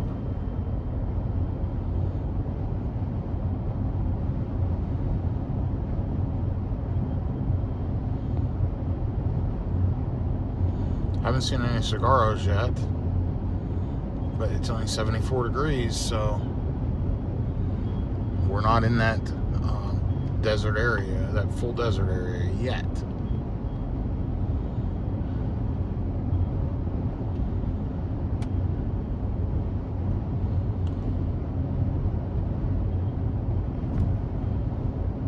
All right, I'll be back with you momentarily as we head into another little bit of a hill climb, and then as we're headed down into another valley, I'll show you what that looks like. Okay, we just are passing the brake check area, as I believe we're headed into this epic drop into the desert. I mean, I know it's coming up, and I just saw brake check area from reset, 970 miles, and on the current drive, 379 watt-hours per mile, 219 miles, 3 hours and 31 minutes today. We have 211 left on the battery, 72%. We did have to climb elevation again, but now we're headed back down. 73 degrees out.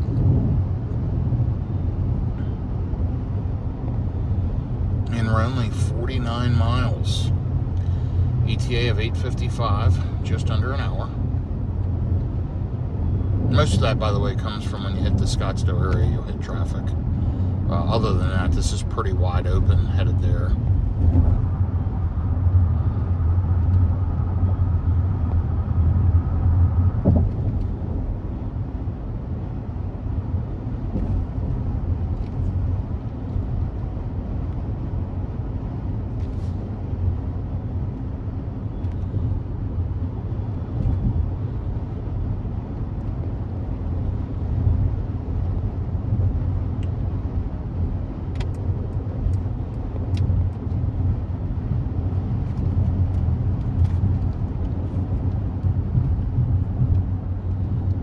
Letting that pickup go so they didn't get held up. Wouldn't have been fair to them to be stuck behind that trailer. That trailer's heavier than that car. That car's got the four ways on, and they're trying to ride down through there.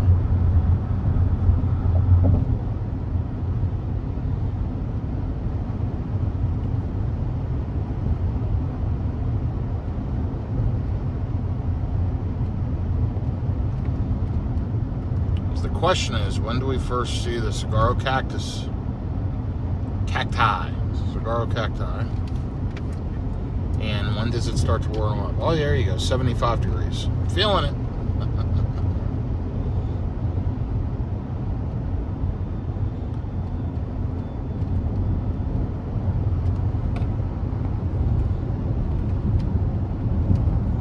This thing is a remarkably good vehicle, guys.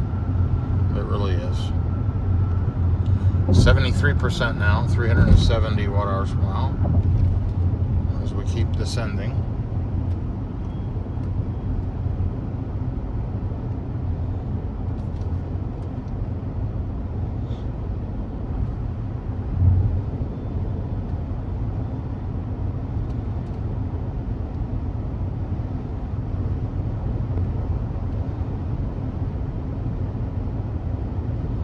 Super cool. I'll be back with you here shortly. Okay, I gave it a few minutes longer, and now you're starting to see more of the desert landscape. Oh, we've got a speed zone here. Let's dial it back. All the trucks on that lane. Let's dial it back. Still at 73%, 363 watt-hours per mile. We have been rolling at speed, but we're just gaining efficiency. And right up here, your first saguaro cacti. Look at that. You'll see them all along here. They're very, very valuable depending on where you're at in the country. Out here, they just grow in the wild.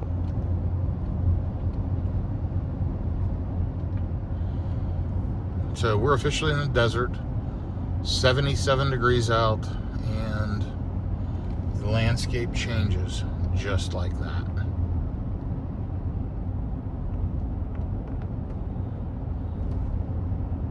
A little bit of road work up here, but then look ahead as the car pivots around the turn.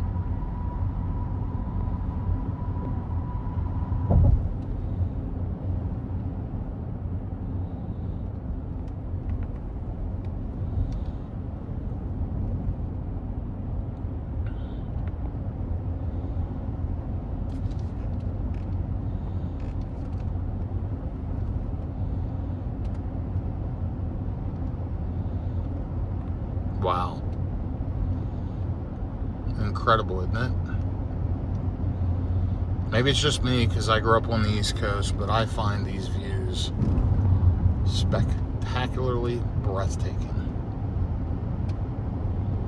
Otherworldly would be another way to describe them. 357 watt-hours per mile. Still at 73 on the battery. Estimating arriving was 64, which is just fine. I was figuring, getting there with a bit less. I mean, I'm happy if I get to over 50%. 50% around town, this thing will run forever. I mean, I'll do 200 miles around town at 50%. So I'll juice it up in the next couple of days. We're headed into a holiday weekend.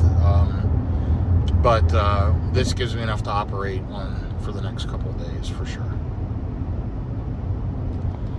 It just, honestly, I'm the type with everything going on, I would be thinking about, well, I need to go juice the car because I do not have home charging here in Scottsdale. And but there's level 2 chargers all around. There's all kinds of options.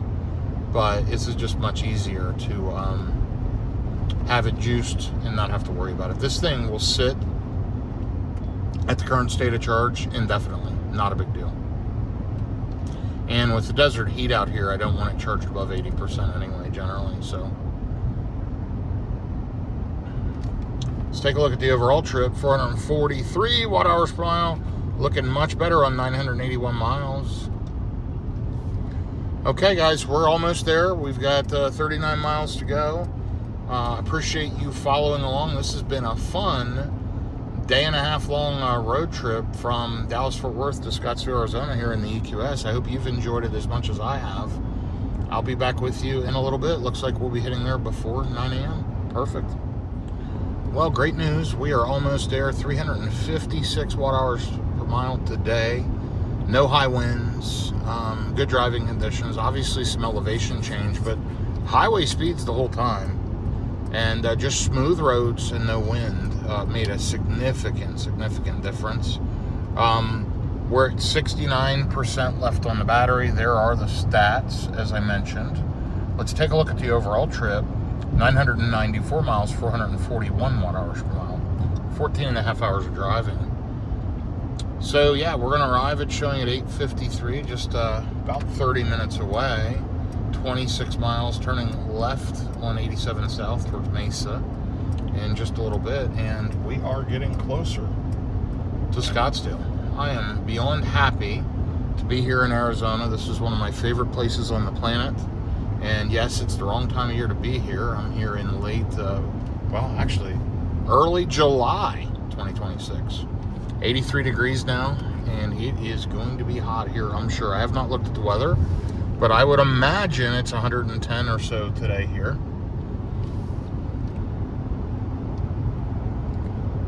Anyway, looking good so far. Be there in a minute. I'm going to keep trying to update you as we get super close. We are at 87 degrees out. You'll see that on the driver display. Lots of sun coming in from this angle. Sorry about that. 351 watt-hours per mile continues. 439 overall, so less than 440 watt-hours per mile on over 1,000 miles. Running along at a decent clip, a decent pace. 66% left on the battery, arriving around 63%, which will still be, about 200 miles on the battery. Really incredible vehicle. I could have driven this whole entire stretch today, 255 miles. If I'd have been in the 100% state of charge, I could have easily made it all the way here. I can't drive that long anymore. As you can see, I stopped probably unnecessarily way too many times. I probably charged twice as many times as I needed to. But I enjoy the charging stuff, and I enjoy stopping every couple of hours. Honestly, I'm ready to get out of the car. It's been a wonderful experience overall, but I have been in the car solid for over 1,000 miles, and it's time. I think I made really good time, in my opinion, driving 750 miles in an EV, leaving the Dallas-Fort Worth area not super early, getting to the hotel at a reasonable time last night, leaving relatively early this morning and hitting Scottsdale before 9 a.m. I think it was a pretty decent trip, guys. I mean, it's like the next day, and I'm in Scottsdale, Arizona, and I've got the whole day ahead of me to work and do what I need to do. So I think it went very well. There's the canal where all the water feeds in from the Colorado River, by the way. Anyway, yeah, 12 miles, man. I'm looking forward to getting there. Turn right on North Mesa Drive. Pretty desolate out through here, but in another just few miles, we'll see just beautiful landscape. We'll see the Scottsdale area, and I'll film coming in here to the final stop at the Hotel Valley Ho, where I'll be staying for the next few days.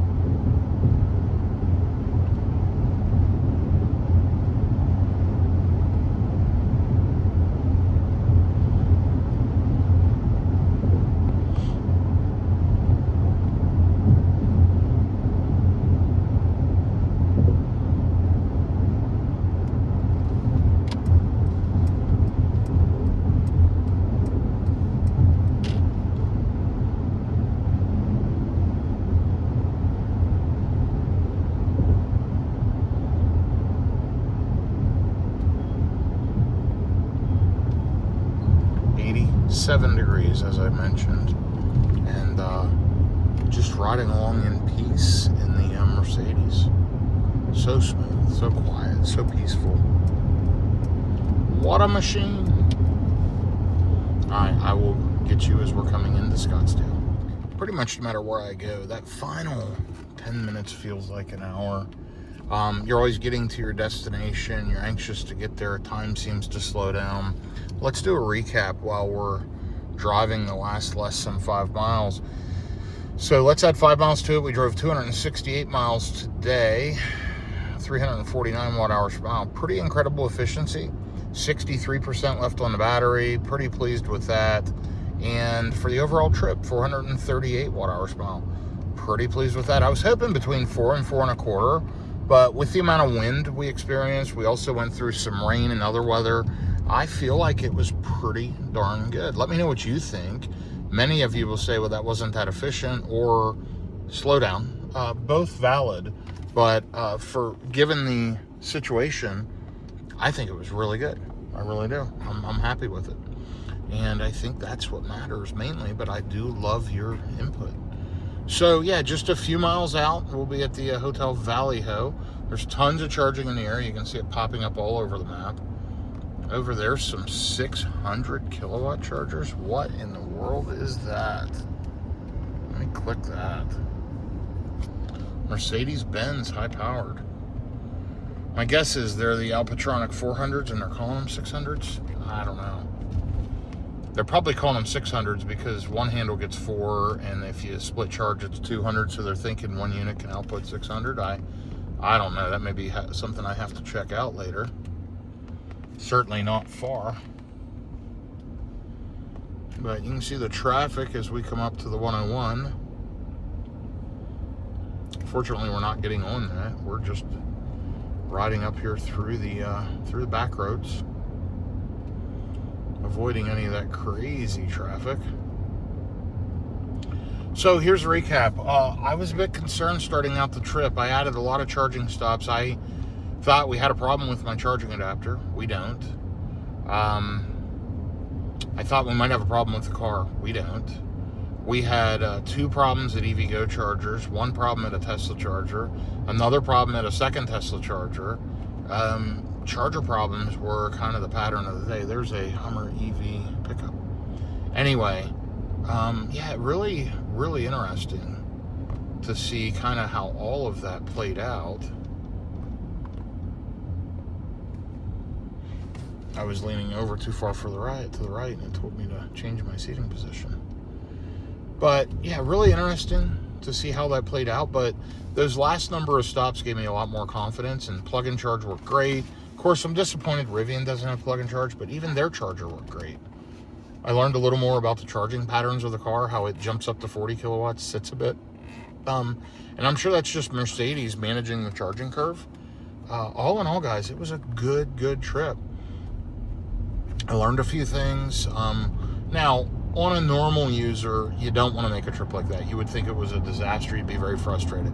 You know, when I fill my car up with gas, I don't have all those issues. So just stick to Tesla chargers, use the Tesla app, make sure you pull into stalls that are working and available. It then becomes a really, really, seriously, just like a non-issue. It's so easy. And again, if you want it really easy, just buy a Tesla. Stay away from these other brands until everybody gets on the NACS charging port, which will be in the next few years, and all the charging handles are changed over to NACS, which is North American Charging Standard, or the Tesla plug.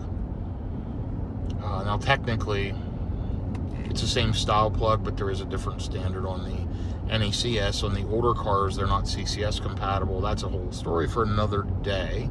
This is the Scottsdale area. You can see it's turning into just a beautiful, beautiful area. We're headed into Old Town Scottsdale, Main Street. And guys, I'm happy to report that we're almost there. Just 2 miles.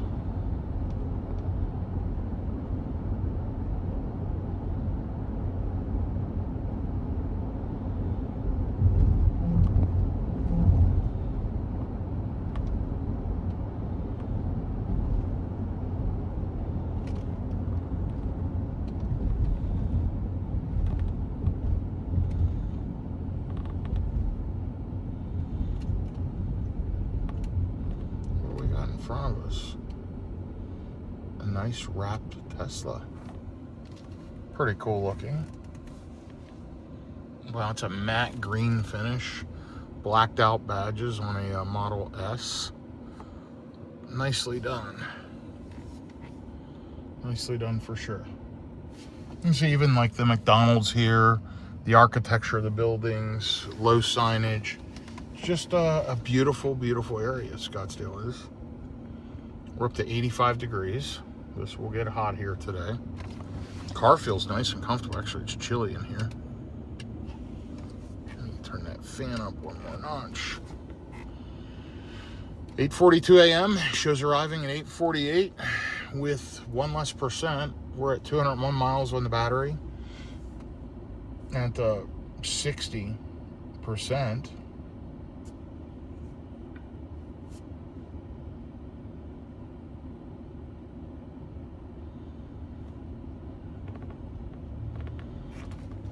Which, if you do the math, that gets you, I believe, a little over 300 miles in range, based on our road trip history. And less efficient yesterday, more efficient today. 437 overall, 1,018 miles. 348 today, 266 miles. What a good trip.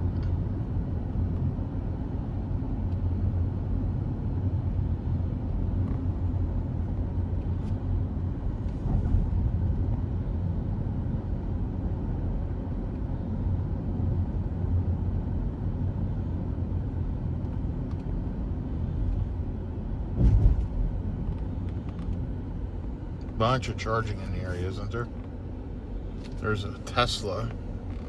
They call it 366 kilowatts. Kind of crazy. It's the 325 on a Cybertruck. It's the V4 post, V3 cabinetry. So it does the boost charging, high amperage charging on the Cybertruck, if y'all know what that means.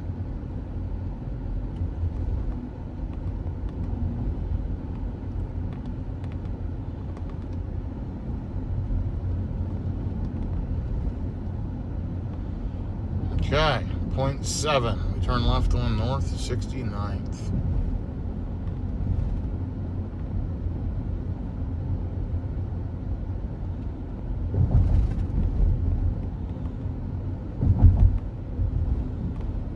Half a mile.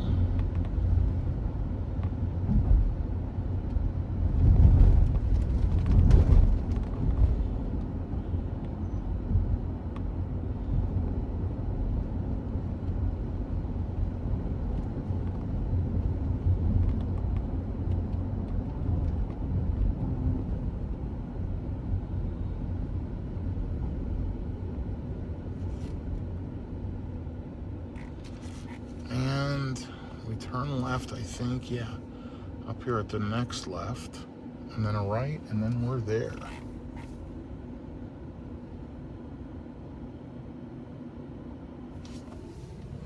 This coach house is kind of a famous Old Town Scottsdale dive bar.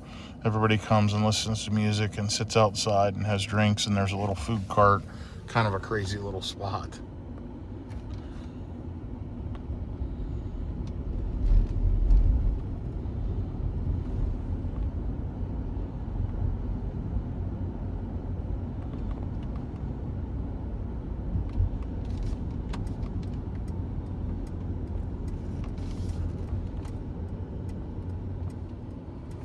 So we're going to turn left here into the Hotel Valley Ho entrance. It also has the Zuzu restaurant, which is an Asian place right here. Just wait for some traffic and get in the lot.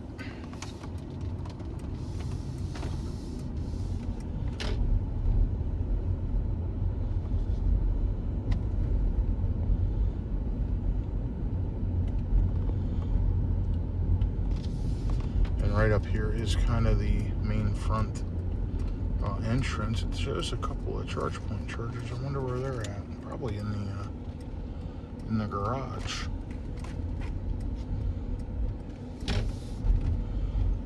Okay, guys. Well, I'm gonna get checked in. That's our final trip. 1,020 miles, 437 watt-hours per mile. 348 watt-hours per mile today. 268 miles. 84 degrees now. Thanks for following along. I'll be back with you shortly, and I appreciate the ride. Take care, everyone. Have a good day.